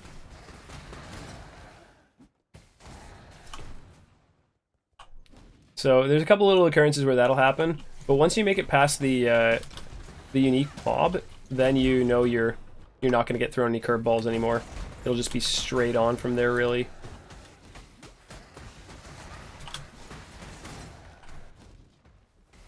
There's the unique mob. That'll be easy because you have these little the wheels that are going to show up soon. Grab that. Male mine. I don't know if it's just the male mine there. I mean, it very much did. I'm all for innuendos, but that one really was kind of an obvious one. Just lost all my female viewers. It's fine. Not that I want to lose any viewers whatsoever, but I mean, if anyone's offended by things like that, then it's fine to lose them for the most part. Like, I can be an offensive individual sometimes. Try not to be, but every so often, you know, you have those moments where you say something, you're like, oh, that didn't come out right. And so I'm sure I have those moments too, or I know I have those moments. My girlfriend's the one who has to remind me every time. She's like, what? Shh. But yeah. I mean, if people are offended by simple things like that, then can't really help them. Cause and effect, we've proven it. Okay, so I missed the Trial of Ascendancy here. Also check for Remnant of Corruption. I always check these guys for if any of them are Remnant of Corruption, because those will help. I'm just skipping the Sulfite because, frankly, this is meant to just be a generic run, not meant to include any of the League mechanics. So I'm skipping the Sulfite because of that reason, and only really that reason.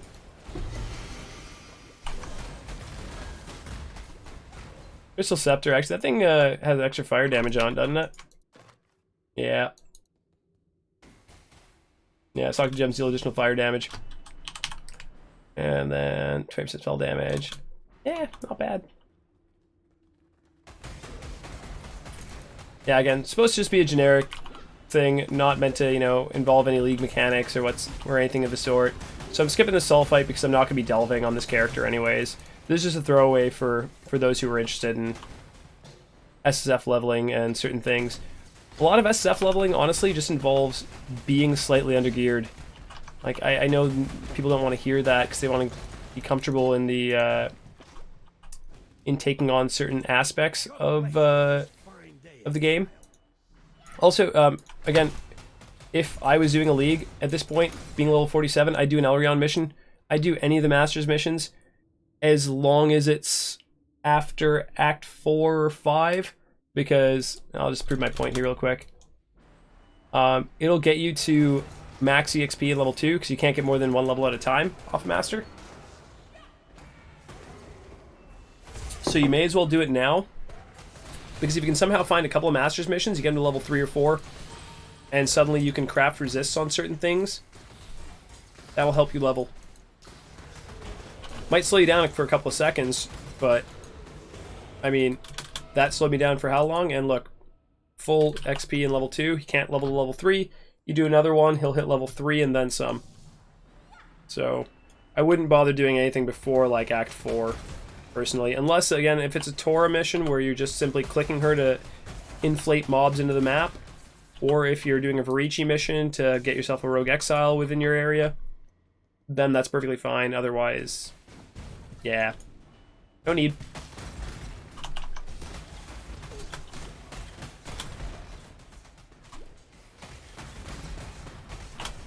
Again, I'm not sure if you guys have noticed, but like, the instant flask that I now have has made this infinitely easier. If you're lucky enough to get an instant flask, awesome. Like, really, that's one of the most important things you'll find. We're leveling for Act 10 Kitava. Gave me some items upgrades. Yeah, of course. I mean, you can do that.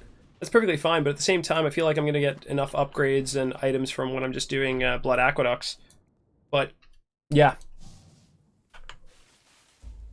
100%.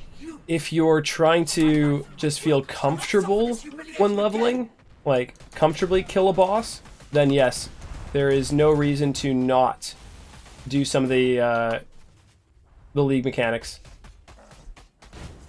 Okay, so I guess we saw both things that Brutus does. He smashes on the ground 3 times.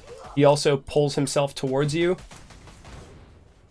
Chevron, she goes up in the air and flies around for a second where she's invulnerable and shoots the balls at you. So here's his 3-shot. 3 shots. Now he's going to try and grab himself towards me. This is what I'm going to DPS. Here comes the 3 shots. Run around him. Boom. So once you're done killing him, you can just log off.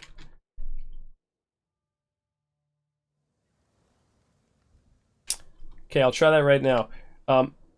Yeah, that's true. That's very true. See, what I was expecting was the fact that I have it on stream on the side. And that way people are seeing that, but you're absolutely right. If people are minimized, I'll read what you said out loud. By the way, Trix, I have a new streamer tip for you. Every time you react or respond to something in chat, read it aloud first. That helps the people that are playing themselves and have you on in the background, people watching the stream after the fact on YouTube and such. You're absolutely right. I have it that goes on screen on the right-hand side there. It should go on screen, but yes, very much true. Thank you for the tip. Appreciate it. With the road to the Frisian. All right, so unfortunately, I'm looking for a really good shield. Still hasn't happened yet, but eventually we will get a decent shield. Also, no, unfortunately that one isn't better. Isn't quite there. Stay sharp out there. I remember Incursion. I got 3 leveling uniques and friends. You're instant if I do Grookthul right away. Honestly, I don't usually. This build, I will. So I'll do them right away. Reason being is, honestly, this build is pretty damn strong on bossing. Is there any reason I don't have sockets always showing on my inventory? No, not necessarily. Visually, I don't like having sockets always on. There's a way to do it actually by pushing to that. I can't remember how you can do it, just like randomly throw it on. But the reason why I don't have sockets always on is because I find it cumbersome to be able to see the item sometimes when I have like an inventory full of things. So yeah, that's the only reason.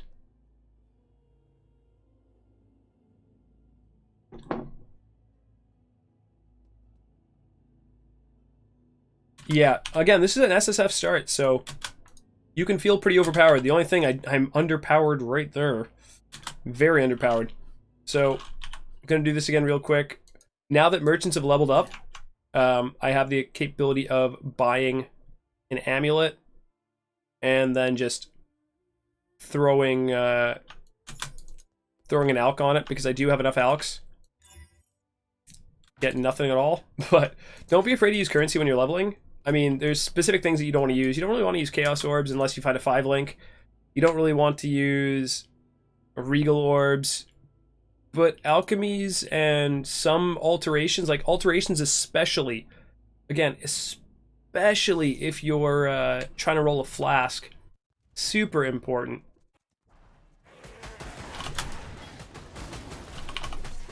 Just grab that transmute, may as well. But yeah, I save my alterations for flasks, personally. But yeah, again, I think it's just a visual preference for having sockets always on or not. Some people do, and I've been told before by other people, like, oh, why don't you do that? I just, yeah, visually, I don't like it. It kind of makes things blur into one for me.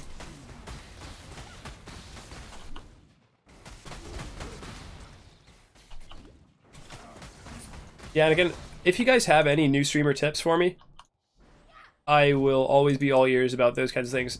Well, I'm pretty much all ears, I think, about any kind of tips in general. But yeah, as long as they're constructive.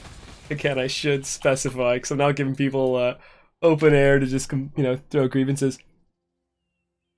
Yes, I did leave a card on the ground. Wasn't a mistake, it was Lantador's Lost Love. Oh, whoops. That was weird. I thought I was clicking just farther from it. I think the cursor gets, the cursor gets stuck right over here, so if you're slightly off. Reason why I left that on the ground is because Lantador's Lost Love doesn't show up on my my loot filter for the reason that, actually, this one shouldn't either. The Betrayal, Malgar's Virtuosity, it's not a very good card. But the reason why is Lantador's Lost Love gives me a 2-stone ring by picking 7 things up. Don't really think it's worth the value. Just like Reign of Chaos, not really worth the value of picking up all the time. So you have to pick up 8 things in order to get 1 Chaos Orb. That just might slow you down. In the meantime, you can find a Chaos Orb, frankly. Okay, so Riverways. You follow the road the whole way. For the other ones, you're following the road as well for here. However, you're going to go off the road once you get the waypoint. And you're going to try and go along the wall. I guess the road met up with it here. You're going to keep trying to go towards this wall, because that's where you're going to go towards Southern Forest. So get to this wall and just follow it, and you'll get to Southern Forest that way. So have a freeze flask now. Makes it easy to just click any strongbox I want to and just move away. I'm going to also try and see if I can find this. You know what? I'm going to ID the next strongboxes, because I want to show you guys a little tip as well. That there's an audio cue if a strongbox has a trap in it. And most people don't realize there is an audio cue. Well, I got plenty of them drop in the world. Yeah, they're Lantador's Lost Love, not great. Chaos Orb's a Chaos Orb, I always pick up everything. Hey, fair enough. However, again, I've been stressing this a lot during the stream, and I'm going to stress it every single time I can. Relevant things that your loot filter shows. Like right now, this Ceremonial Axe is not relevant. It's a high-level base, though, for my level. That's the reason why it's showing.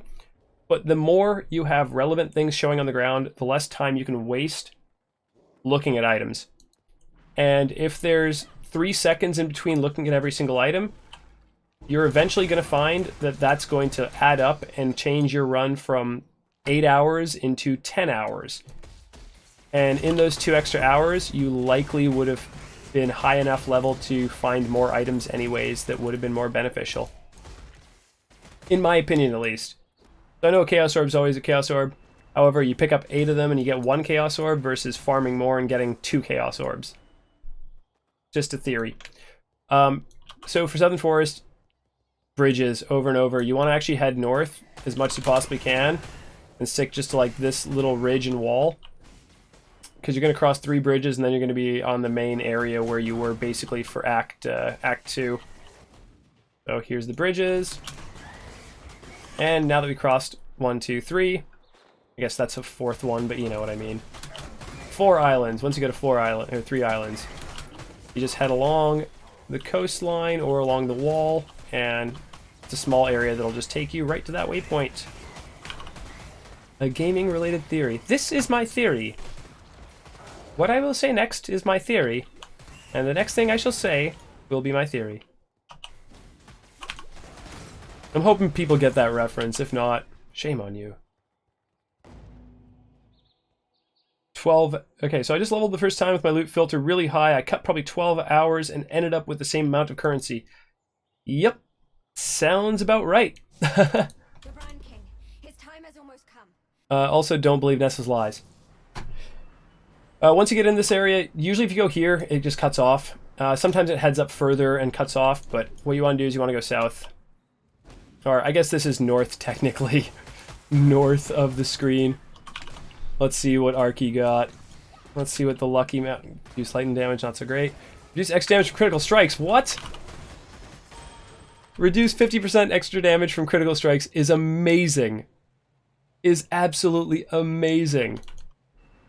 Now, if you were able to get that on, like, a Comb's Heart, you would be able to sell that for, like, 100x or something absolutely obscene.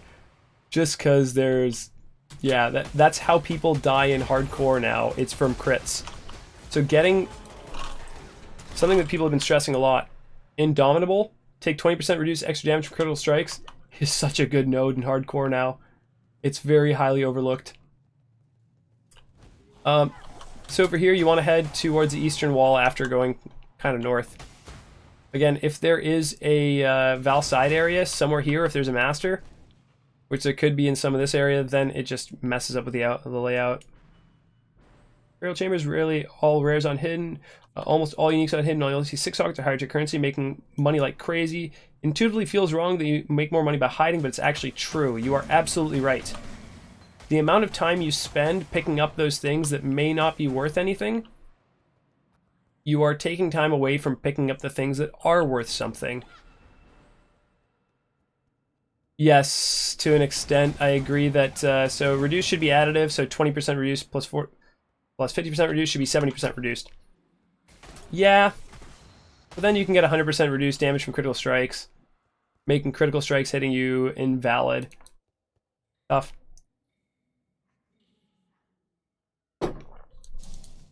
Alright, so once we get into the beacon, don't like this zone. Not because there's anything wrong with the zone, but it's because of the escort that you have to do. Anything that slows down gameplay, for the sake of slowing down gameplay, ooey. Usually kills as much stuff as possible for EXP when leveling takes a long time. Why don't I worry about that? So, you get EXP in a zone based off of what level you are in comparison to what level the zone is. You get 100% EXP if you're 4 levels below. 5 levels below, you start getting a reduction. 10 levels, or like 7 levels above, depending on what level you are, you start getting a reduction. So exactly what Mukau Pong just said. The fastest way to get EXP to go is a higher level zone. So I'm 4 levels below this. I'm going to keep being 4 levels below, even though I'm not killing as much as you're killing. So, reason being, mobs are giving more EXP. I'm killing blue packs, and for the majority, I'm just keeping my flasks up. The whole point is to keep your flasks up and go as fast as possible while killing as much as possible without having to really stop to, you know, kill mobs here and there. So by doing that, I'm going to have as much EXP as you're going to have. You might be over-leveled, actually, even. Which, again, for some players playing hardcore, that's not necessarily a bad thing. If you feel more comfortable being over-leveled, be more comfortable being over-leveled. By the way, this zone, you're going to find a corridor at some point, which is going to lead you to the, basically like to the riverside or the very edge of it. Keep following this little wall and you'll eventually get to the beacon itself. So indeed, so far this league I've found 37 Exalts, 42 Divines, 23 Nulls, 2 Keys, 16 Doctors. By the way, I found the second key yesterday. Drop rate on them is just stupid low, but yeah, super duper strict loot filter for the win. Zoom, zoom. Hell yes. Funny enough, I have a level 95, 94, 93, 92, 90, 88, etc, etc. Haven't found one reliquary key.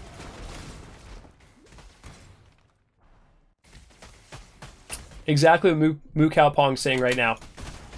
I wanted to simplify it because, well, frankly, I think giving somebody a lot of data sometimes isn't a good thing, but I have a tendency of doing that. Like, oh, this, and this. And this. And then they look at me as if I've just, you know, given them too many options, and it's like when my girlfriend asks me where we should go eat. I'm like, how we go here, or we go here, or we go here. And she's like, all of them? Well, that doesn't help. Here is 2 options. Like, I worked as a bartender or a server for a number of years. I still work as a bartender in a craft beer place. But I realized don't give customers 2 options, ever. Never give them 2 options.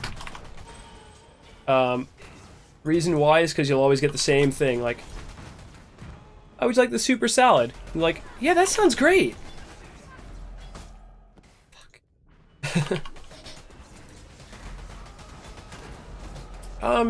That one with regular tonic or diet tonic?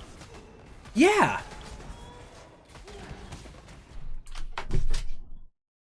Yeah, you give them a simple response and they'll have nothing to do but to accept the simple response.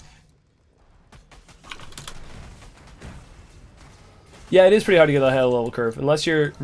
Most people at the beginning of the game, when they're starting off, they're going to kill everything. They think that's also the way of getting to the next area, that killing everything is probably what the game wants you to do. Maybe it does, but we can rig it to our advantage by being underleveled and staying slightly underleveled.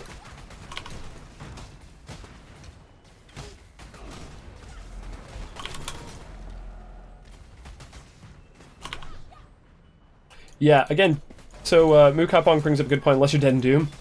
Always just go to the higher area. Yeah, Dead in Doom is a monster, and his Twink run, I think that he did. By the way, you can blink down from there, so... Actually, I forgot to click again for the beacon. So if you're in this corner, you used to be able to do it from this corner too. You can't anymore. If you go to this corner up here, boom. Doesn't help too much, but hey, it's a something.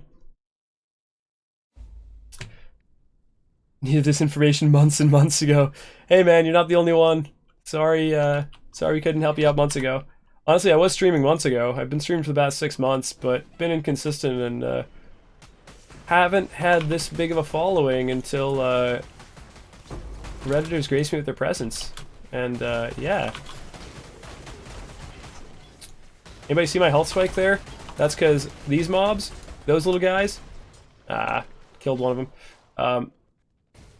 Not these one, not the brine vassals that go in the ground. They hurt a little bit, but the golems that are in this area, the reanimated reefs, or the animated reefs, oh my god, do they do an insane amount of physical damage.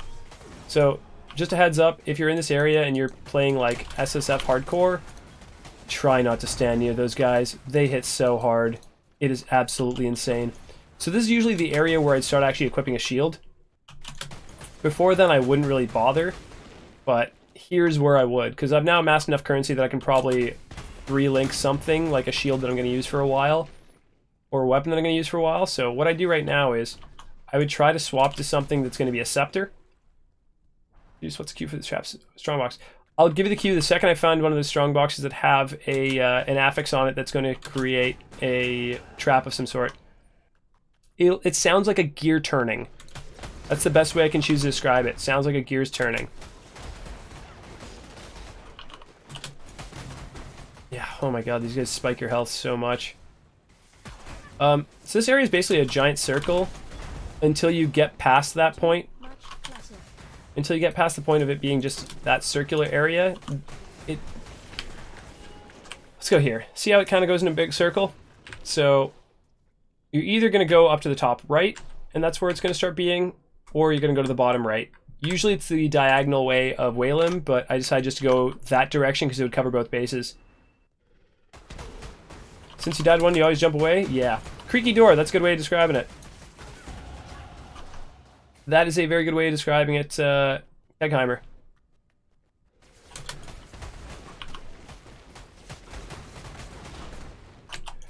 But yeah, to me it sounds like cogs are turning, like, as if there's a trap inputted into the thing, and when you click the strong box, it hits that trap.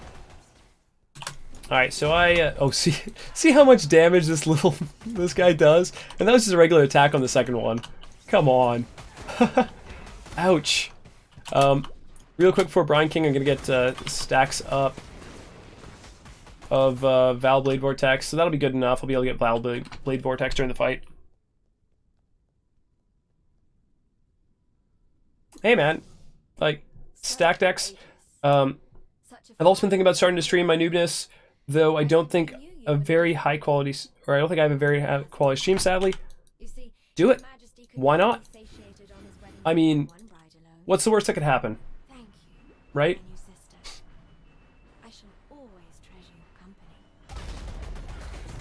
You might enjoy it. Might be some embarrassing moments, but you're gonna enjoy it. Alright, so little tip for those who struggle with this area. This is all you have to do. If you really want to skip this portion, all you gotta do is use the immunity phase. He's gonna smash when he gets up.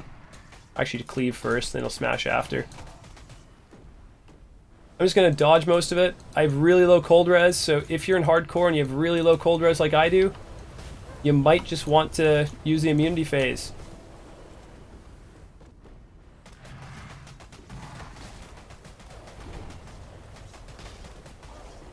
People usually have trouble on this last phase the most because it gets even closer. So again, all you gotta do is this. Personally, I don't utilize this. I utilize this in a lot of ways. I don't utilize this on this boss anymore usually, because I think I can dodge most of this stuff pretty fine. But that makes it super easy. And I know somebody's gonna go, "That's an exploit." No, it's not. It's part of the game, and they're aware of this immunity period being able to occur during that time. So, you really want to make it easier on yourself and you don't feel confident, just do that. It's fine. You'll be fine. Alright, so I got real lucky here. Those are 2 3 links. Both are usable. So all I gotta do is get 1 green. Yep. Get rid of that. Get that in there. Swap that out. I got about 30 X totals, so I think. Brian K, but I'm pretty confident about dodging. That's perfect.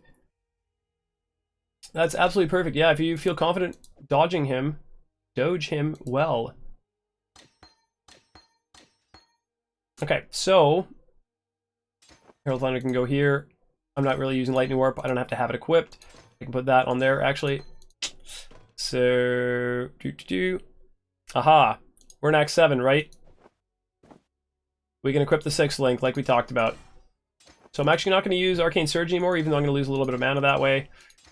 And I'm going to take out added lightning as well here. I'm going to have Controlled Destruction.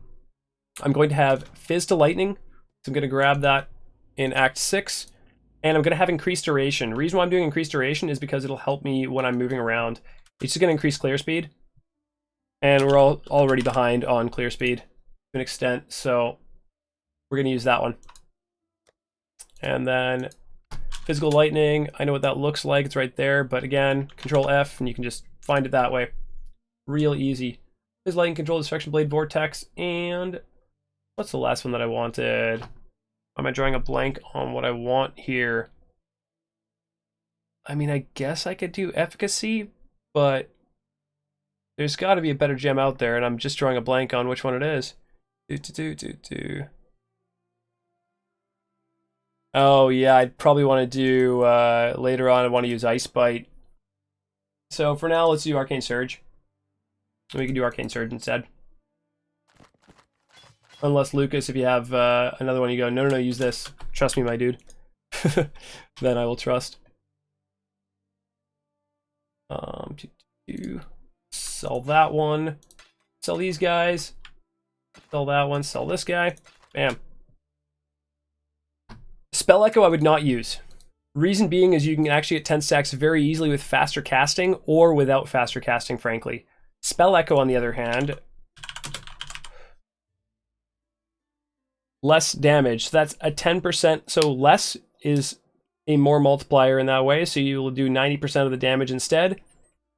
And it also makes you stand still for a couple of seconds. So I'm going to have 10 stacks anyways, and I don't need 10 stacks to clear. So I don't feel like Spell Echo is very good anymore. It used to be great. It used to be really good, but it has since changed.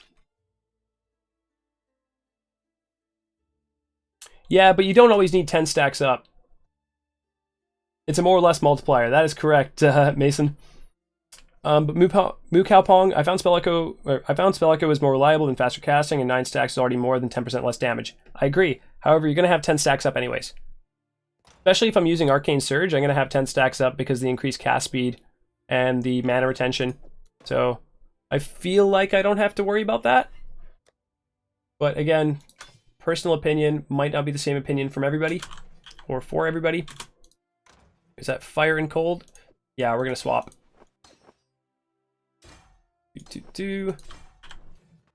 Now we got just a little bit less lightning resist. I do have Fizz to Lightning.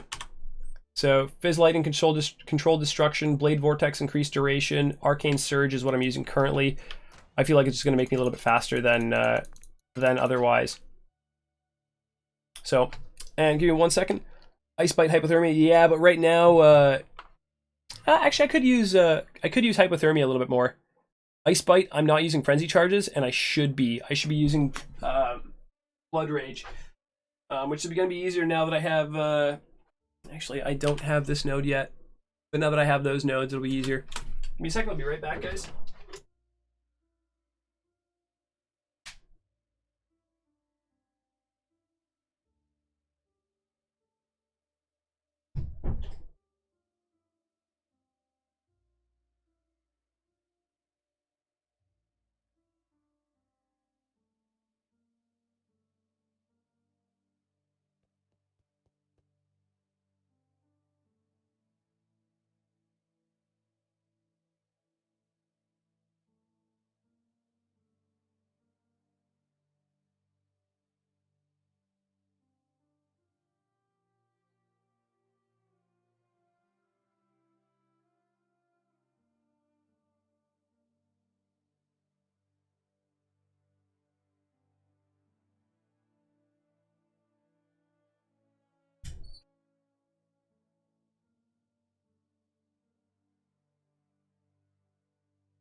Alright, I am back.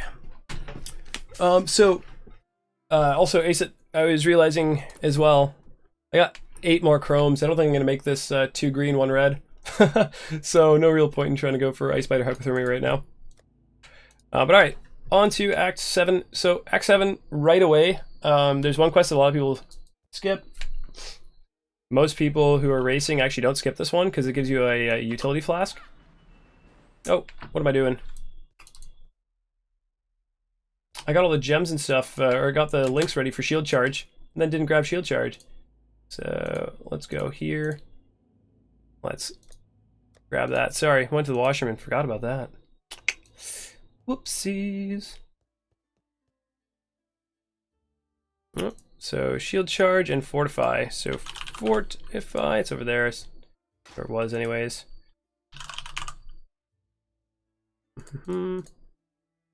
Fast attacks I already have actually, so shield charge is the other one I need.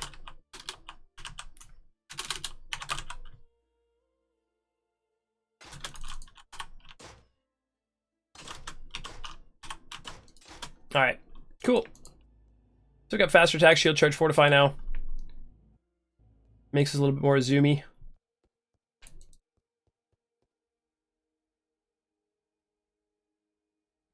Yeah, no heralds equipped. Where's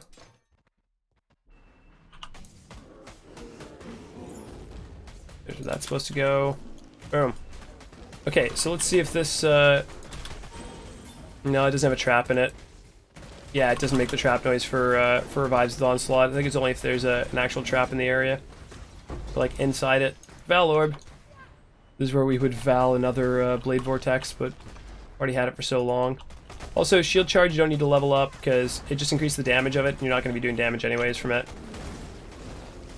Make sure you go always attack without moving, because otherwise, let's just show you an example of that real quick. So if I want to go over this way, it's going to run there, and then once I get in range, I'm going to shield charge. If I put always attack without moving, whatever direction I'm facing, I'm going to shield charge. So I'm not going to try and run to it. Just makes movement skills feel much better.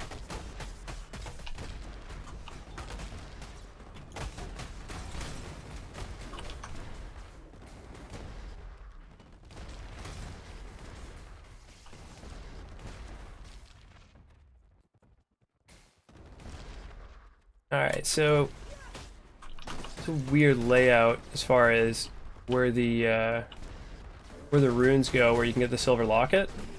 Might be way back there. I may have actually passed it right off the bat. So we'll go back and grab it.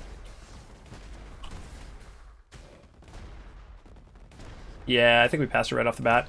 But it's always in the top right-hand corner once you enter. So, alright, let's just check the Elrion. Kill mobs for a while. I wouldn't do any of these while I'm leveling, personally. If it's one of the ones where it's like, If it's one of the ones where you just have to kill 50 mobs in the zone, sure, go ahead. If it's one of the ones where you have to just kill the relics, go ahead. Otherwise, takes way too long.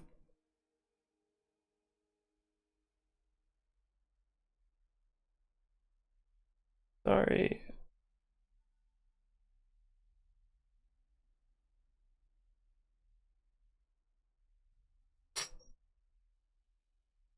Sorry about that. I just gotta respond to this real quick. No, it's not very friendly, but have to let my manager know that I dropped his keys off for him. They are not lost.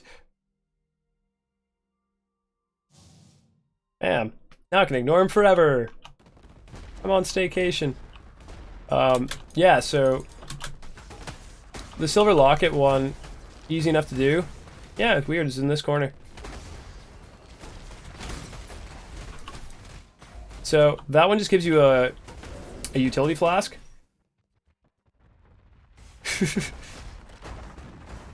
Best defend the relic one without a timer. Alright, explodes. Okay, so guys, you'll hear a visual cue of it of gears turning. You're like the ting. That little thing. That means that there is a trap inside of the box. I don't know if everybody heard that clearly enough. Nah, I wasn't reading exactly what he said. There's a lot more profanity in what he said. No, kidding. Hey, did you drop all my keys? Like, hey man, it's cool. No, he's a really nice dude, actually. Okay, so you got your trace of flasks. Since I don't have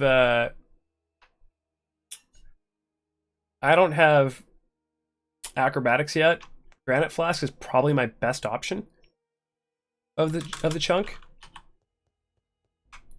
So removes bleeding, helpful. And what's the other one? What do we get? 20% reduced charges used. Cool.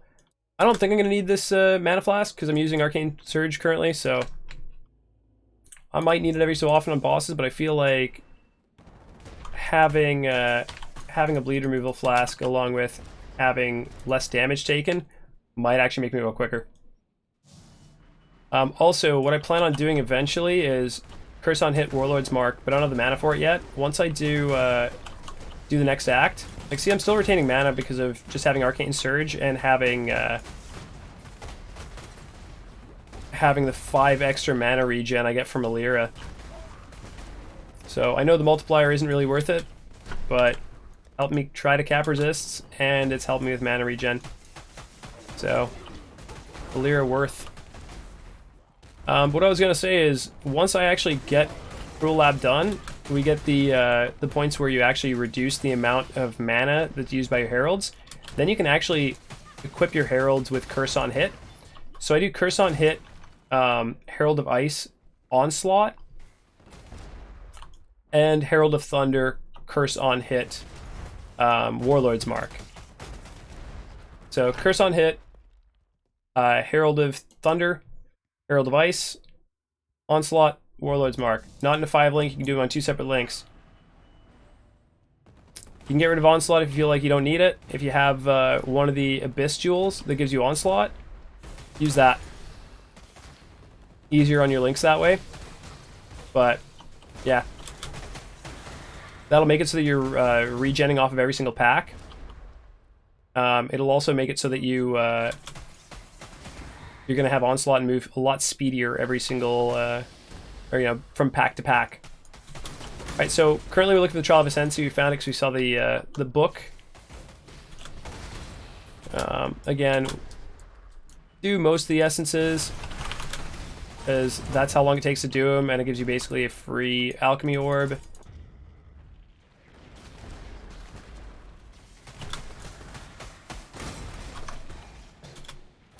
So I don't know if there's actually an exact area that the trial is in this one, relative to where the, not the waypoint, but the sarcophagus that goes downwards is. I don't know if it's like, oh, if the waypoint's over here, it's there, or if where the sarcophagus is, it's over here. I actually don't know that for this zone. I don't think there's a major rhyme or reason to it. Not that I've at least noticed it's been obvious, so I can't really pass along a tip on this one. Sorry, look around for it, try and find it.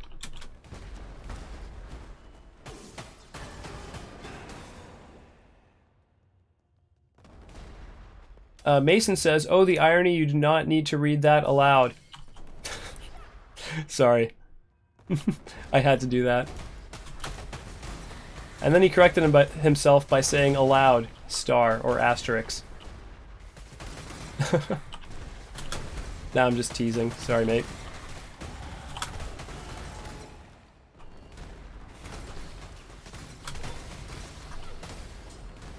Alright, so whatever way you started in here, you have it face downwards, you're just going to keep going that way, basically, and you'll eventually find the Malachai's map.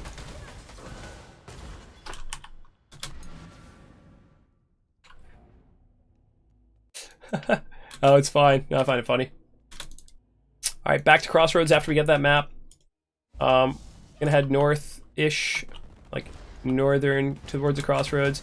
Like, it's a weird thing, because like this is how the map is oriented. I know it's northeast in a way, or northwest in a way, but like when you're looking over the overhead view of your character, still feels like that's north.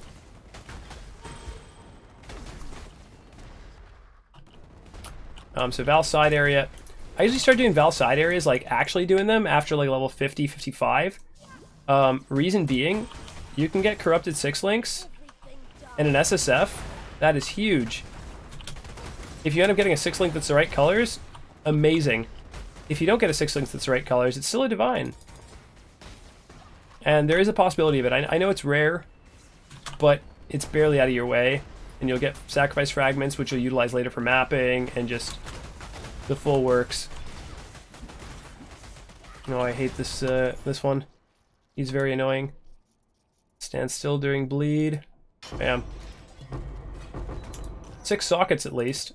So, still got that.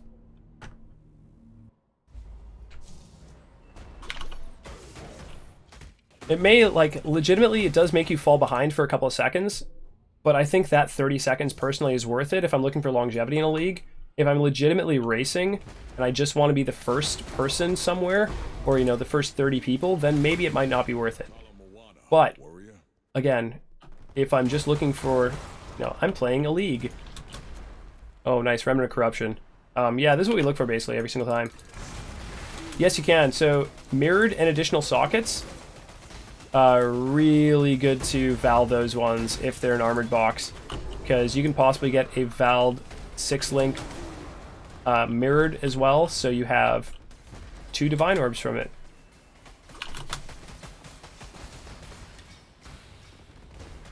Alright, so, okay, this is where I stay for a moment. I guess the long way around for once wasn't the actual way to go. I'm gonna have to go up and around. Oh wow, actually there's the...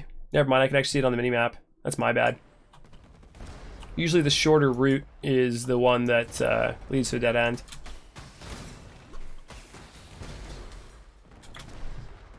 Okay, so... Map device, talk to Silk real quick.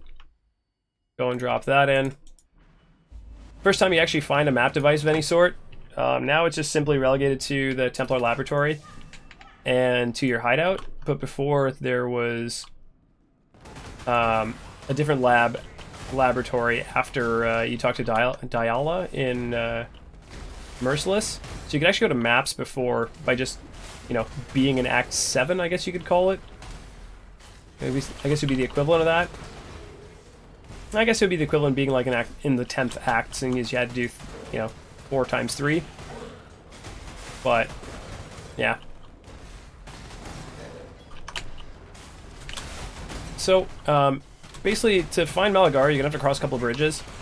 This area also heavy bleeds, like, often you'll get bled.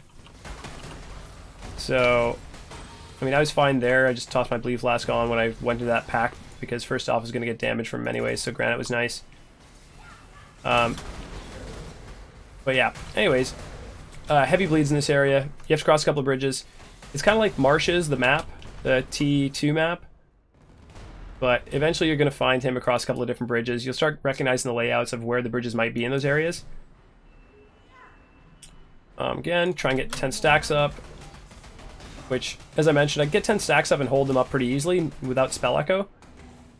Like, even through not having a mana flask, it's not so bad. This guy, careful of the poison that he puts on the ground. See how there's a trail there? That does a lot of damage, so you're probably not going to have very much chaos resist. So at this point, you got to be careful of that one.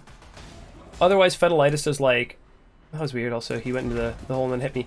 Fetalitis is that attack where he goes 1, 2, 3, and if you're standing right in the middle, it does a lot of damage. Otherwise, Malagar is really simple. Every single thing he does is a tell, so you just have to walk around him. This is the only time where you have to, you know, move just to dodge stuff. As long as you have a flask up during that time, you're fine. Yeah, anyway, so kill him, pick up the Black Venom, and into Silk. Got the key. So this is the direction the waypoint's facing.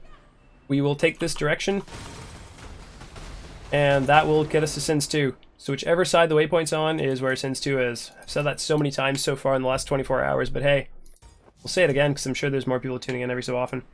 Random non-leveling related question, do you val boxes? If yes, what boxes and have certain mods or what?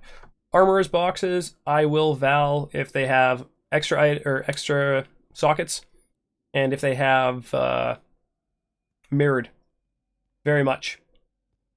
Otherwise, not really. Won't really val too many boxes. Maybe I'll val some cartographers boxes every so often, because cartographers, if I have enough maps of that tier and I get cartographers ones, they can make them automatically rare with 8 mods on them, or they'll make them white and they'll still drop a fragment at the end of it. They could also make it +1 too. So, real quick, sorry, Cheesecake, I'll go over that in a minute. Oh, I can't go to the Atlas. I can't pull up the Atlas. Sorry, guys. But the roads that connect the Atlas from one spot to another, if you val the map that, say, Tier 3, or Tier 2, pardon. Tier 2 is marshes. It can go 2 ways. It can go either to burial chambers, or it can go to springs. If you hand in 3 of them, it'll always go to springs. If you val it, it has a chance to go to either one. If you val a cartographer's box, all the maps are then valed, meaning that can happen as well. So say if you don't have burial chambers on there yet, or if you don't have springs and you need either one of those, if you val that box and it drops a marshes map, that marshes map can get valed into a Tier 3. One of those. Any experience with totem builds? Any that I like the most? Yeah, I haven't had too much experience on totem builds recently since the Hierophant changes. Hierophant changes look phenomenal though. I just don't know why I've played totems or haven't played totems at this point. I think I've just played them ad nauseum in previous leagues. And so I've gone back to other builds or gone to new builds. Glacial Cascade, really good. Freeze Pulse, really good. And Zeuman is absolutely correct. Totems are good for league start and SSF because they don't require investment in uniques. 100%. Yeah, so when you start in this area, for some reason Chamber of Sins 2 in Act 7 is different than Chamber of Sins 2 in Act 1, or Act 2, pardon. So instead of going to the far right, instead of the Trial of Ascensi being over here, you almost always have to go this way, and you'll find the trial along the way to where Fetalitis used to be. So you can get that. Oh, geez. One moment. The stream mascot has decided to appear. Buttons. You gonna just pop my door, or are you gonna come over here? Oh, he's just gonna pop my door. I think he's starting to get a little bit blind. Oh yeah, sorry, Arc Totems. I totally forgot Arc Totems. Arc Totems are great. I think Buttons is getting a little bit blind because he's so old that like he'll look right at me but not really see that I'm like actually welcoming him over. So he'll just be like, he doesn't want to hang out. Bye. He'll walk away. But yeah, old kitty cat.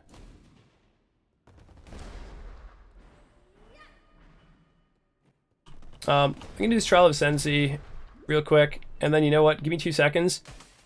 To all the people that have subscribed today, the deal is always I will be giving Buttons food on your behalf. So give me a second. I'm gonna bring him over. Let's say hello real quick because he meows nonstop, and I'll go get him some food. The latter is fear.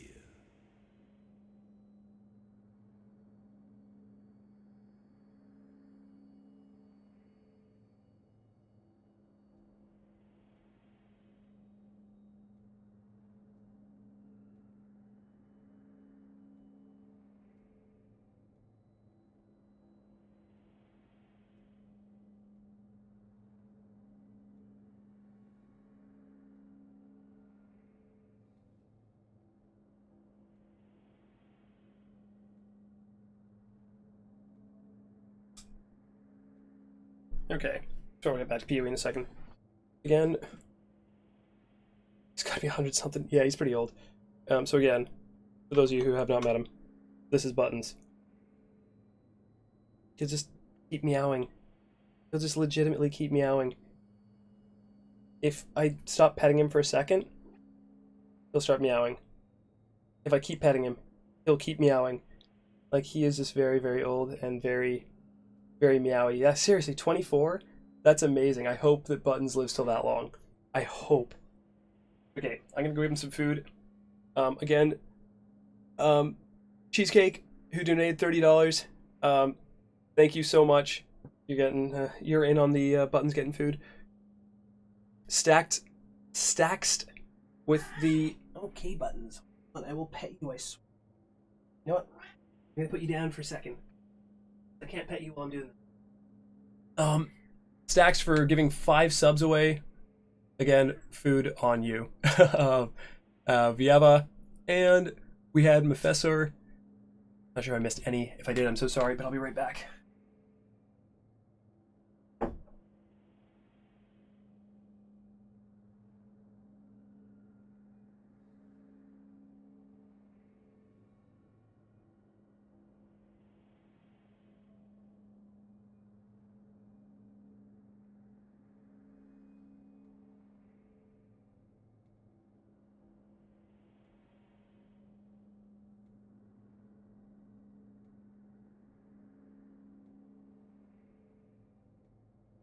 Alrighty. Back to actually leveling and such. Here's the best clip of Buttons. Oh, is it where he's like not leaving my lap? Is that the one? Jeez. The only star of the stream. Does Xenocide Genius have a cat? I didn't know if he does. If he does. Well, there we go. Taking tips from the pros. He has 2? Okay. I had no idea. But yeah, so to those who had fed Buttons earlier with the subscribe button, maybe it was a happy little accident, but right now I just went to go put his like tuna in his bowl, and like the whole entire thing slid out. I was supposed to give him half a pack, and he just got the whole pack. He's happy as hell right now. Like the amount of meows that went on there, holy crap. Oh jeez. This like happy meows looking at me as if he was like, are you kidding? This is the best day ever. You hear that gear there? The bring. That was because there's a detonate dead on that box. So if there's a trap like that, you will hear that noise.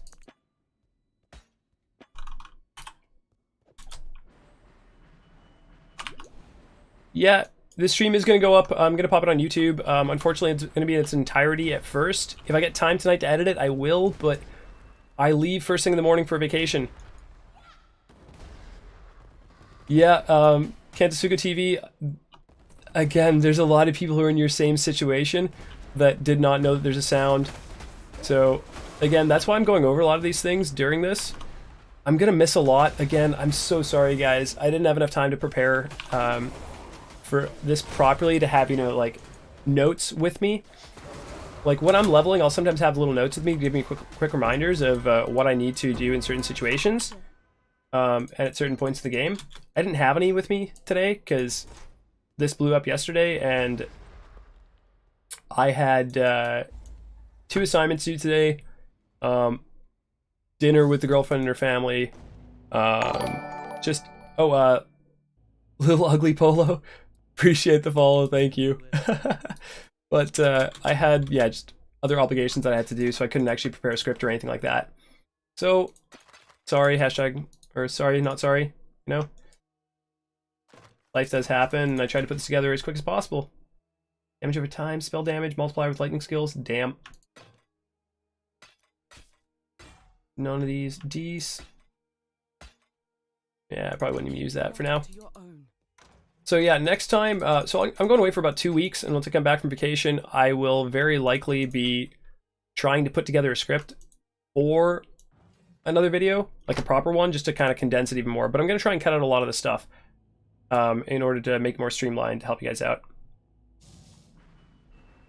Salute, fill the sound on, everything else off. Yeah, fair enough. I play with music on usually most of the time. Yesterday I was playing with music on, which is why I'm doing the second video as well, and because people requested SSF. And lo and behold, we solo self-found, boys. However, I have had 2 deaths. One of them I kind of lagged for a moment, and the other one was just a bit of a... Like, it was completely my fault, and it was actually in, like, level 7. I should have restarted that in there. I really should have. There's the noise for Ice Nova right there. I'm gonna find a box soon where it doesn't make the noise, and you guys will be able to see the difference, I guess, hopefully. Yeah, no, man, my hair's gone. Like, this is... Oh, wait, can't take the hat off right now. I'll take it off later on. But yeah, my head's pretty well gone at this point. Which ain't so bad. I mean, I just do my haircuts at home now. And to be honest, like, at one point I had really long hair. It looked so bad. I turn on cast without moving thing. Left click on here, and then you can just do that there. So Varici missions, I always click. Keep the target alive, kill the target's slave or guards, slaves. Kill his slaves. Easy enough to do. Nets me a free kill on a Rogue Exile, which can drop some items, and also almost maxed through level 2. So, and that's a good thing because Varici. So for those of you who don't know, Varici bro deals you. Once he's level 6, he bro deals you fuses. I really like getting Varici to level 6 ASAP in SSF. He gives you 20 fuses for 64 jewelers, which instead of it being a 4-to-1 ratio, it's, you know, 3 point whatever to 1. So yeah, very helpful to get Varici to that level. He's one of the only people, like one of the only masters that actually gives you a proper deal. Everyone else just kind of rips you off. So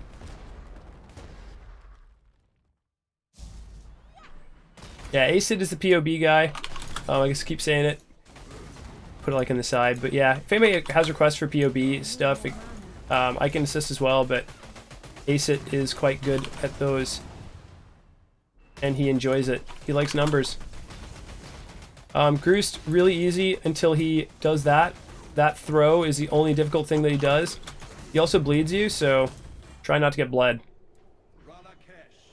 Make me a Maple Story 2 build.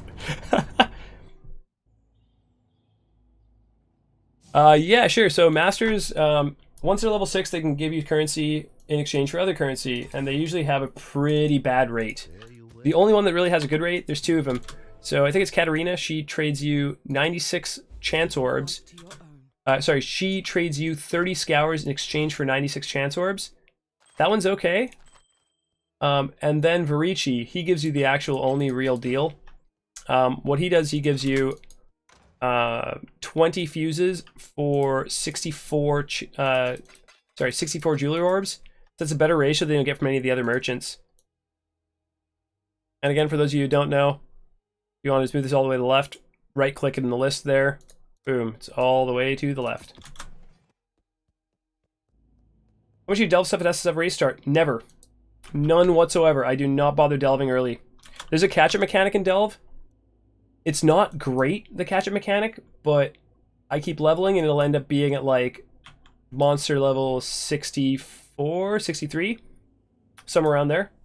So I won't delve during beginning of a race.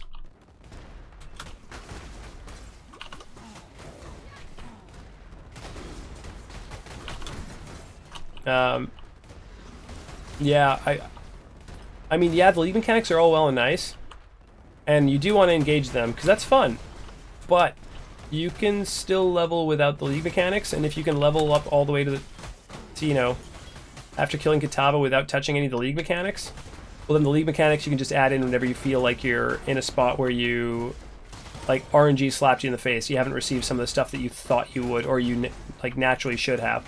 Then you can obviously engage those league mechanics.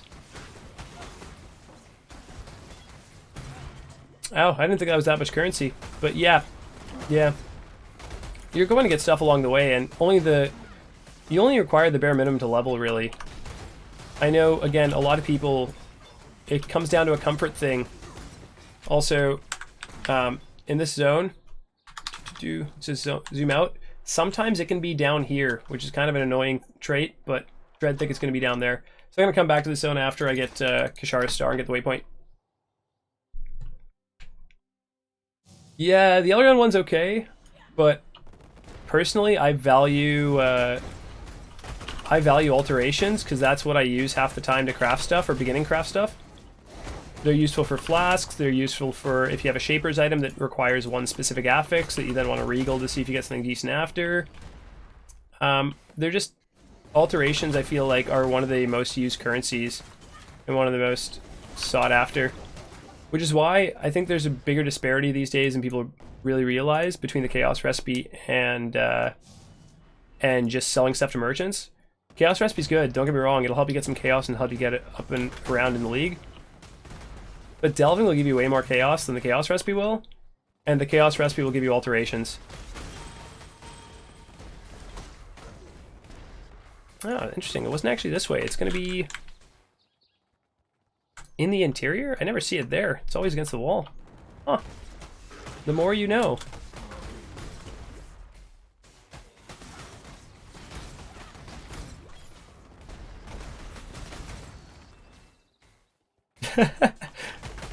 Sorry, mate.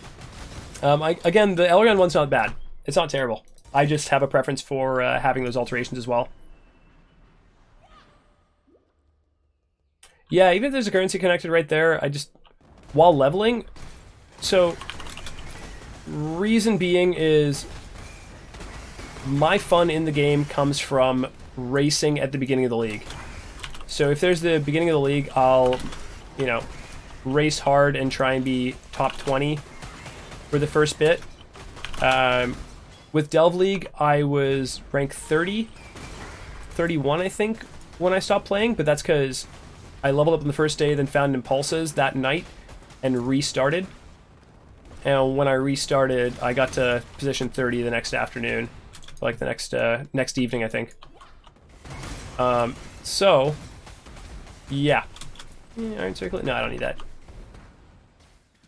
So that's what I find really fun, trying to keep up in levels and things like that. Grabbing a little bit of currency from Node is taking away from me mapping. To an extent, yeah, the currency might help me map further, but it's not going to get me maps. And gaining those maps is what's going to help me continue pushing. So I would rather be in a position where I'm able to get maps. So I want to get to maps ASAP. Therefore, okay, so real quick, therefore I'll just skip the league mechanic.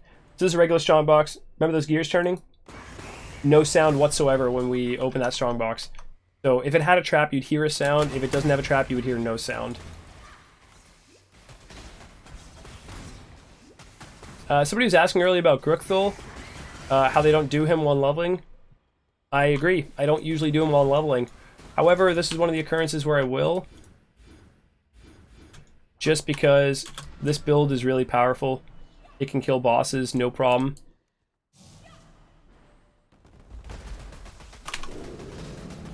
So what you want to do is when he yells, he shoots these projectiles out. You can kind of circle around him to dodge those projectiles. I thought I actually dodged that attack there, but apparently I didn't. But yeah, circle him. He attacks, he does like a wind up and smash the ground. Kind of like what Sin's almost doing right there. He winds up, smash the ground. He puts a degen on the ground. So say if he's standing here, he puts a degen in a circle around over here. Again, you just run to the backside. When he starts shooting those things at you, if you're circling clockwise, you might have to dodge that one a little bit more, but you're going to still dodge the other hit that he throws at you because it goes at the position that you're originally in when he casts it. So, also Decoy Totem, of course, for those who like Decoy Totem. I use it a lot. This guy's real powerful right now. Like, this character makes bossing super easy with Blade Vortex, but other builds might want to use Decoy Totem every so often. Some people don't like Decoy Totem. I don't hate it. I don't love it. There's some occurrences like Azaro where I'll love it. There's some occurrences where I'll hate it. Kitava. I don't like Decoy Totem on Kitava. I don't like having a golem on Kitava. Reason being is because Kitava's tells are a little bit more difficult to tell where they're hitting. And if you use Decoy Totem, you can sometimes kill yourself by thinking he's attacking you and he's actually attacking the Decoy Totem, and you move into his attack. That's my only downside to decoy. Most of the time, decoy's great, but there's a few fights where I don't want to use it, and Kitava's one of them. Hey, that's perfectly fine. Like, legitimately, for the most of my characters, I will skip him. The only ones I'll really skip are Ralakesh, or not Ralakesh, sorry. Oh my god, I did the same thing yesterday. Oof, dude, Aberath. I'll sometimes skip him. Sometimes I'll skip Rusalatha, like I've done today, and just come back for them. Just because they're in zones that are far away enough that I don't really want to have to venture out and then come back. Just because for the sake of speediness and for the sake of, you know, us getting through this video in less than 8 hours. Yeah. Aberath's fine for the most part. Yugal is an annoying one. Grukthul is an annoying one. Shikari, and the final one, Valenta. Those are the ones I'd usually skip. Rest of them I'd usually do. Goat on fire. I don't know if anybody watches, if anybody's heard of Brad Neely. He was the guy who did Wizard People Dear Reader. Basically redubbed the whole Harry Potter movies with his voice, which kind of sounds like this. And he has some comics that are also hilarious. There's one line, of course, that in his voice always sounds funny to me, but they ran like goats on fire. And I'm just going to remember that every single time I remember Aberath now. So thank you guys for that. Get Valside area, can quickly do that. But the reason why I'm going to do that is because I'm going to talk about also Ancient City, the worst zone in the game. The worst zone in the game. Oh god. It's so painful. What you're trying to do is you're trying to actually get to the interior of it. So anytime you could go inwards, go inwards. Basically there's a wall. I can show it on the mini-map after. Or on like the... just on the overlay after. And you want to get inside that square wall.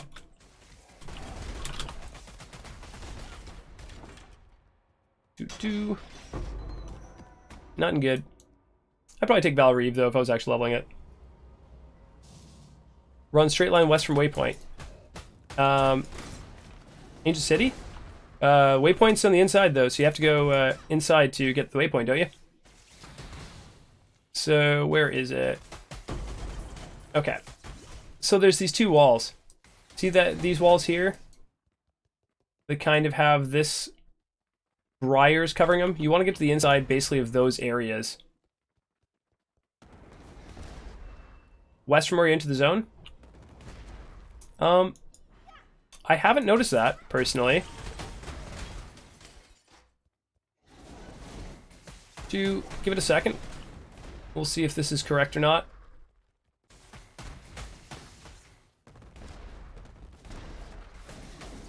It should be actually up here, shouldn't it? Oh, there's another one of these because the Val side area.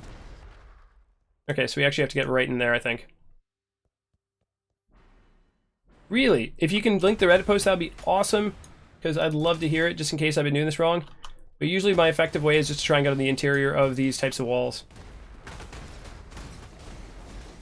Oh god, if there is really a good way like that, that would be wicked. Yeah, this one's also changed because of the Val side area there. Straight up and left. Okay, so we're going to say it's on this side then? Because, let's, hold on. So up and left then? So it's going to be over here then, is what you guys are saying. So let's find out if that's true.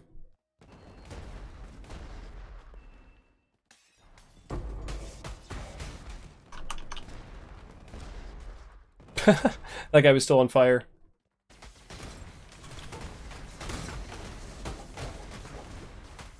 Yep, it was up and left. Usually I look for, yeah, because the Val side area kind of threw me off here because it creates those briars or, you know, these overhangs. But you're trying to get in the middle of these overhangs, usually.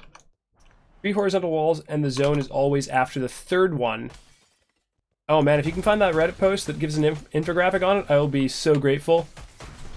Because I don't usually have too much trouble with this zone unless there's a Val side area in it. Usually my way of finding it works, but again, it's me having a feeling of where exactly to go because I've seen the layout plenty of times. If there's a hard rule for it, would love that. Boom. Gonna have a look at that one.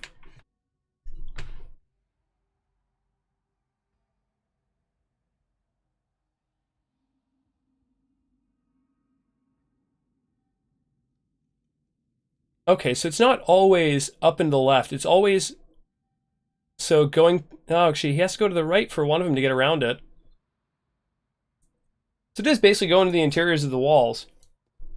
So it kind of was what I was describing, except it seems like it has a better chance of you having to go left to go through the walls. Which, because the Val side area, it changes the layout of it. And I just made the assumption that it was still going towards that Val side area. Okay. So yeah, get yourself to the interior by going straight into the left. Good. Good stuff, guys. Thank you.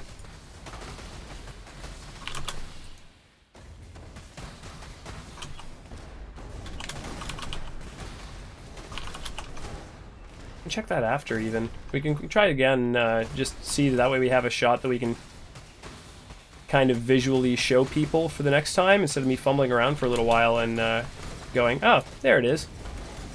This time, hopefully, without a battle side area. So for Temple of Decay, this one's really annoying. But actually, let's see if we can actually go across the... Oh, by the way, basalt flasks, or basalt flasks, pick them up. They're good.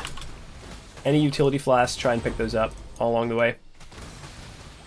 So you can get stuck if you go a certain way. There's always one way that's shorter, whether you go upwards or sideways alongside the wall.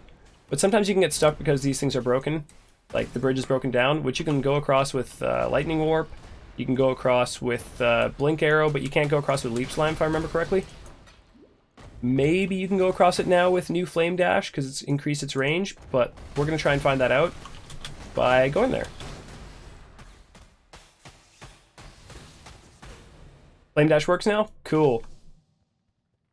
Yeah, because I haven't tried Flame Dash in this patch. Trying to get across this area, or these areas when leveling. If it works now, awesome.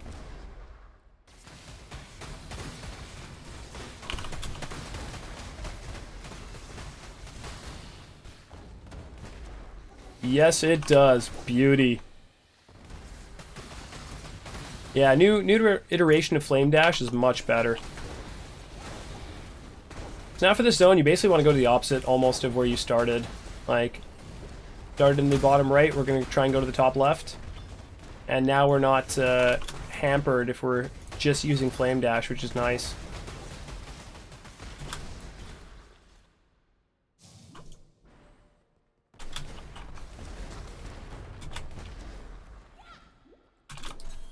Ding!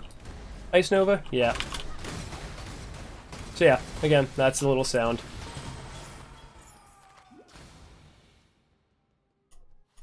Flame Dash. Yeah, there we go. Cool.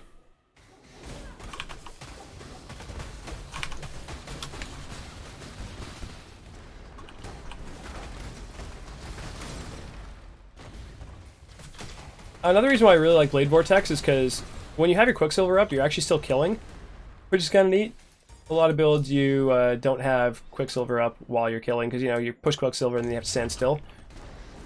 Also, for this area, Temple of Decay Part 2, once you're in Arcali's spot, usually just north into the, like, up into the left.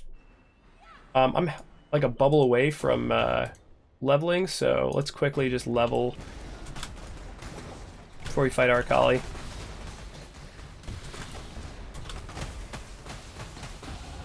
Boom.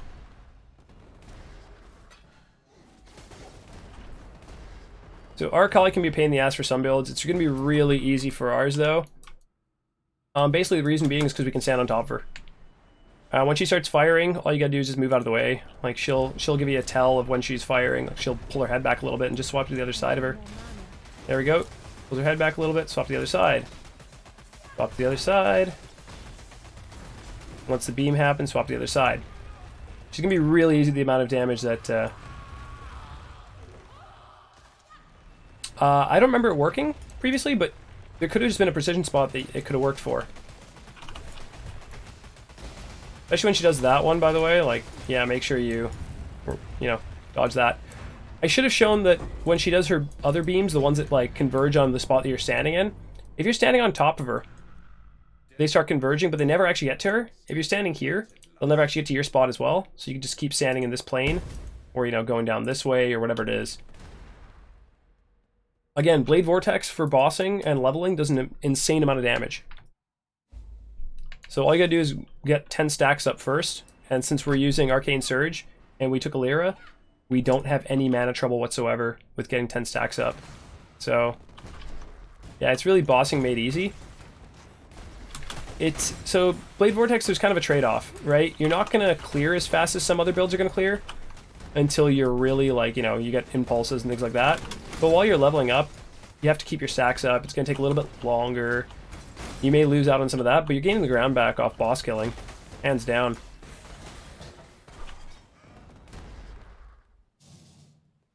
If you're doing Sunder or something while leveling, Arakali is going to take a lot longer unless you have a really good weapon. Like, unless you found just a really, really lucky attack speed, increased physical damage, flat physical damage, like axe or mace by that point, then she's going to take a while. Sunder's really good for leveling, though, just because of how quickly you move around and how quickly you can get to the boss. Your time is mainly going to be spent killing the bosses, right? Where your drawback is. But yeah, Blade Vortex along with Val Blade Vortex is obscene amounts of damage. Doedry? She'll be fine. Really, you feel like Frostbomb is actually good enough for single target damage? Because I think BV without Val BV is still good enough. But that's just me. I guess you're using Frostbomb as well for supplementary damage? I haven't tried that. Interesting. So Face It says it's true. It is likely true. Just a heads up, guys.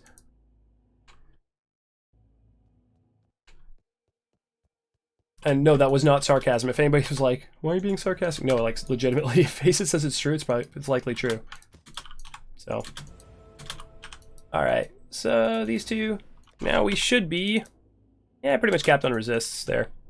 Alright, so once I get to Act 8, immediately I'm going to go do Lab. So we're here, I load Lab Compass.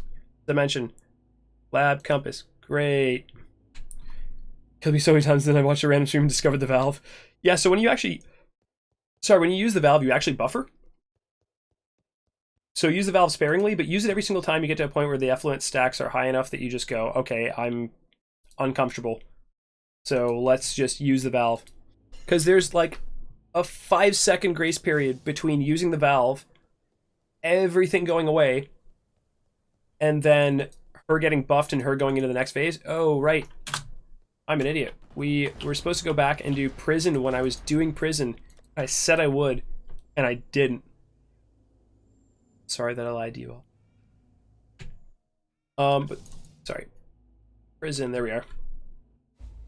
Likely, prison 1 is usually to this side of the waypoint. Most of the time. Sometimes it's up in this area, but most of the time it's where I was saying it is. In here. Peruri. Yeah, Peruri. Thank you so much for the follow. Appreciate it, mate.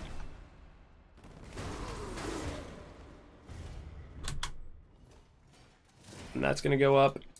And then now that those ones are all out, it just goes on the outside, then it goes on the inside. So this one's going to be down here. Oh, I tried to blink there. Back around. Blink to this one. Walk over. Oh, I got hit in the face with those. Alright. Izara's right, by the way. Belief is the strongest metal of them all, so just believe in yourselves, guys, and everything will be fine. This is not just an educational stream, it's also a motivational stream. You know? Lyra Leone, thank you for the follow as well. Much appreciated. No, honestly, you know what has it's damaged me? It isn't WoW, it's Dota. Blink Dagger. And I used to play Queen of Pain as one of my mains. So, yeah. Blink. So Lab Compass told me that there's a Dark Shrine in this place. Ho! Dark Shrine, ho! Thank you, Dark Shrine. This is obviously the best Dark Shrine you can get for Lab. Doesn't matter what character you are for the most part. This is the best one you can get. It's also said northwest is going to be aspirants, and it was right. If you start with Act 1 9, Frostbomb will do much damage. Cool. That is good to know. Just in case. I haven't had trouble yet, but I'll try it out maybe next time if we're doing a leveling thing. So Conduits is the thing that he has. Click the Conduit, he'll lose his elemental damage. However, he always waits for the next one to spawn before he goes into his phase, so I just make sure he's a little bit away from that phase. Like a little bit of HP away so that I can click that one. Click that one. He's going to wait for the next one to be up. So, I'm going to wait a moment, because otherwise, if he has all that extra elemental damage, he can kill you instantly.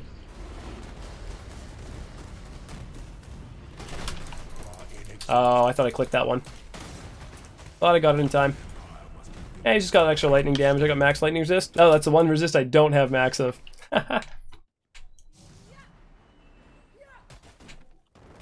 Faster than 2-minute Uber Lab? Really? I think 2 minutes, like, pretty record-breaking, isn't it? Maybe with how good new phase run is, maybe it might not be. Oh god. Stand here for a second. Paying attention, was trying to pay attention to chat for a moment. Once those go away, wait for that. One more. And we through. That was sloppy. Also, Pantheons, guys. Don't neglect them like I did. Right now I should have... honestly, since I'm afraid of stuns more than I am afraid of any dot damages, I should actually have Brine King one going. And I should have the one that gives you charges back. Your flask charges if you haven't used a life flask in a while.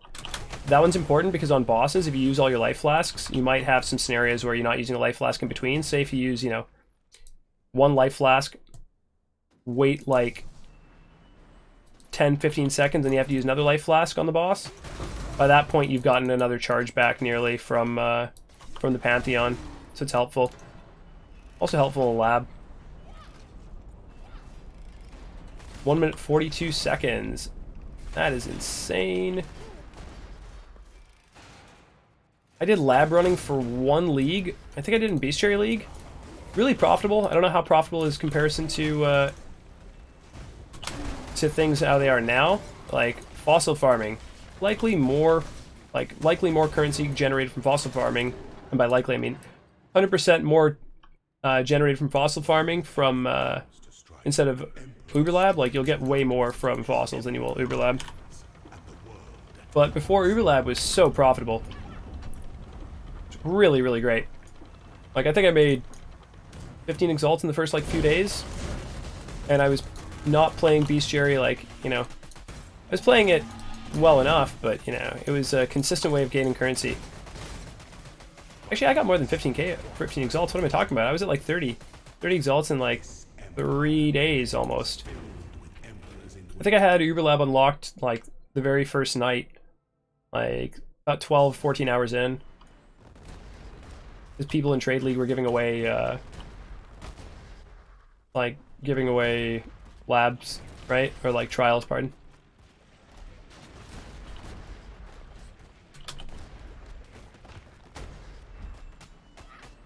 God, darts are a pain in the arse.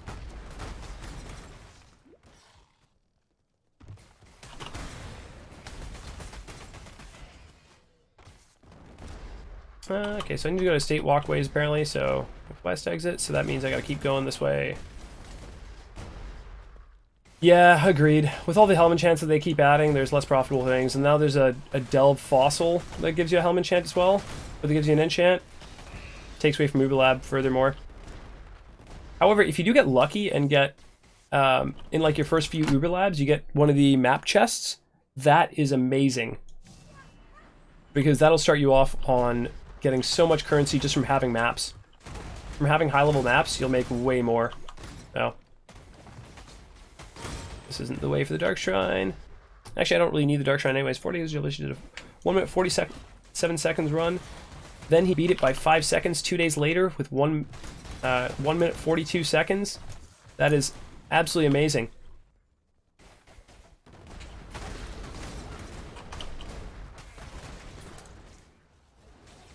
Is this one? Yeah, this one might actually not be it. It might be the hidden coffer. No, I got the right one. Be blessed twice. Usually that's pretty good. I mean, yeah, it is pretty good as well in Cruel Lab, because you can get a good boots enchant. Like, if I get the boots enchant that gives me life and mana gain on kill, that means I don't really have to use Warlord's Mark, which is nice. Personally, I'd run the maps. So if you get map returns off those high tier maps, you're gonna make way more. Way more. I mean, you could sell the maps, you'll get a little bit of cash right there and then keep doing Uber Lab, but personally, I think they're Uber Lab enchants as well, because I could have sworn you can get a 20%, you can get like 20% off of, I just gotta dodge that. 20% off your, mana reserve requirement for things like vitality, drawing a blank, discipline, things like that. Pretty sure Arky actually got one. It was 20% reduction off of discipline. Pretty sure that's the Uber Lab one, isn't it?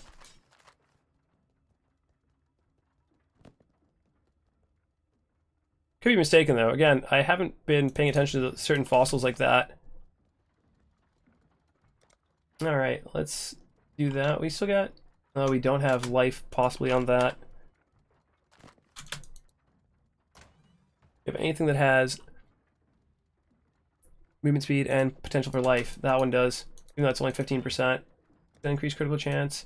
You haven't crit recently. Added cold. Not great.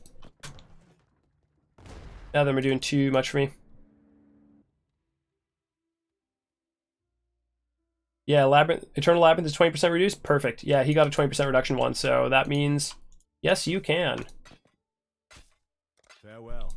All right, so now that we've gotten Mastermind of Discord, extra penetration of from Herald of Ice, Ash, and Thunder, and also less mana reduced and increased effectiveness of Heralds.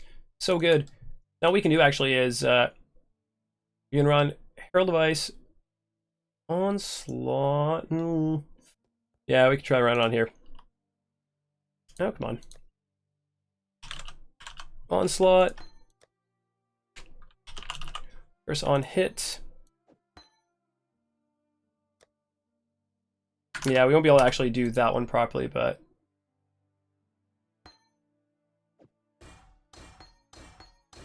let's see if we get lucky here. 2 green. Yeah, we could do Warlord's Mark off that one. Okay. So Curse on hit, Herald of Ice, Onslaught, and let's do Warlord's Mark on this one too. We're not going to get the other ones for that off it. I could do Ice Bite on that one. Actually, be pretty good with Ice Bite.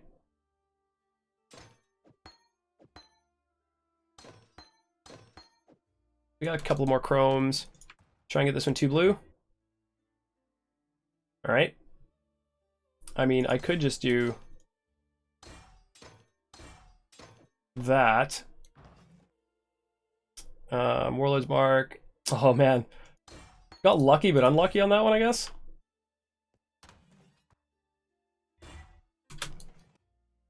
Cool, so Curse on hit. I guess I don't need the Curse on hit support in that one. Herald of Ash as well. Herald of Ash in there. Warlord's Mark, Curse on hit. Where is Herald of Thunder? There we are. that'll have to do for now. Let's level up fast casting in the background here. Now we can go a lot faster. So this way, if Herald of Ash procs and kill stuff, or Herald of Ice, pardon, procs and kill stuff, I'm gonna get I get Onslaught, and now if Herald of Thunder procs and hit stuff, it's gonna cast Curse on Hit, Warlord's Mark. So now I actually have some life leech, which is gonna be helpful. I find usually going down is the best way to go here, but this is gonna increase our clear speed by so much.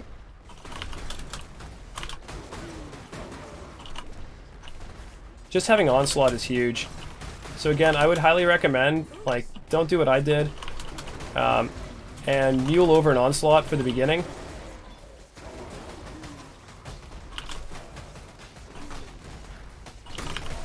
Yeah, so this is what the, like, this is even without Prolif now, guys. Get away from the Ice Nova. Get away from that as well. The, again, there's those tells when it comes to auditory tells when it comes to volatile as well. So heard that, heard the other one.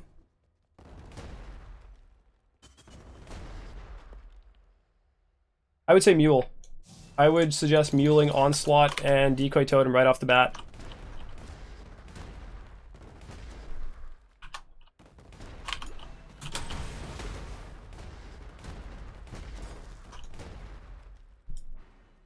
Yeah, muling basically means that you're going to create another character.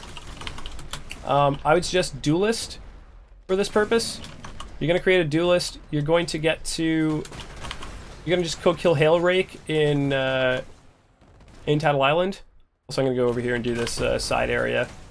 Since we talked about doing the side areas, I may as well keep up with them. Yeah, so you're going to kill Hail Rake. That'll get you Onslaught from Nessa. You're then going to go finish Mudflats real quick, and that will get you Decoy Totem from Tarkleigh. And then you're just going to create a new character. First, like, put those in your stash, create a new character, and give those to your new character. Because Witch does not get either of those.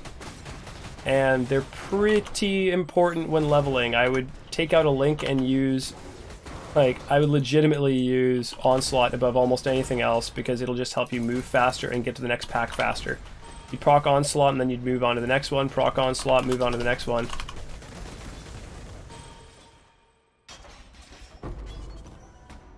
Val Lightning Trap also is decent for just adding a little bit extra damage. Yeah, at the beginning of a new league is what I'm talking about. Specifically at the beginning of a new league, 1080 pleb. Because if you're already established in the league, you don't need to create a character. You probably already have those. But, yeah, this is just new league stuff.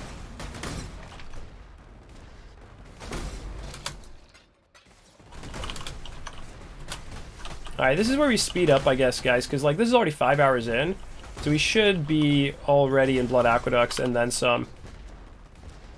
Which, hilariously, actually, 6 hours of Blood Aqueducts, it's still not a terrible time. It's not competitive, but it's still not a terrible time, and we're going to go 5.5 hours of Blood Aqueducts. I guess this is a fight you guys have been waiting for, because everybody's afraid of Doedri. So she's going to have the red effluent, so that's going to put vulnerability on you. So wait for her to blink over. I didn't dodge it because I'm stupid. And then we give her.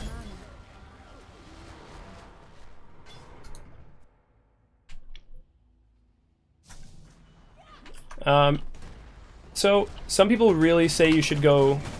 Well, some people have the idea that you should go left, some people have the idea that you should go right. I usually go left. Like, I usually don't go towards Grain Gate first. I go the other way. But it doesn't really matter all that much. Yeah, Pudding Slave Onslaught gives attack cast speed, which is super helpful too, exactly. You can move from pack to pack because you have increased attack speed, you have increased movement speed, and it just overall makes the leveling process quicker. So, if you don't have Onslaught, like, linked to your main ability, which, by the way, for things like Sunder, I would use Onslaught, and then I just swap in faster attacks on bosses. Yeah. I do that every single time. If you can't do that, eventually you're going to be able to get a silver flask. That's level 22 plus, I think.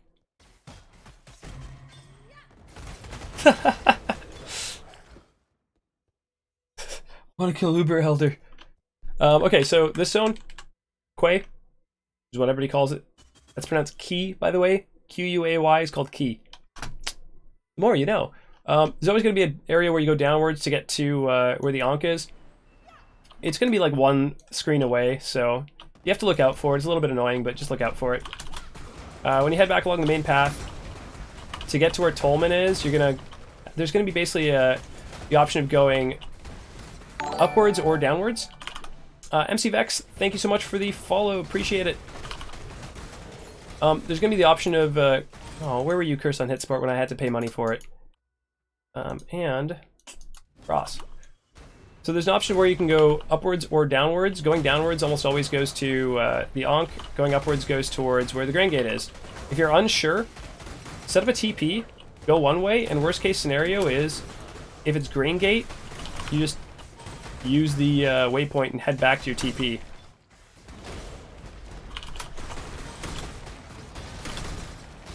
Oh, the crunch. Keep the target alive on low life for 8 seconds. Luckily, there's like a zoning point over here. So, haha, I might be able to actually do it for once.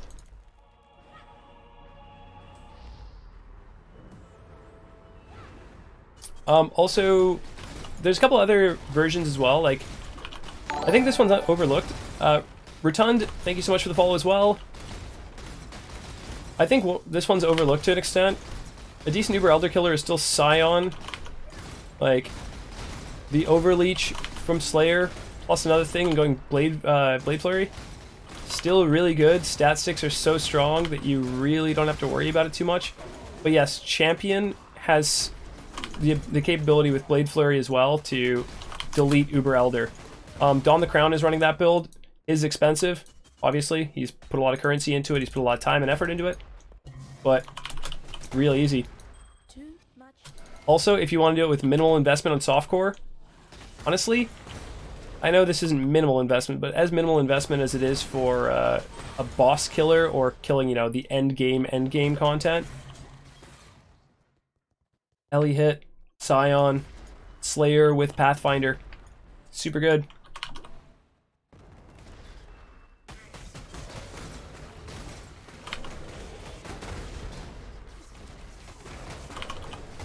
And to be fair, Arky, he's kind of right. In this game, if you have enough currency, you can kind of survive anything if you built your character well enough and you have enough currency to put into it. Like, it really does make a difference. Really, really does. So, as I mentioned before, there was... Yeah, it should be down there, but... This is the way that was going south-ish. This is the way that was going north-ish. The northern way is always towards Grain Gate. So we want to go to the other one first. Or we can just set up a TP and then... I guess technically setting up a TP is about a little bit faster, but I mean, then you have to zone if you have don't have an SSD, etc, etc. Tough.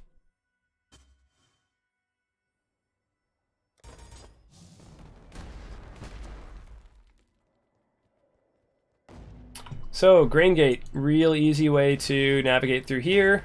Look for the dead blackguard bodies outside. Oh, that one's beheaded? Oh.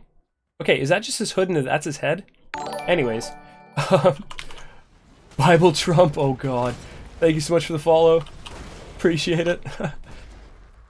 So yeah, now that we're through the first area, again, look for the, I guess, beheaded bodies of the blackguards.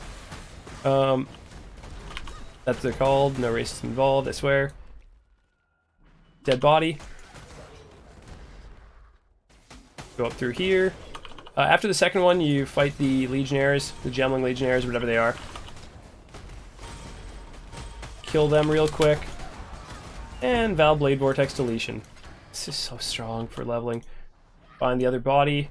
And now that you've gone through the third one, you will be at the next area. Boom. Imperial Fields. What loot filter do I use for leveling? Personally, I made my own. Filterblade.xyz. Brilliant place to build your own loot filter, thanks to Neversink, who made that site and made the Neversink loot filter, obviously. Basically, it allows you to customize his pre-done loot filter for your needs. But otherwise, the basic Neversink one's great. However, I've stressed this a couple of times already during the during this stream so far. If you are using a non-SSF loot filter, like Stupid Fat Hobbit also has a really good one. Neversink's is good enough to customize on your own accord, but if you're making it so that you can see a bunch of things that are unnecessary,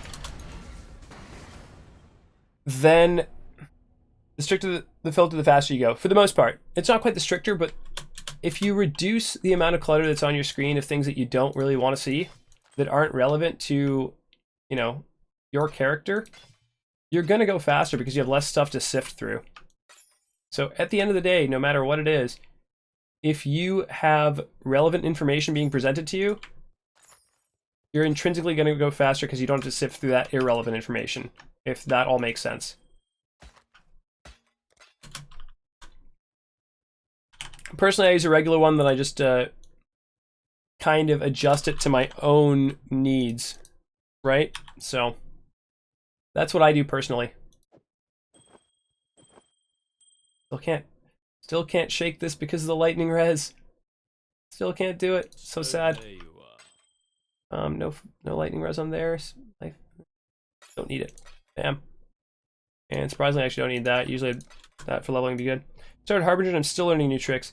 Hey man, you're not the only one. I wouldn't suggest semi-strict for leveling at the very beginning, Pudding Slave. The only reason why I wouldn't is because semi-strict will actually not show, it won't show armor scraps and whetstones, if I remember correctly. Unless he's changed it since, that it, you know, just changes based on your level and will always show those. But personally, like what I've done is, I take a portal scroll. It's got a blue outline. Portal scrolls are important to me when I'm leveling, to an extent. I'm gonna need portal scrolls.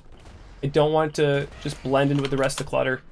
So I will have a border on that. Certain things like that I'll just do. If Neversink has changed it so that Blacksmith Whetstones and things show up on semi-strict, go ahead and use semi-strict, but you don't want those to be blocked. Whetstones are extremely important when you start leveling. Okay, once we get into Solaris Temple level 1, there's going to be 2 ways to go. You're eventually going to start going laterally, and there will be one specific way to get into the middle from one of the red carpets. Let's see what I'm talking about in a moment.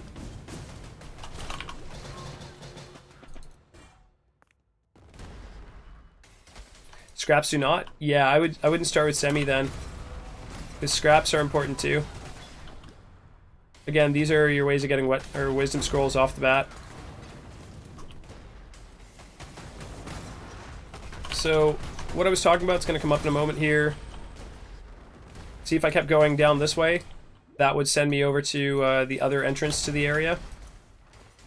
Instead, if I went upwards this way, sends me to the waypoint, which will then send me to Solaris 2, which is where I need to go.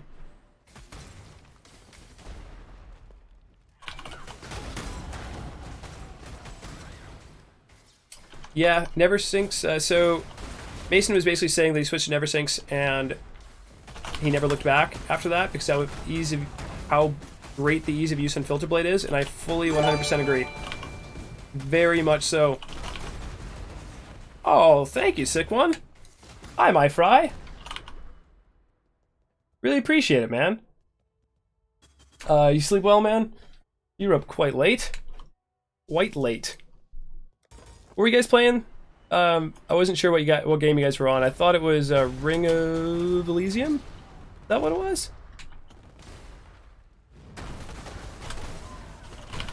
As for getting to Solaris 2, follow the red carpet. There's a red carpet laid out for you. Follow it. You'll get to Solaris eventually that way. Cool. I remember looking at that one. That's the Battle Royale that's kind of sci-fi-ish, right? I looked at that briefly when I was playing Realm Royale. By the way, guys, Realm Royale, great game until the devs murdered it. It got so bad. Like, I'm sorry. Not to shoot myself in the foot if I have any hope of ever, like, playing for anything Hi-Rez makes. But oh my god.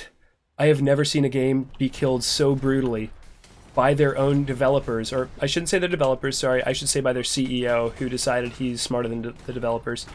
But I've never seen a game commit seppuku so quickly. Looks like the China PUBG. Okay, interesting. Haven't checked that one out yet, though. Okay, so Solaris, real easy boss. He's just going to put some fire dots on you. Another one that you can just run in circles around. Like, and he won't really be able to catch up to you. So, he has a beam that he does. And that'll never really hit you. The only thing is the Sun Orb puts that AoE on the ground. And that's the only thing that actually hit you if you run through it like I did. But with max res, easy. Classic high res. Yeah, honestly, I'd never played a high res game before that. So, to be fair, I did get the warning. People warned me. Aceit warned me quite a bit. He's like, oh, high res is... It's fun, play the game, try it out. High res is shit. I'm like, okay. Why? I guess I'll see for myself, you know what they do. Maybe they'll do a great job. You'll never know. Yeah, I was so misguided. It was... Oh my god, they just ruined their game. Like, brutally, like, stabbed it over and over. It was just so bad. So what basically happened was... Oh, also, now that we're back in town, get the skill points. Grab the skill points real quick. Yeah, you were telling me about that as well. Global Agenda was one of theirs that they killed. So points. What I'm actually going to go do is, since I really have like a 15% reduction, I'm going over and I'm going to take Acrobatics. I forgot to include that on the leveling tree. I was going to include things like Celestial Judgment and Celestial Punishment, but I have enough DPS.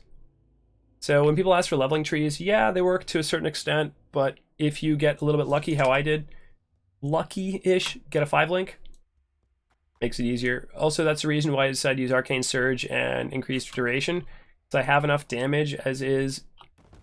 I want to emulate partially the damage, you know, right, is there, that you will get. Oh, geez. Holy crap. Okay, thank you so much to the sick one for giving 5 subs away. Hilariously enough, 2Centric was one of the ones who received it. 2Centric was one of my first subs ever. So he's back on the wagon there. Let's just shout these out real quick. So Zemnon, welcome. FFX Reaper, Zuman, XXX Queen of Hearts, XXX, and 2Centric. Thank you so much to the sick one for those 5 gift subs. Man, Deus. That's what I've actually. So the sick one is a guy I've known for a very long time. Probably known me since I was about 14. So just such a good dude. Holy crap, Staxed. We have now included Staxed in this one as well. Staxed has already given away 5 earlier. Now he's given another 5. I gotta go back to town to see these. Ridoku, Dodden, Spinston, Evil Monkey, and In the Coconut. Welcome. Thank you to Staxed. Holy crap. Nah, we're not gonna do subs only. I like to be inclusive, but seriously, thank you so much, guys. Holy crap. Again, I went from like 90-ish followers, I think it was at 99 followers, to having 370 currently. And I went from like 4 or 5 subscribers to whatever you insane people are at now. Seriously, thank you guys so much. I have no idea how to find the words to thank you properly, but so much love. Thank you guys. Oh, Aceit, you're in. Aceit goes to school and works a little bit on the side just to pay his, you know, basic bills. So he hasn't been able to sub, but he's been one of my longtime viewers. Actually, he was my first viewer. So Staxed, thank you for giving him that. I much appreciate it. I probably could have actually gifted you a sub somehow, couldn't I have? And I should have done that, and my apologies, but Staxed, You rock. So, Evil Monkey, got a follow, got a subscription also. Pretty cool. Thank you for the follow, Evil Monkey. Nunbear, thank you for the follow. Much appreciated. I'm not able to keep up with all these prings. Ah, he beat you to it. You'll have to gift him one next month. Jeez, guys. Again, I don't really know what to say besides, like, thank you guys so much. And I really hope that, you know, the channel is helping. And that way it's worth your guys' subscriptions. Like, really hope that the channel is helping enough to warrant the subscriptions. And again, I don't want to shoot myself in the foot with this, but I have mentioned this many times on stream that I am leaving for vacation tomorrow for 2 weeks. But I promise you guys, I will do my best to make up for the lost time with content once I get back. Like, I will make it worth your guys' money. I hope. I hope. I will do my best to do so. Yeah, and again, that's understandable, mate. Mang. That's really understandable. Is it, like, if you don't have the disposable income to afford subbing, don't sub. You don't need to sub. I, again, shoot myself in the foot by saying it. I will never turn down a sub that is, like, so much, and it's beyond what I could ever ask from you guys. So, don't feel like it's necessary in any way, shape, or form. If you have the disposable income and you want to sub, that is your decision, and I will absolutely love you for it. Oh, the buttons emote! That's buttons eating... So, okay. Let me just finish that real quick, and then I'll mention the emote. So, yeah, if you don't have the disposable income to spend on supporting a streamer in some way, you don't have to do it. Again, you absolutely don't have to. What? Weird. Why can't you use it? I don't know how to fix that. But if you do have the disposable income to support a streamer, cool. Really, really cool of you. I absolutely love it. But yeah, all I ask is that you feel like you get your money's worth from the content that I'm providing. If you don't feel like you're getting your money's worth, then obviously do not spend it on a streamer. Spend it on somebody who you, or like myself, spend it on somebody who you feel like you're getting your money's worth from. And I'm going to obviously work very hard to make sure that you guys do get your money's worth, though, naturally. So, yeah, that's my little disheveled spiel of, you know, thanking, you know, not knowing what to say, a little bit of humbleness, a little bit of, like, shock, etc. So, yeah. Again, thank you guys so much. But yeah, so I will, Really? What? That doesn't count as a tier 1? How do I make it so that that is automatic if you're a sub? Like, if you've subbed to me, you should be able to get that emote. Okay, I'm going to work on that after the stream. If somebody knows how to fix that, or if there isn't any way, I'm so sorry. But if there is a way, let me know and I'll fix that immediately, because whoever has a whoever has been, like, subbed to the channel or has been gifted a sub should be able to get that emote. And otherwise, if I need to, like, spend, like, the $5 on buying another emote or whatever it is, I'll do that, obviously, because you guys have given me more than I could ever ask for here.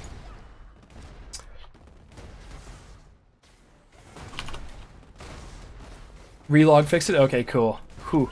Because that would suck. I would not be happy with that. I want everybody to get to have the emote if they subbed, or if they have been gifted a sub. Much clutter. Too much clutter. But yeah, so that is basically my girlfriend's favorite picture she's ever taken of Buttons. That is Buttons yawning while sitting next to Dippy. Dippy is a stuffed animal that she got because Dippy is the Diplodocus from the Natural History Museum in London. And recently Dippy went on tour. They took the Diplodocus, it was like a Diplodocus skeleton.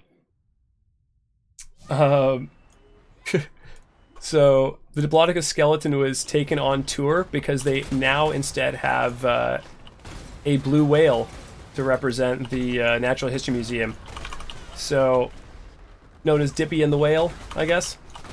is their little documentary that they made on it, or the tour that they made on it. So yeah, so when Dippy went on tour, her mom actually passed by one of the touring spots and just bought her a stuffed animal from that.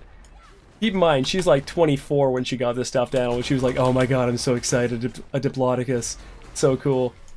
And the picture just so happened to be Buttons yawning while in like perfect position to make it look like he was eating Dippy. So, rawr. Buttons rawr. He doesn't rawr ever. He meows. Sounds like he's rawring a lot of the times. Like, he sounds like a buddy of mine was on Skype with me at one point. We were just Skyping, having a chat because, you know, we hadn't talked in a while. He's like, "Dude, why is your cat so mad?" I'm like, "No, I swear he's really happy." He's not mad. He good boy. I know, Skype, buddy. This is when Skype is a thing.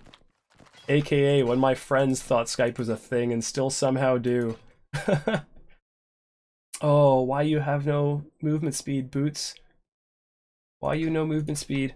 Also, again, if I was SSF and planning on playing more in this league, I would keep those. So I'm just going to pop those in the stash because I'd keep those because if there's a character that doesn't use, like, that uses Leap Slam doesn't have a movement speed component. So you can use those and not have any issue. Don't need movement speed. Almost every other build that doesn't use a movement skill like that, though, you want movement speed. Cold Lightning. You look at the Flask Effect one, but never really use those anyways. Well, I was going to replace that one at least. Okay, so once we have gotten both the orbs, which, sorry, I actually have to do Lunaris too. Let's do that real quick. You then actually go through Lunaris, or you want to go from this zone, the Lunaris Concourse, because that's the next zone that you go to do Lunaris and Solaris. You go through Solaris Temple, you have to go through an extra zone for no reason. So, and for those of you who don't know, actually, at around this level, and up until about level 70, Harbor Bridge, which is the next zone beside Lunaris, that area actually is the best EXP per hour. So if you're playing SSF and you're trying to level your gems up, farm there. So gems don't receive an XP penalty. The character does. So if you're leveling gems, you can actually do it in a lower level zone, and it's actually as effective because you don't get that EXP penalty on your gems. That's why you may have noticed, like, if some of you have leveled up past 90 and your gems have leveled to level 20 at like level 89, and then you've leveled another time and your gems haven't leveled to level 20 until you're like 91 or 92, that's because you're likely doing high tier maps and you're not receiving an XP penalty the XP penalty is not very high. But if you have to do like yellow maps all the way up, like tier 7, tier 8, tier 9, just because of getting lack of maps, you're going to hit level 20 gems earlier than you normally would because your gems don't get a penalty. But your character does. Again, if I explain these concepts a little bit too quickly or in a convoluted manner, let me know and I can always try to slow it down and give a better description of it. Okay, wait. I don't know if this is true, but I just noticed that this is probably the cutoff. Yeah, if there's an area with a wagon, that might be the cutoff. So if there's a wagon on this side, may have just figured out this one. Yes, I agree. Divines would be better. However, if you're solely leveling gems, just simply leveling gems, you don't need divines or anything of the sort, then you can actually do Harbor Bridge because it's the highest XP area. I personally wouldn't do Harbor Bridge if I'm leveling my first few characters. I would always rather get Tabula Rasa cards for Divine Orbs. But, like, I don't know, Carve had a video on this a while ago because he was leveling his gems for... Actually, I don't think he made a video. I think he was just doing this on stream. But he was leveling gems for his old Guardian Righteous Fire, back when low-life Guardian Righteous Fire was like the best boss killer for Ubrad Zeri. And so he was doing that, and that's the best way to level gems. If that's, again, your sole purpose. You're clearing the wings. What do you mean by the wings? Yeah, Rui Ryan, not everybody knows it. But also, just a heads up, Rui Ryan was the guy yesterday who gifted 10 subs while I was killing Katava last night in the hardcore run. So, thank you again to Rui Ryan. Much appreciated. And to all the guys who have gifted subs or just subbed on their own accord or even just followed. Thank you guys so much. If you guys saw just a moment ago, he does an arrow shot and then kind of flies backwards if he does like a reverse flame dash. That's the only ability that can actually hurt you a fair bit. The rest of them, not so much. But Baron Von Smash, I thought Harbor Bridge was only better if you're clearing the wings. What do you mean exactly by that? As in like the wings in Harbor Bridge, like the small little side areas? Because there really isn't too many. Most of it's on the path. Bring me back something nice, huh? Cryptic, thank you so much for the Twitch Prime subscription as well. Enjoy your buttons emotes. Emote. There's 3 parallel paths on Harbor Bridge, so if you're clearing all the paths, arrangeability, quickly, it's worth it. Yes. Yes, it is. But I'm assuming most of the builds that if you're just simply gem like leveling, like if you're just doing this as gem leveling for the purpose, you're going to have a build that's clearing quick and going to be clearing the whole entire screen anyways. So it isn't quite relevant if you're just, you know, leveling for the first time, leveling a character like how I'm doing right now. It would take far too long to do this. And then this. And then this. And this. And this. But if you are on a character that's specifically for gem farming, which some SSF players do, like just level those gems up, try and get a 21 like percentage or 21 level 1, then it's worth it. And you're likely going to have a character that's specific for that purpose. Esker Rathalos, thank you so much for the follows as well. So one thing I also forgot to do that would have increased my clear speed as well, I was supposed to, once I got Warlord's Mark going, I was going to go back and get Blood Rage. So, okay. So Statue of the Sisters, when you're killing Solaris and Lunaris, I do Solaris first. This way I don't have to fight Solaris at its highest power. Because Solaris has a one-shot, the spear throw. When she drops her spear into the ground, she can do a lot of damage with that, and it can one-shot you. So by attacking Solaris first, I actually end up getting to kill Solaris first, and so Lunaris is the hard one at the end. I'll show the spear toss. Not that, that's a charge up and just does like Scorching Ray. There we go. When he drops the spear and then picks it up and does that throw, go behind her. Otherwise you can get one shot.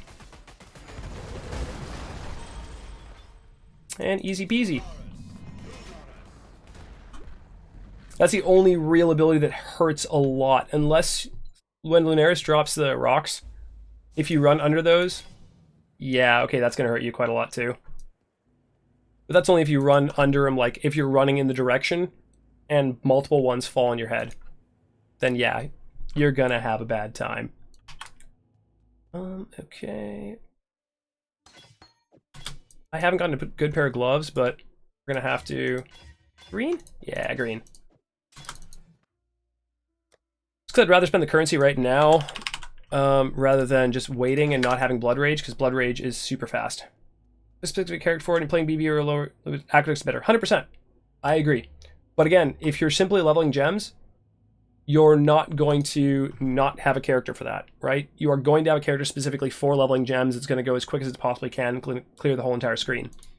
So again, the tip is only valid if you are leveling gems. Otherwise, every single time, like myself, right now, this is what I do in a regular SSF run. I would simply go Blood Aqueducts.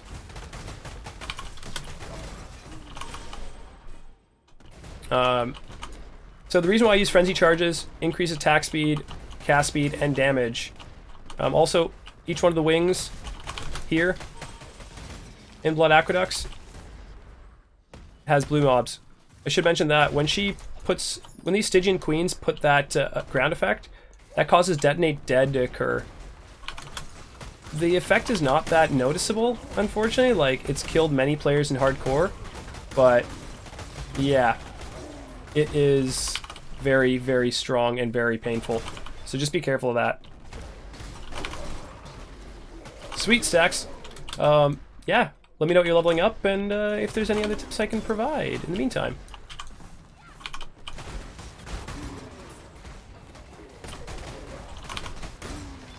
Also, okay, so... Oh, and Mortal Call is worth an alchemy, basically. Oh, there's a humility. Okay, we're at 1. We're going to try and farm a humility up, or a tabula rasa, and see how far we go. So, okay, resetting my loot filter. I have it bound on a key. because I use auto hotkey for certain macros, and that's one of them. So let's see how quick this goes, like, or how much EXP per hour we should be getting, because we should be getting like close-ish to 300 million. We don't have Rampage, but if we had Bisco's leash, this would go so much faster. But we're basically, I'm not going to be picking up too much. Maybe in like another league I might, if there's some like things that I really am lacking. Like boots I might pick up here. But if there's certain things that, like gloves, I'll pick up. Chest, if it's, oh man, humility twice in one run, that's insane. Yeah, 260 million approximately. So that's decent. That's good.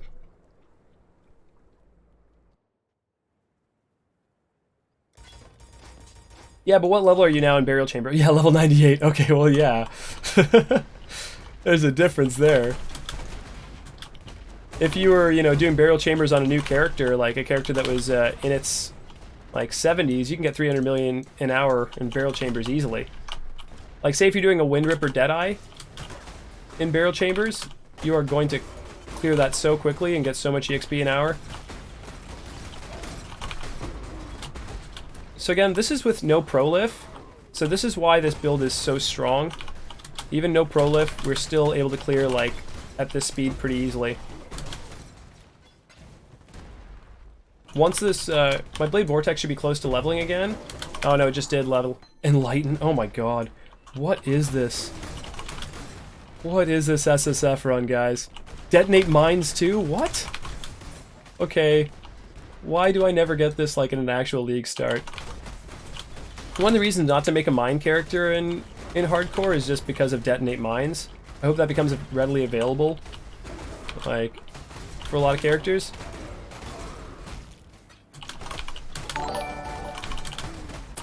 Mortara Rack, thank you so much for the follow as well. Much appreciated.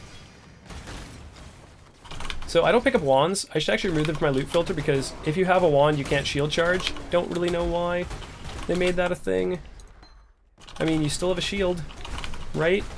But it is a ranged attack, so they don't want you to have ranged attacks along with shield charge. Yeah, streamer RNG. A little girl says. I should not, I think we had this conversation yesterday. I shouldn't listen to what a little girl says. I should have no affiliation with a little girl. Don't want to be on a list. But yeah, once you have like 5 stacks of Blade Vortex, you can just go right through everything. So when I was a kid, they told me I could be anything, so I became a blender. Yeah.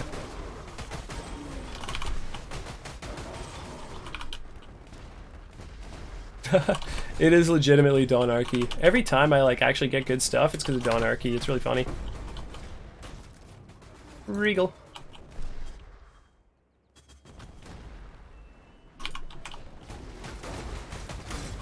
If I actually do want to make this faster, what I could simply do is there's the attack and cast speed nodes that are right by the shadow start, and I actually have the points attached to it. And those points are actually really nice. Now that shield charge is based off of your like general attack speed, not just your weapons percentage attack speed.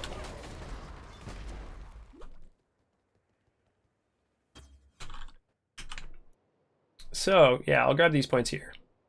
Attack and gas speed, those 3, well worth it on a BB build or any build that's, you know, going quick. That's true. When he's streaming himself, he's not here. He does stream as well. Fun dude to watch. Just overall, like, just such a nice dude. Seriously. You're welcome.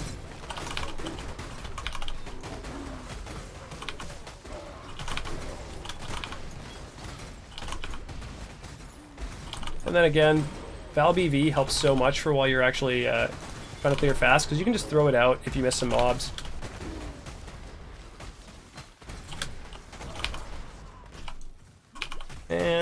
Missed that one, I guess.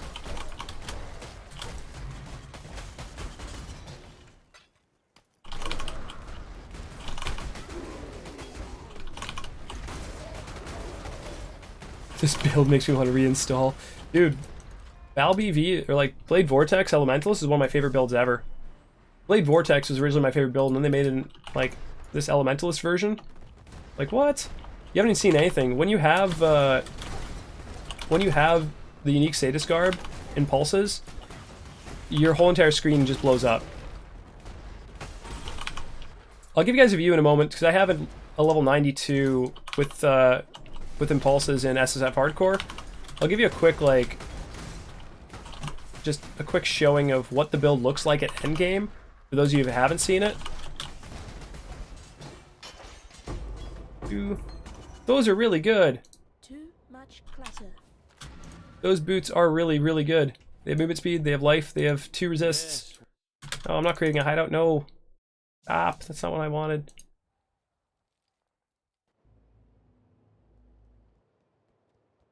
Copy my character? Yeah, do it. Do it, do it, do it. Wow, that's extremely good for ES. Like, I would hang on to that personally if I like ever do an ES build. Another max life and movement speed. Damn. Damn, damn, damn. Everybody remembers that video. That video was gold. Gold, Jerry, gold. I'm just gonna throw these all in one tab just because I don't really care for them. I don't care for them. Yeah, I found Enlighten as well. So, also, TP, since you haven't gotten to town yet, technically, since you're in Blood Aqueducts, TP is in Act 8. So just a heads up on that, guys. Cheese is oozing. See? People do remember that. Real quick, we're gonna swap these out. Yeah, I can just throw that in there. This is gonna increase my clear speed. Actually, it won't really increase my clear speed already, 25%. But it's gonna make Katava a lot easier with 3k HP. The only like bad piece I have, my chest piece isn't rolled well, but the only bad piece that I actually have of my gear is probably my gloves, or actually no, my amulet. That's the only bad piece. The gloves gives very minimal life and give 2 resist though. So yeah, but that 5 link didn't really have. Actually, wait, did it? No, I already sold it. I don't think. No, I didn't sell it. Actually, that's usable. You know what? That is better. Once I get enough decks, so I'm gonna head down this way. Once I get enough decks, that is actually better than what I'm currently using. Again, Val side areas, 5 links and 6 links. They do happen quite a lot. Everything is corrupted. So I just got really lucky on the, like, again, this is like kind of abnormal RNG. I mean, you're bound to get a few lucky things that happen when you're in the leveling process, but not everything, you know, is gonna go your way. This one, a lot of things have gone my way. So in this zone, so basically I'm level 59, zone 61. I want to farm up a little bit before I go to Katava, because the way that I'm describing this is basically a hardcore SSF run.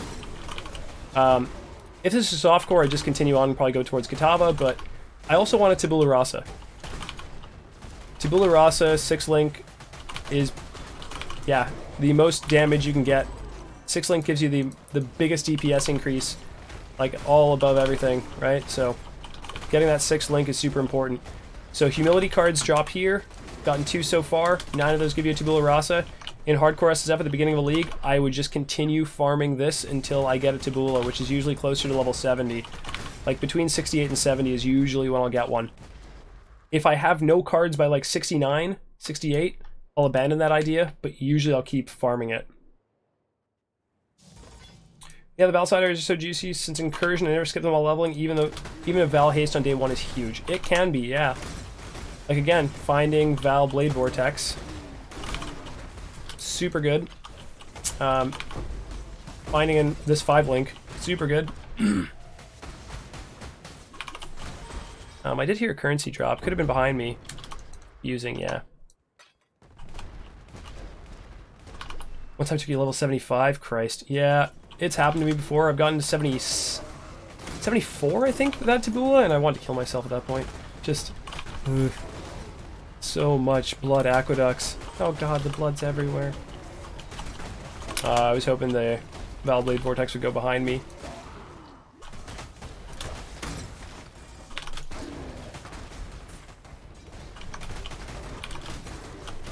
Actually, wait, is this 2 red? Yeah, it's 2 green. So that's actually good. I can swap over to Ice Bite off of it.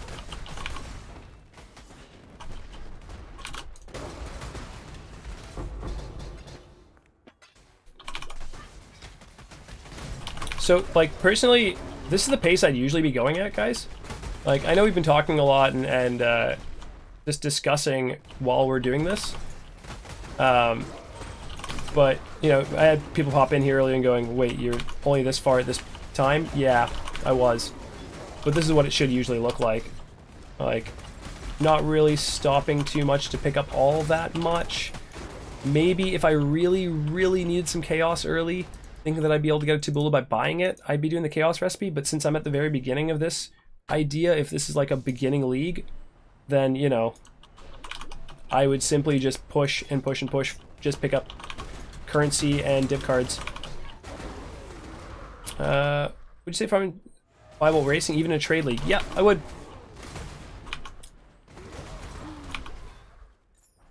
Hoping for a Wind Ripper? Oh, geez. Dude, Ancient Orbs are so expensive, and Wind Ripper isn't worth that much. I wouldn't risk doing that. Wind Ripper's like 150 Chaos right now, I think? And Ancient Orbs are like 30-something Chaos a pop. The percent chance of you getting a Wind Ripper is extremely low. So I would not waste currency on that. I know you're super lucky, but... no. So the reason why I'd say farming this in a trade league is also worth it to an extent, you're going to need to level anyways. And you farming a 6-link in a trade league, if you have that 6-link, you'll be able to start doing higher tier maps much quicker, and you'll be able to clear your maps quicker. So with that 6-link, you're going to make that money back just by the speed that you'll be able to go at compared to the speed that you would be able to go at otherwise, right? The best way to make money at the beginning of a league, level fast, don't die, if you're in hardcore that is. Beat everybody else to the punch of being able to sell maps. I think that's one of the best ways to make a bunch of currency. No, it doesn't keep its base. It keeps its footprint. That sounds weird, I know, but one thing. So Ancient Orbs, they'll replace it with the exact same footprint of what type it is. So say if it's a bow, and it's like a thicket bow. Well, it wouldn't be a thicket bow because there's no unique thicket bow. There's only 2 unique thicket bow, or 2 unique bows with that footprint. So say if it's a 2x3 footprint like this, one of them is Silver Branch, and one of them is Quill Rain. If you were to take Silver Branch, and it's above level 5, and Ancient Orb it, would turn into Quill Rain. If you then Ancient Orb that Quill Rain, it'll turn into Silver Branch. This will happen over and over again. So since there's a bunch of 2x4 bows, it'll retain the 2x4, but it'll give you any of those bows. And Wind Ripper is the rarest of the bows, basically. I think it is it's the rarest bow in the game. So yeah, I wouldn't just try to force getting that because the chance it would have to roll. The game would have to roll saying, okay, we've chosen that this is a tier 1 unique. And then it would be Wind Ripper. Like, it would have to choose that first. I'm gonna swap these out. Oh, 10A Pleb, thank you so much for the follow. Now you've been sticking around for quite a while, so I appreciate the follow, man. Okay, so swap out Arcane Surge here. I wish I could do anything with those boots, but I can't, unfortunately. Yeah, I won't have Arcane Surge. It's a shame, but whatever. Just gonna go quickly to Act 6 and pick up Ice Bite.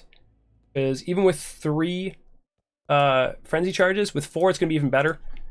But with 3 Frenzy Charges, that's a whole lot of extra damage, and the chance to freeze is also great too. Especially when you get Prolif. I feel like showcasing my Ripper. What's your IGN Tricks? Currently this one is Tricks SSF, so you can just send it there. And yes, correct, any 2x4 bow would have a chance. Alright, so honestly, I feel like this character is easily able to go kill Kitava right now, so I think after this run, we're going to just go straight to Kitava. Don't tell me there's a Val on it. No, no Val, but 6-link, and oh god. Wait, let's see that. That's got 80% crit. 259 DPS on that Wind Ripper. That's a near perfect Wind Ripper. Holy crap. That's a good one. Val it. Don't val it. Don't val it. Don't put that on me. Don't put that on me. Put val it. No, don't put that on me, please. Misses the +1 val. Val it. Alright, fair enough, because if you bricked it, I'd feel so bad.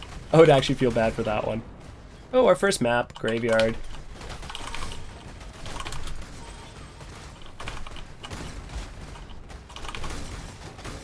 Yeah, so if you guys notice, actually, just with Ice Bite, rather than having Arcane Surge in there, I am doing a lot more damage now. And the thing is, I have a lot more mana ever since we did Cruel Lab, even though I've linked Herald of Thunder, and I've linked Herald of Ice. So, yeah, I still have a ton of mana, so I don't really need the Arcane Surge anymore. Bitter Mandel, thank you so much for the follow. I appreciate it, mate.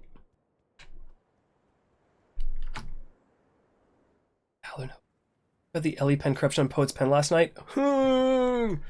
That's so good. Softcore or hardcore? Even if it's in hardcore, I mean, it'll eventually go to softcore. Eventually. Again, also, like, I know a lot of people have the perspective on hardcore and the elitism, any of that stuff. All of the above. Hardcore is super fun, but you gotta expect your character to die eventually. Softcore is super fun, but you gotta expect that you need to perfect your character eventually. If you guys know what I mean. Softcore, the items are permanent. You don't lose the items when you die. So every single thing you pick up needs to be worth picking up. It has to be good stuff. Mr. Sangre, thank you for the follow as well. Okay, so that's one of the reasons why I personally don't like softcore as much as I like hardcore. Because I do like finding good items. And in softcore, I could find an item that I go, oh man, I finally found this. In SSF, this would be amazing. And then I look it up and it's like, yeah, 2 chaos because the items don't really recycle. You need to have that perfect item in order for it to actually be worth something. In hardcore, you can kind of get away with, yeah, okay, this will keep my character alive for a little bit. I don't want to invest the currency in something really ridiculous. So let's grab something that's good rather than amazing. And of course, you know, you can't really get that in softcore. You have to get the good one. And yeah, D-Hater, that's a fair point. I perfectly understand that as well. If you make a stupid mistake in hardcore, you are dead. You don't want to have to remake a new character, and a lot of people don't have the time. Like, really. So, whenever there's the hardcore versus softcore debate, which it shouldn't be, neither is better. There's just which one you enjoy playing, and if you enjoy playing it, play it. I don't like when hardcore players kind of, you know, point their nose up at softcore players, and I don't like it when softcore players do the same thing to hardcore players. Just play the game, have fun, whichever mode you play. But I do have to say this though. Might be an unpopular opinion. Those that play hardcore, the game is harder that way. Just intrinsically it is. So there really shouldn't be any sort of elitism against one another, but there also shouldn't be any like, oh, you do this? Why? Well, I play hardcore, it's easier for me to survive. It's like, oh, that's stupid. No. It is. There's a difference between the game. Exactly, it's different flavors. Rixian said it well, like, yeah, they're different flavors, it's not like it matters. So, enjoy the way you play, have fun, just don't... This is legitimately like, okay, so, at university I've done morality courses, ethics courses, philosophy, done a fair few of those. It comes down to one simple philosophy for me. Don't be a douche. It's really simple. Like, anyone can try it or do it. It's like, oh, if I do that, will that make me a douche? If the answer is yes, don't do it. If I think that way, will that make me a douche? If the answer is yes, don't think that way. It's so easy. Tip on how to flip currency. Yeah, I guess that's relevant for certain individuals. I mean, flipping currency isn't my jam. I just like playing the game rather than, you know, doing that kind of stuff. Too dumb for hardcore. Honestly, Like, having that perspective makes you better than half of the people out there. Because even if, again, you're probably not too dumb for hardcore, you likely are not. Also, let me just see the video. Let's do. Yeah, sorry, that's not really relevant content to the stream, so I'm just going to, yeah.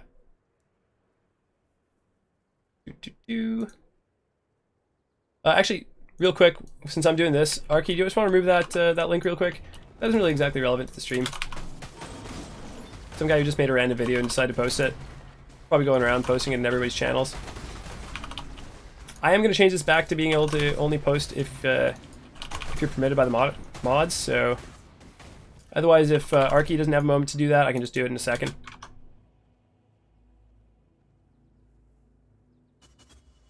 Yeah, let me just do it myself. Oh, you beat me to it. Thank you. All good, man. Don't you worry about it. You got games to play too. Nice and doing so well. Hey, man, that's awesome. If you find value from doing, like, playing the game that way, if you find that that's, you know, helpful to you and you enjoy the game in that regard, awesome. If you don't, you just don't. You don't have to feel worse for not enjoying the game that way. I don't know why people would make you feel, why anybody would be elitist in that fashion, right? Like, just play the game, enjoy the game. Now I'll stop talking about it, but it's just one of those things that, like, bugs me. Like, well what? Are they having fun? Oh, come on, Valblade Vortex. Why you do this? Why you killed them?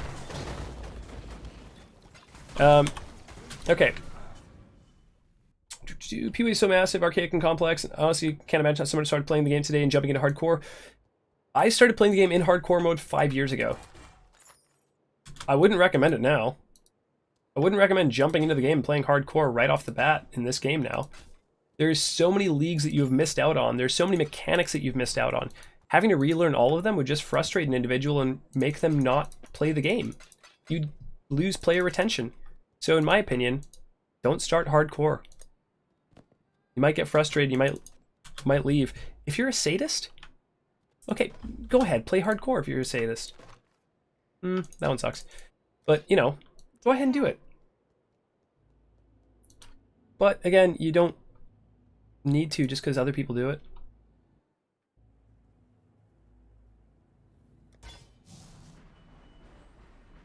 Not good at evaluating equipment, and so what Glacialist Auto said was, well, I'm not literally not intelligent enough to play hardcore, but I just get distracted easily and am not good enough at evaluating good equipment and so on. Easier, so just easy to say too dumb.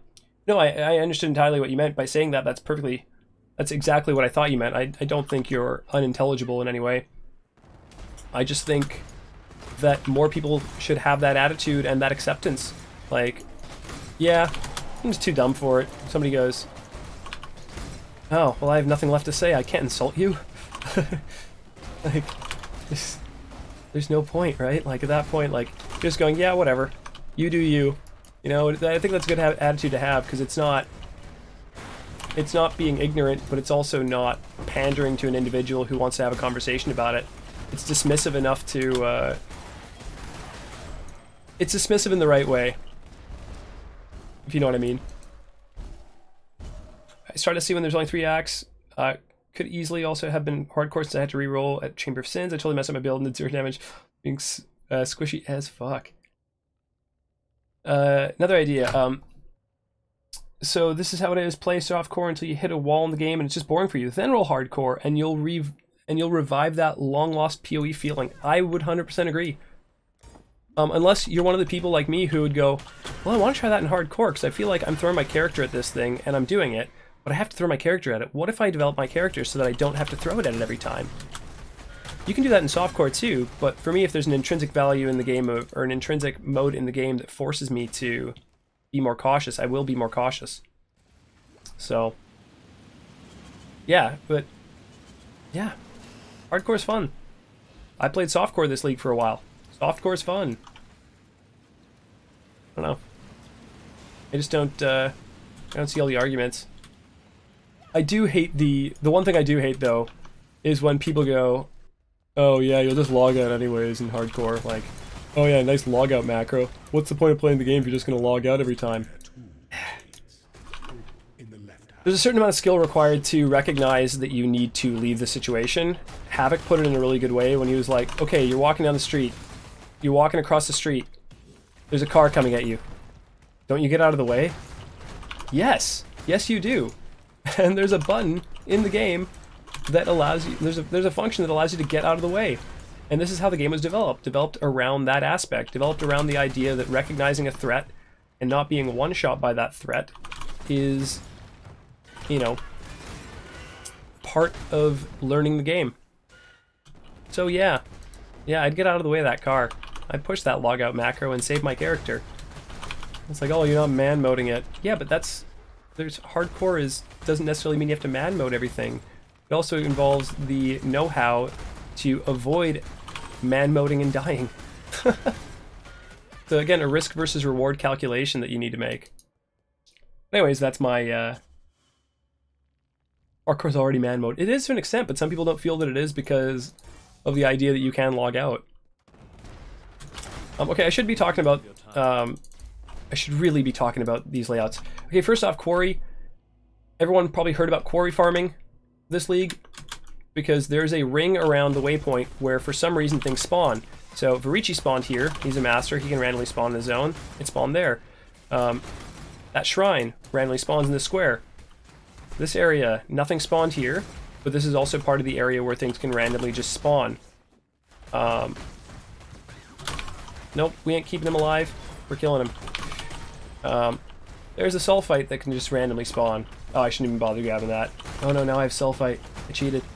Yeah, and so there's this square that things can spawn in. So you can get essences here as well. So if you're playing SSF and you need a zone to farm for Remnants of Corruption, this is probably the best zone.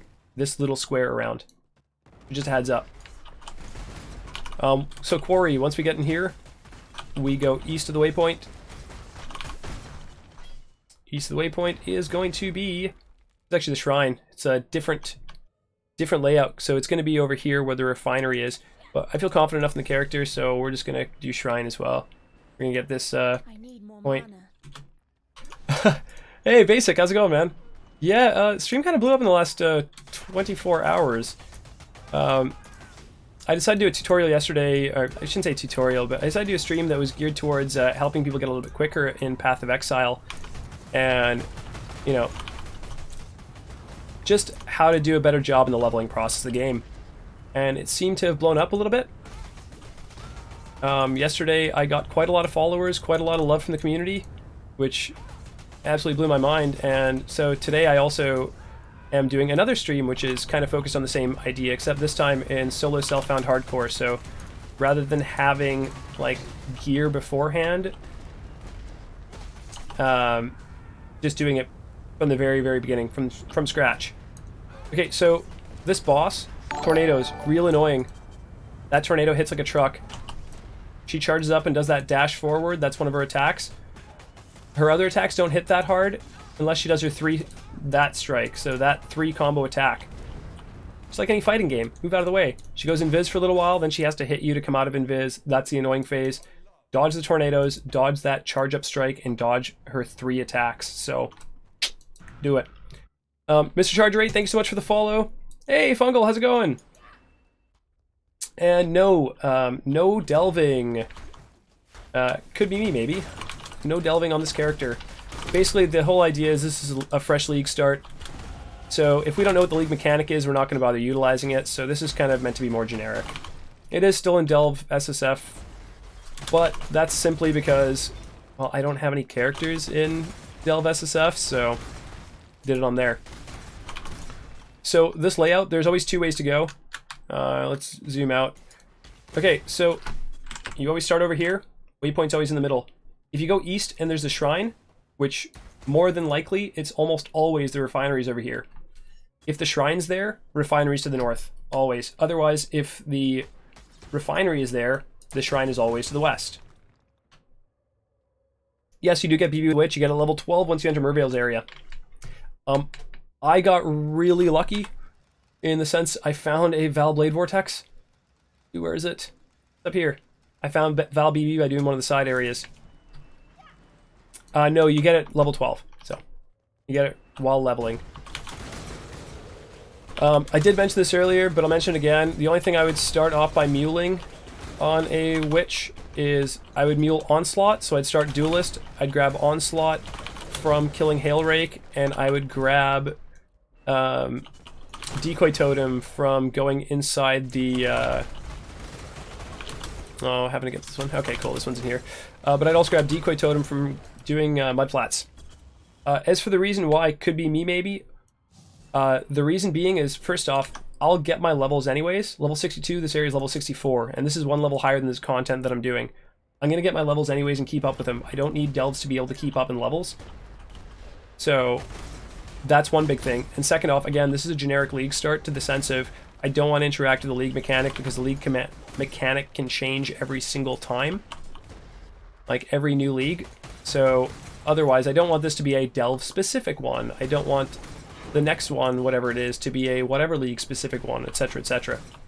So, if you want to utilize the league mechanic, if you want to go ahead and do some delves while leveling, do it.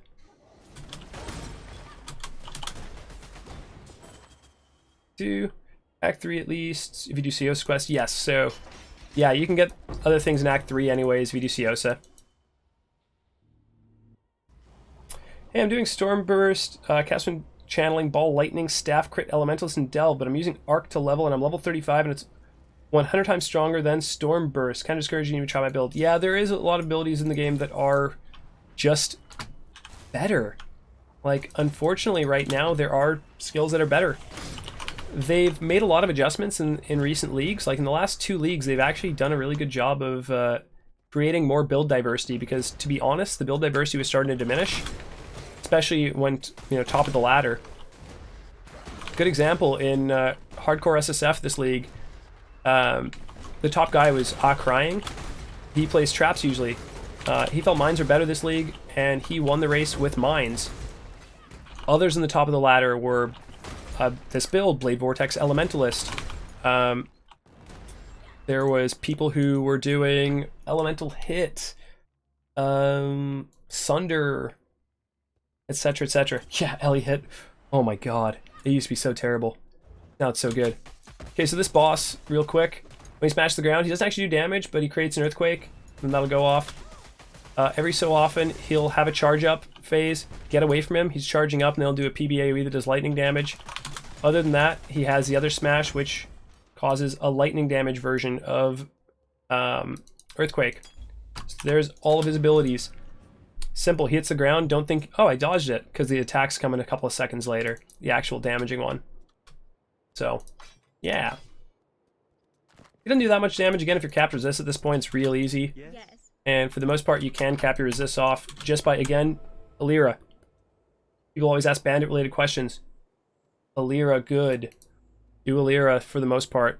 Sometimes you can, you know, take the 2 skill points. For a lot of the builds, you'll take 2 skill points.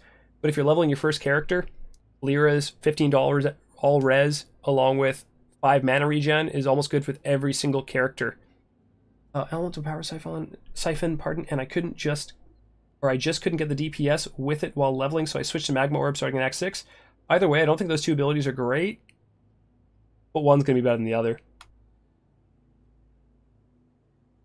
Yeah, loot is worthwhile in the dark. I totally agree with you, but I will delve after I get to maps. Most of the time, at the beginning of the league, I won't actually do the league mechanics. Doesn't matter what league it is, I'll just ignore them until I get to mapping time. Unless it's something like Essence. Essence with Remnants of Corruption, knowing that those were a rare one, I would do those if I was in that league way back in the day.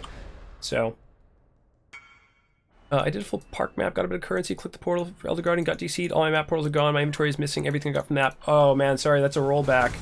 That doesn't happen very often, but every so often the server dies and rolls you back. I'm so sorry to hear that, buddy. Okay, so Belly of the Beast. This is an annoying zone as well. I usually try and go perpendicular from where we started as much as possible, because if you keep going down south, most of the time that just ends up that you're going to be at the unique mob, and you're going to just have to run back anyways. He doesn't give you, he has no quest state or anything of the sort, so he's just a regular random unique that's has no merit whatsoever. By going laterally, you'll eventually start going back up north often enough, and you might have to snake like side to side, but for the most part, just going to be around this way. Oh, there's this guy. Oh, he tricked me. He was the opposite way. He was upwards this time. Usually he's the exact opposite of where the zone starts. So, he did waste my time. Man, what a pleb. Doesn't even know where he's going. Yeah, and this is why I hate this zone. The majority of the time, it is going to be him down there. You know, you going the opposite way, but every so often, again, there's like 4 different layouts for this one, I think. Might be 4. Can't remember it off the top of my head exactly, but at least this one's actually shorter, because the one that would go downwards would have you go like all the way over here, and then you'd have to go back. So at least this way we started off going the correct route.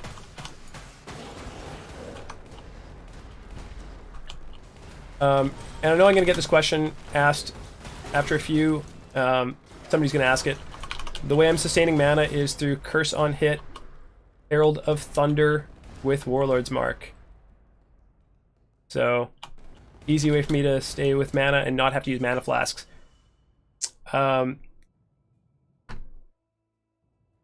What I've noticed from a lot of players is a lot of players use the incorrect flasks. Like right now, so I'm using Hollowed still, it's level 42, level 62. I could be using Divine, however, I got one that's bubbling. That will save me through most of the times. Having utility flasks, so very important. I'm immune to bleed and I'm immune to freeze and chill. Those 2 things are what's going to get me killed, possibly. Free flasking before I go into a group of mobs is what keeps me alive. I had a friend mention the other day that he doesn't use flasks until he needs to use a flask. Don't do that. Your utility flasks are meant to be spammed almost, because if you're moving fast enough... Look, my utility flasks are back off cooldown. They're going to go on cooldown now because I, don't have any mobs to kill, but most of the time I will have mobs to kill non-stop, and I'll get it all back. Alright, so this is one of the worst bosses around Doedry, and almost every, in every iteration of her is really annoying. This is the first Chaos Orb I think we found, guys. I don't even think I'm joking on that. I'm pretty sure it's the first Chaos Orb in Act 8. What I'm going to show you guys, I'll just show you what to do against her real quick. So she starts off regularly. She'll then do this scream phase. You have to hide here, behind one of these pillars. If you kill the pillars accidentally, take a portal, come back in, use that grace period. You're immune to damage during the grace period. Then what I'd usually do is I would kill the pillars real quick, because they just crush you. Dodge her jump. Weird she did it twice. But yeah, again, immunity period. Just utilize those. They're really important. If you feel uncomfortable with staying in that corner, right, just TP out. You don't have to log off or anything. TPs do almost the exact same thing. When you come back with that immunity period going, you can just stand there and wait that out. Some areas, like Uber Elder, only have a 9-second immunity. Oof, I'm starting to get lag spikes. I think I might have to restart PoE after killing the boss. Yeah, some bosses like Uber Elder only have 9 seconds of immunity, but it's very, very useful to utilize that immunity period on specific bosses. One boss, very specifically to utilize the immunity period on, if you end up having to leave somehow, or if you get disconnected while fighting at Ziri, when you come back into that room, none of the ground effects will be showing up. Be aware of that. This happens on some bosses every so often. Another boss is Innocence. His bullet hell phase sometimes doesn't show up after you've left and come back.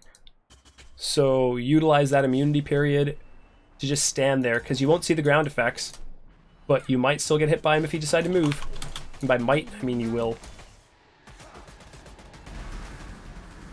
Okay, so he's got pretty easy abilities. Malachai the Broken just eventually will go into like 6 versions of himself. Only one throws a shield really, because of Spectral Shield Throw, and he's the one you gotta kill after. But he'll automatically go into that phase about 25%. I've been playing only witches for the last month. What's a good duelist build that I can use Whirling Blades with? Any duelist build can use Whirling Blades as long as you're dual wielding or as long as you're using a one-hander. There's the one. Perfect. More cocks. Reeve Blade Flurry is amazing. Absolutely amazing. Whirling Blades is a movement skill that utilizes a sword or dagger, or I think claw as well, in your main hand.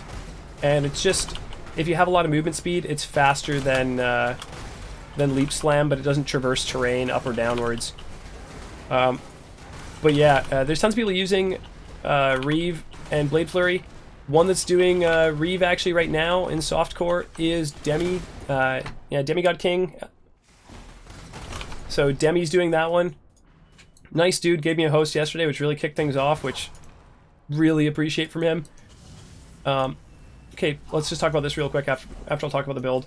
So Shav will have Brutus show up every so often and smash. Otherwise, she'll just do her little usual book phase. Oh, I should dodge that, but I'm lagging. She does basically like a ball lightning version, and then she goes up in the air every so often and makes herself immune while the little lightning orbs attack you. She is really easy. As long as you don't get smashed by that, you're fine.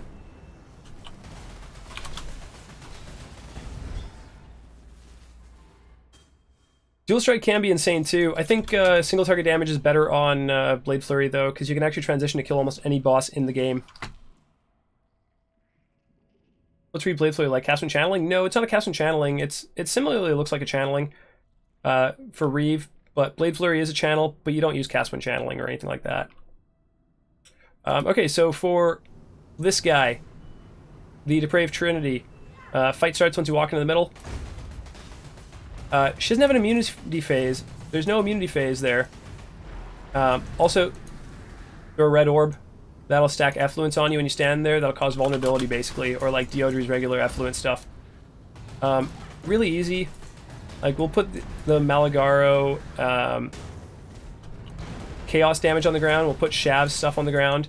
The only thing you really have to look out for is when she smashes. Like, there's a smash attack that hurts, and those balls hurt. That smash attack. I flasked, so it's fine. You can tank it if you flask. You shouldn't tank it though. But that's about all she really does. She has a ability that that she'll create this. I was just about to say this one. Perfect. Create this giant ball, and then it'll stay in the corner. So move out of the way. Purple one causes temp chains. So yeah. I shouldn't say it causes temp chains. It's similar to temp chains, but it can't be removed by a cursed flask. But otherwise, this boss is actually real easy. Like, for the most part, it poses no threat.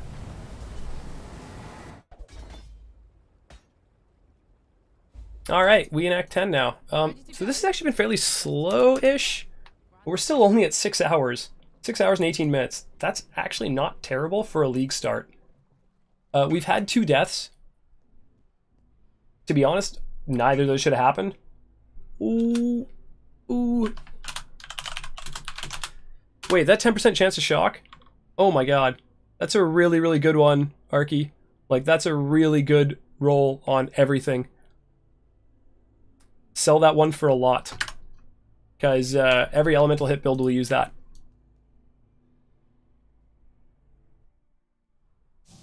So, not damn Eradicator, more like damn Eradicator. So yeah, when Act 10 starts, go into the Apex. You'll find Bandit there. He somehow gets himself into trouble every time. And then expects you to bail him out. Which, you know, being a hero and all, you do. Talked him real quick. And now we're going to head east. Always into the east.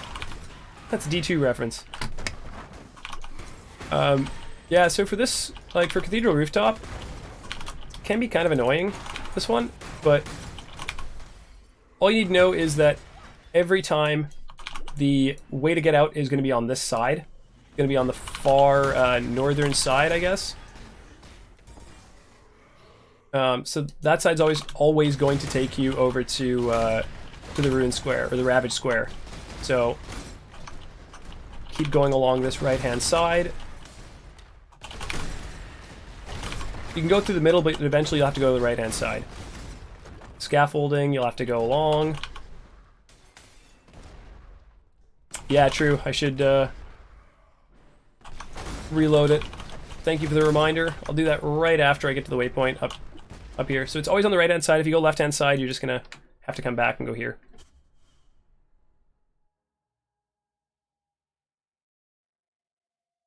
Really? I did not know that. If you get DC'd or die or whatever after that boss, you don't actually have to walk back and kill... Oh, okay, so once you kill the boss, yes. Yeah, then you automatically get the waypoint. For almost every single boss, once you kill the boss, you get the waypoint. Like Val Oversoul, kill him, you get the waypoint.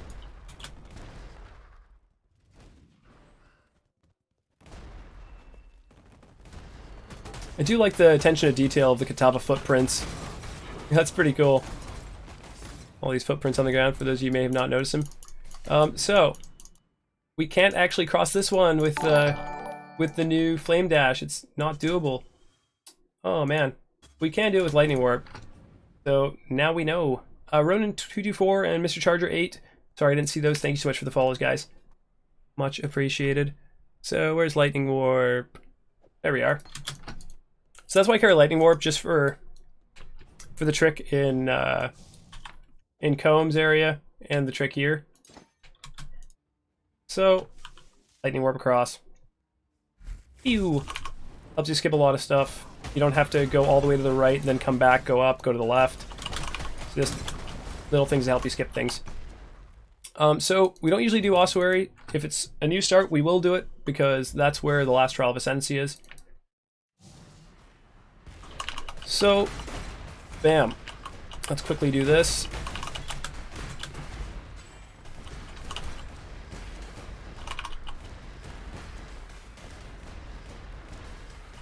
There's also 2 respec points that you can get out of here as well.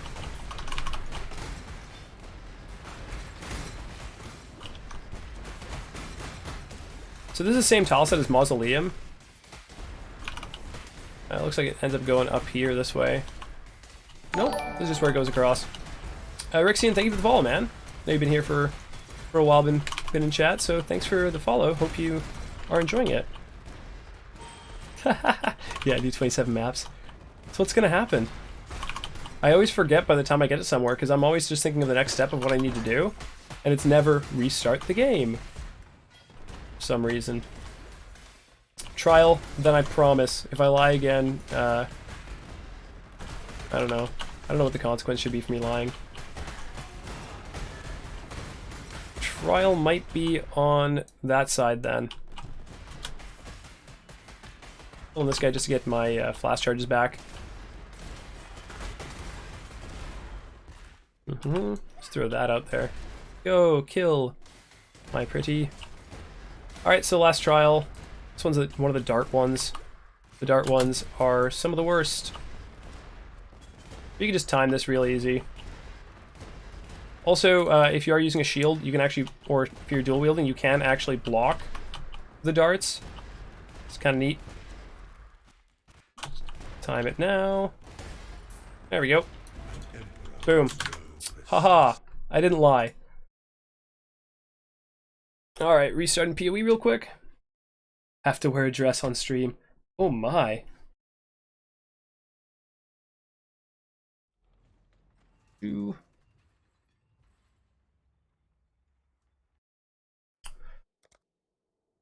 Alrighty.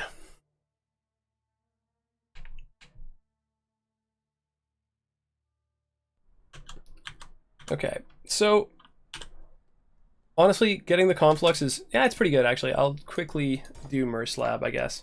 Actually, you know what? No. I'm gonna skip Merce Lab, guys. I've got another family dinner tonight, so for time's sake, I'm just gonna skip Merce Lab because I want to have Kitava down in another 15 minutes, just because I want to. But usually I would do Merce Lab first before I go kill Kitava. Reason being is also, again, it's always going to be down like that and in a U shape. Always. I want to kill Kitava after I do Merc Lab because I lose the resistances anyways. So why not do Merciless Lab first? Currently, I'm not going to do Merc Lab first because you guys know how to do the Labyrinth. This isn't something I need to teach, I don't think. Right? It's been mainly the process of getting here that's the important portion. But again, I would do Merc Lab first before Katava on most characters.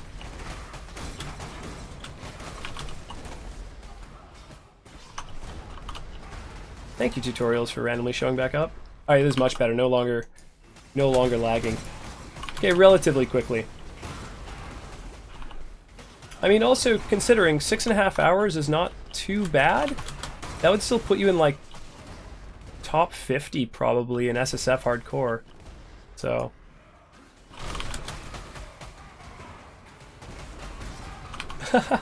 alright, fair enough. We're doing Merc Lab then, I guess. Well, like, it's one of those things that, like, I'm not doing a Merciless Lab tutorial, really. Like, again, if you use PoEDB, or not PoEDB, if you're using PoE Lab, you're going to already have that information readily available in front of you. But, yeah, you know what, let's just do it. We said that we'd do a proper run, so let's do it. It'll only take about 8 minutes anyways. Maybe less, depending. So again, I use shout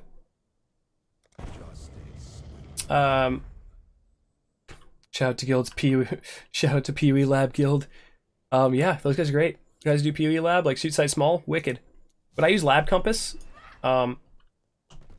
It's an overlay that'll go inside your game and show you where to go in lab to an extent.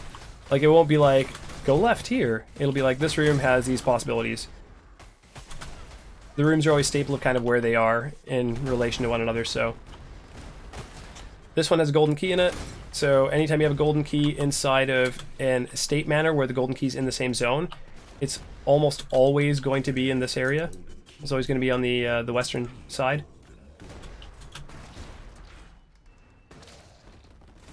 Aside.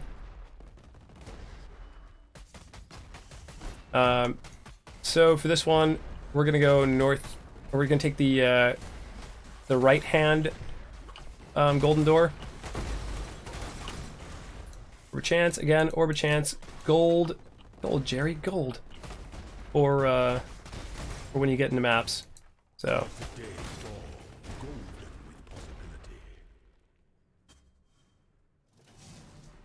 Alright, so this one has Argus in it.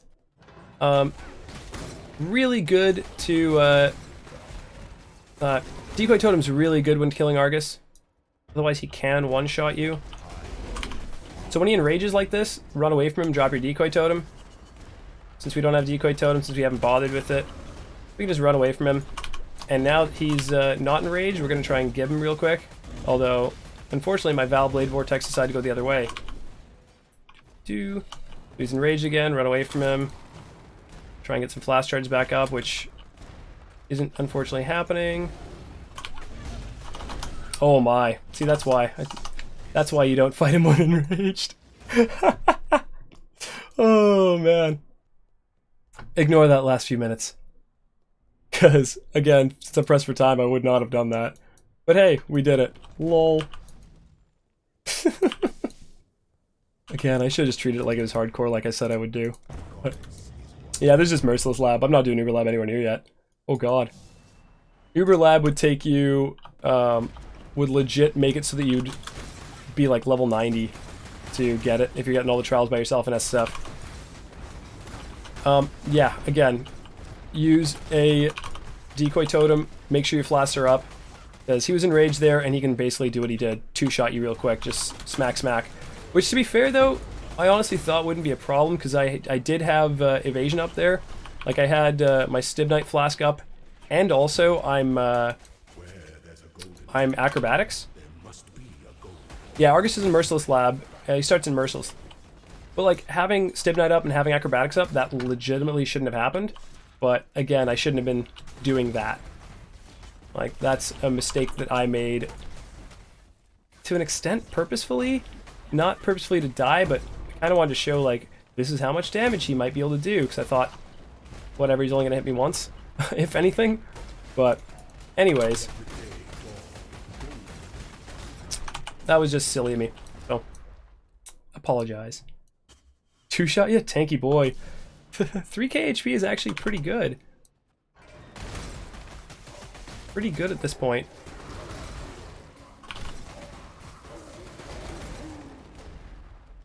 Oh man, don't have my granite flask up. So, we got no mobs left on this side. Go Argus again. He smashes the ground. We run away from him. Or we put up a decoy totem.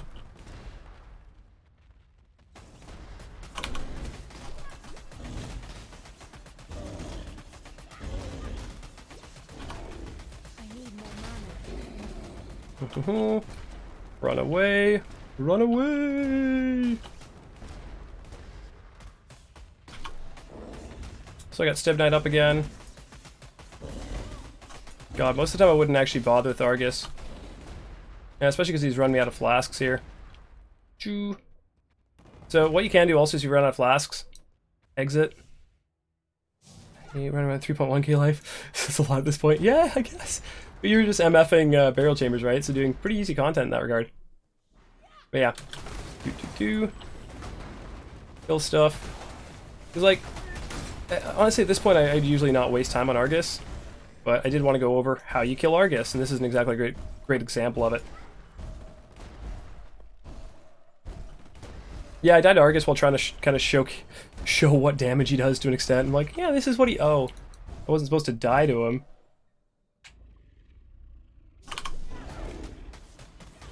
So having flasks up here.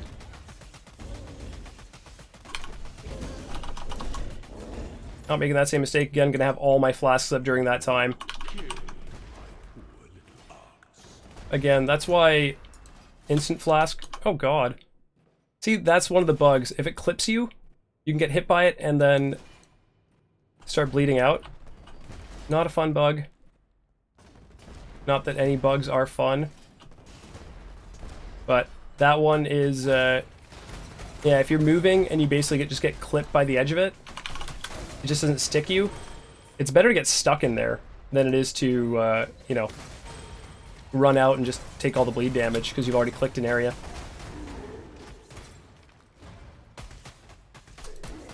Come on. Come on, game.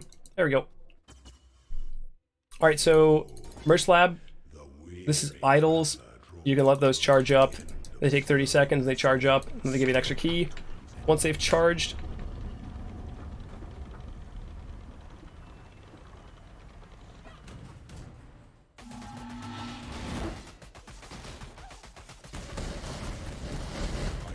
so I'm gonna let the idols charge up here.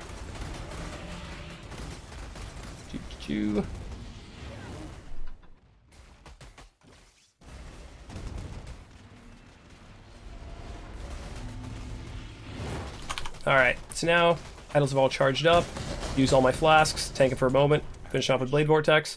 That'll get me an extra key on Azara now. And yes, I am on a 5-link. I was lucky enough to find a 5-link.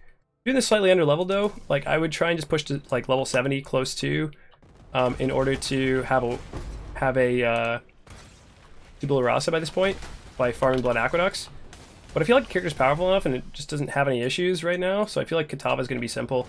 And the 5-link I have actually has decent stats on it, so I kind of have lost the need for actually getting a Tabula.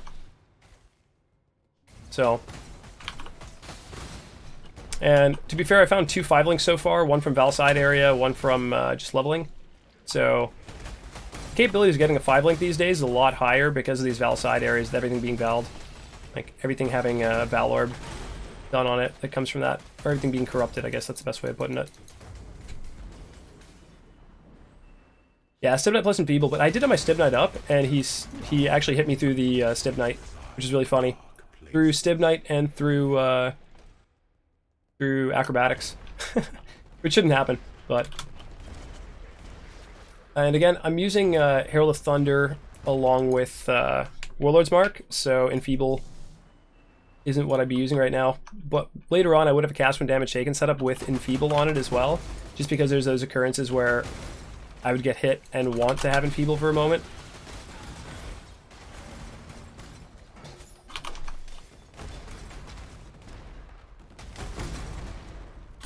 Get that Orb of Chance. Hit twice while Stimnet was up? Okay, yeah, so it was twice, not just once.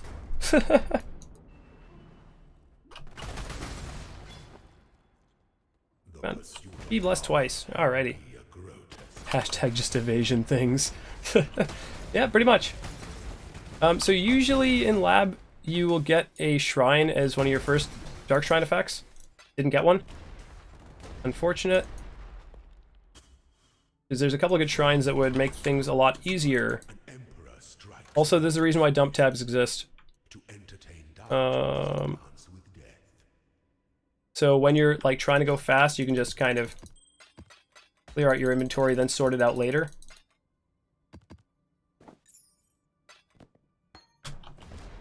Makes it just easier in general.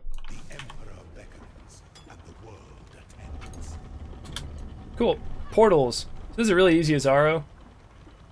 That means you can just give him.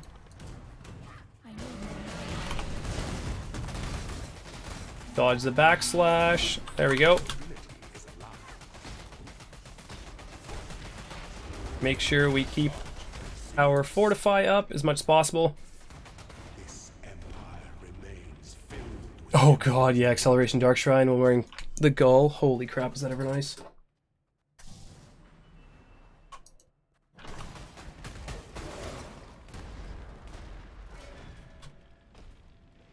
And here for a second because that one's going. And they swap. Oh, that's that was not fun pathing.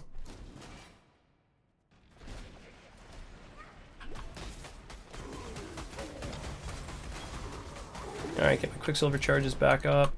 All the slow from the tar that these guys put down.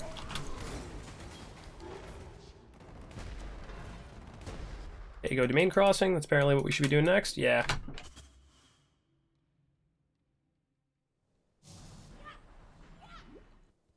Don't need to really level up Lightning Warp. We're going to be taking it off anyways after. It's just for... It was mainly just for the leveling process of getting through some of the annoying little areas in the acts. Just, you know, just having that to skip, like, certain spots. All it was there for.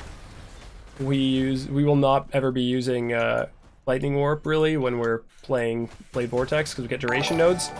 If you get duration nodes, and you're using acceleration, or, pardon, if you get duration nodes and you're using Lightning Warp, may God have mercy on your soul. Tim's underscore not me, or Tim's not me, thank you so much for the follow, man. Appreciate it. Alright, so final phase of Zaro, we didn't get the Dark Shrine that lets us not have traps in his area at the end, which, ooh, it's a really good one. Dodge the spin. Don't let him teleport you, because he can teleport you to traps. Dodge the spin attack, the main one you need to dodge. Sorcerer's gloves, because I don't have good gloves. Okay, so can't do that on those boots because they're corrupted. So don't really have anything good to throw them on. Maybe there might be one thing. Let's see.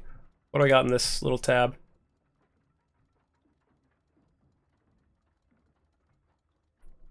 I mean, there's nothing really decent, but boot corruptions also... So helm corruptions, yeah, people like doing helm corruptions.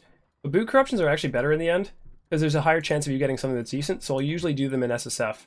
If I haven't killed, no, I don't need that. Cast attack speed. That's actually really solid. So for Leap Slam build, perfect.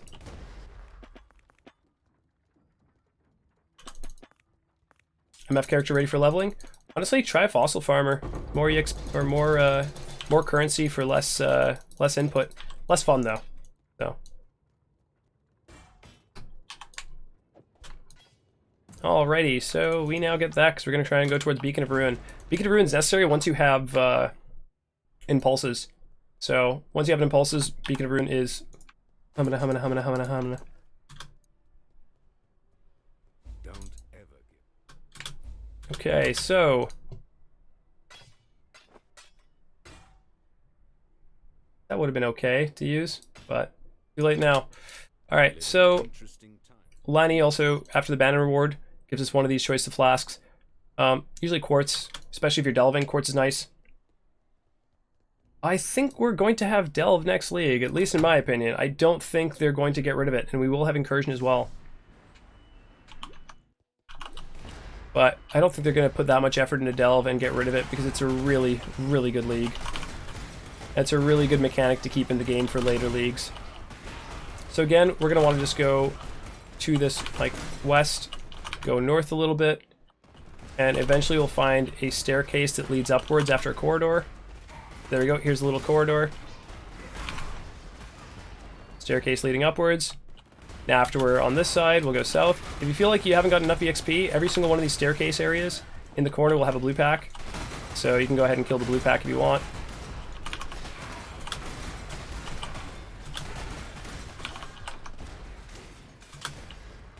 But again, this is an SSF character, right? And so this is the speeds that we're usually going to be going on once we actually get the character up and going.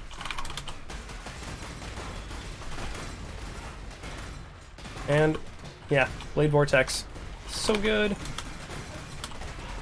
Then once you start going south, you can start heading interiorly. It's like if you pass through a wall that's on that side. So once you get to the middle area, there'll be four little corridors, each with a blue pack. Yeah, so blue pack in here, blue pack in the middle, blue pack in this corner, and there was a blue pack in that corner, but I think we killed it on the way. And then boss time. So this boss is super easy compared to how Innocence was originally. So variously reassembled. Only thing he does that hurts is that one, where he charges it up. Let's kill him. TP back, and the staff to Bandit and sacks himself. Good boy, Bandit. Take one for the team. And we're off to kill Kitava. Alright. So 3k HP. Kitava can technically one-shot us if he gets us with the ability where he goes or the dots that move in. Otherwise, yeah, Kitava don't really stand too much of a chance. Clogman, thank you for the follow. Much appreciated, mate. Hope you're enjoying the stream. Yeah, Toxic Rain and Caustic Arrow is really good. Even just, you don't even need Caustic Arrow. Toxic Rain by itself. Maybe Caustic on bosses, sure. But, yeah, Toxic Rain is so strong. It's a fun build too. It's made bow leveling fun. It's made bows fun in a lot of ways. Less investment. All you need is a Quill Rain, maybe a Tabula, and you're good to go. I actually did that yesterday for the leveling stream, for the Twink leveling. I was making a fossil farmer, so I figured I may as well just, you know, do it that way. Nice and easy. Any links for builds? There should be tons in the forum. If you just type in Path of Exile Ranger Forum on Google, you'll find the Ranger Forum and you'll find a bunch of builds for it. I haven't screened all of them to see how good they are because I kind of knew the build beforehand because I did it as my first character in SSF Hardcore this league. But pretty easy. Like, even if you look at somebody's profile, like look at Nugian's profile, he did Toxic Rain up to level 96 in Hardcore Trade League. So, tried, tested, and true so far, that one. Yep, Aceit also is more than willing to help. I figured that that one's less niche for you because you already know it, right? Like, that one's already, I think, been done ad nauseum, so I wasn't sure if that's one you wanted to cover yourself, but yeah, if you'd like to cover it, go right ahead, Aceit.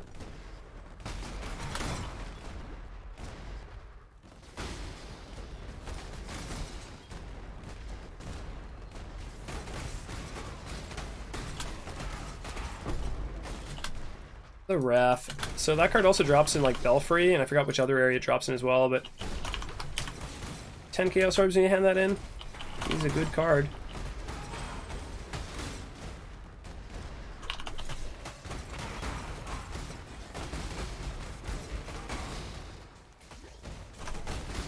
Alright, normally I would actually go do that Elrion if I was leveling. Just because, again, it'll put me at, like, the next portion of max level Elrion. But we're at Kitava. We want to fight him.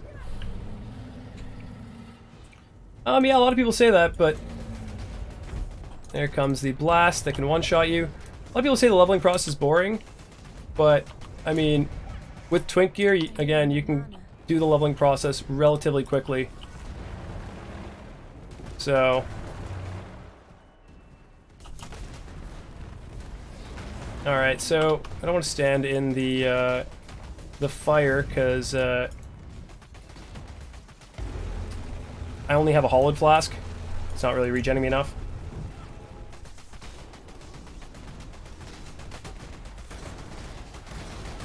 So keep moving against those guys. They hit the ground and then they put in a damaging blast at your feet. So as long as you don't, you know, rotate to the same spot over and over again, should be fine. Shouldn't really take too much damage there versus those guys.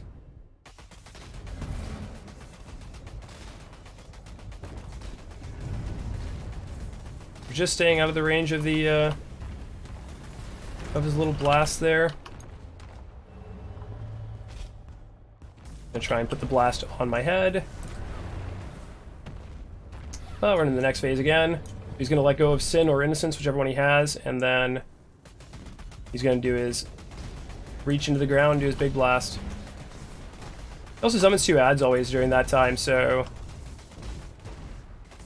just kill the ads real quick after. Don't try and run over and kill the ads during that, because that can get you killed. Alright, so one thing that people don't utilize enough, TPs, right? TP out, get my flash charges back.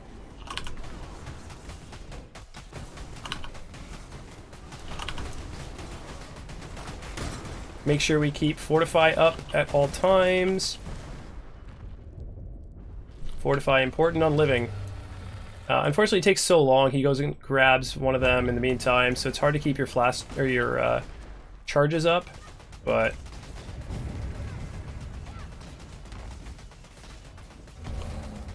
to the other side of him when he's doing that. Now he's gonna let go again, and what I'm gonna do here is I'm gonna use my Val Blade Vortex. Actually, no, you know what? Let's not. I got enough charges that I don't need to. Now he's going to do his big blast. So if you go to this corner, you actually live, but he already put his other thing in the corner, so I couldn't just stand there. So otherwise you can stand in that corner, and again, utilize the grace periods if you're feeling nervous. But it looks like his fire covers that area. It actually doesn't. It doesn't cover the opposite corner of where he starts. Odds when he raises his hands up like that. Man, oh, first time he's done like the backhand. Go to the other side of him and easy. Alright, Foul Blade Vortex. Kill the heart. Keep up your Fortify. And Kitava down. So 6 hours, 48 minutes. That's a long time. Ish. But that'll still... Yeah, you can just put out when he does a big fire thing, but if he starts it on this side, if he doesn't already have the thing up, you can go to that side and it doesn't hit you. But, yeah. 6 hours, 48 minutes. That's not exactly fast, but I've been talking the whole entire time. Honestly, we probably could have shaved off over an hour. A little bit more than an hour. Had we not been in discussions for the majority of it. We have almost all the skill points. We're only missing Abarath, Risalatha, Yugal, Valenta, and Shikari. So we could have done Yugal, which I don't recommend till later on. Yugal can be very much a pain, but you could have done Abarath and Risalatha during those times. Because you kind of pass by him, but honestly I don't feel like it's worth it having to go to the other zones and do that. But anyways, yeah, guys, that's basically it. So I do plan on cutting this one up and putting it on YouTube. Otherwise, I mean, I could always do another one. Oh yeah, by the way, I haven't done the Sakima Feather. I haven't handed it in. Do all map bosses next. I mean, I could go over map bosses for people, but I think there's been a lot of guides for them, and they change so constantly. It's kind of a pain.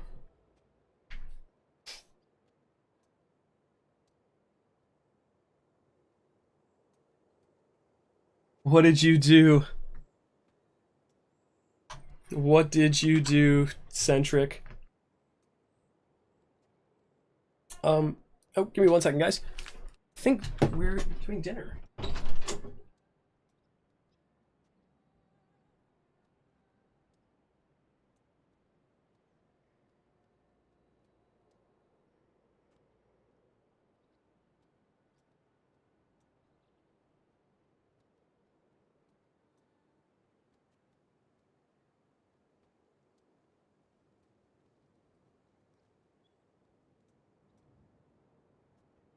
Alright guys, you'll have to give me a minute. My girlfriend's family is like the best people in the world and they made some food, so I'm gonna go pop by and say hello and stop on by and see what's going on exactly.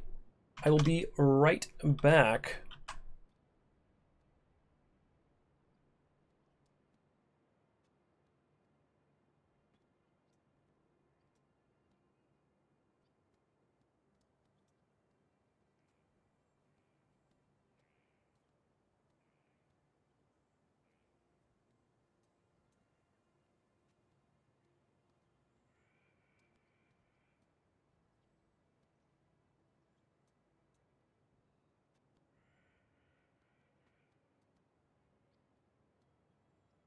Alright, actually, I'm back for a moment, guys.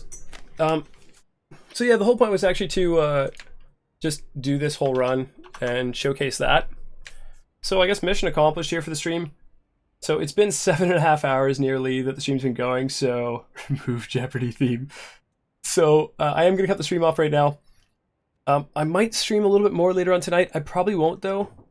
But if you guys have any questions, go over general mapping advice like having a dump tab, roll a bunch of maps at once, set proper loot filter, etc.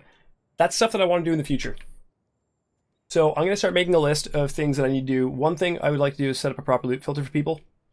Have that discussion, because again, as I was saying previously, that loot filter is one of the most important things you can have in SSF.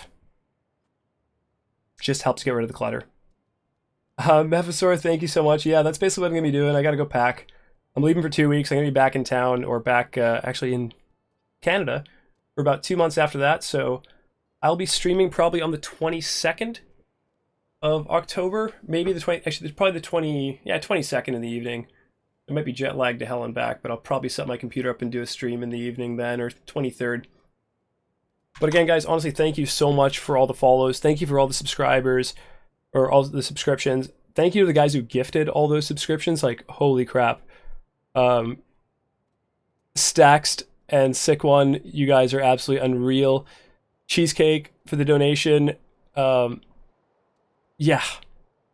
You guys seriously absolutely rule. I didn't get a chance to probably thank Kimano yesterday also for the donation. And, yeah. Ruri Ryan also gifted 10 subs. Staxed gifted 10 subs. Like, holy crap. You guys seriously rule. But thank you so much. I'm going to find somebody to host real quick. I think if Shinra is playing, I was going to host him because he's a really nice dude.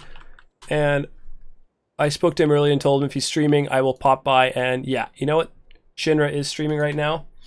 So let's just go over and host him. Thank you guys again. If you have any questions, message me on the Reddit thread. Ask me on Twitter, ask me here, ask me wherever. Denying the word penis. Denying dicks out. Damn it, Centric. All right. Again, thank you guys so much. And yeah, again, if you have any questions, I can respond via Reddit and any of the other mediums. Even Twitch chat, I can respond on. But I just won't be around to stream. Much love. Kisses. See you guys in 2 weeks.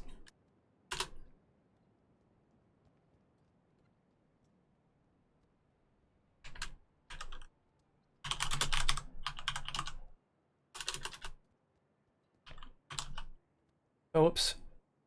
Shin RHA.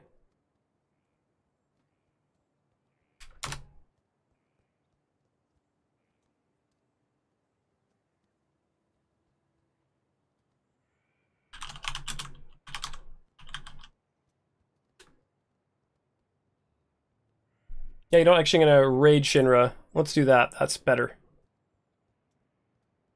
Let's raid Shinra. Raid him! Bait now. And yeah, now just sort by quality gems. I don't have to level them up all the way and then re-level them again. But I'm just running some D8 maps for now.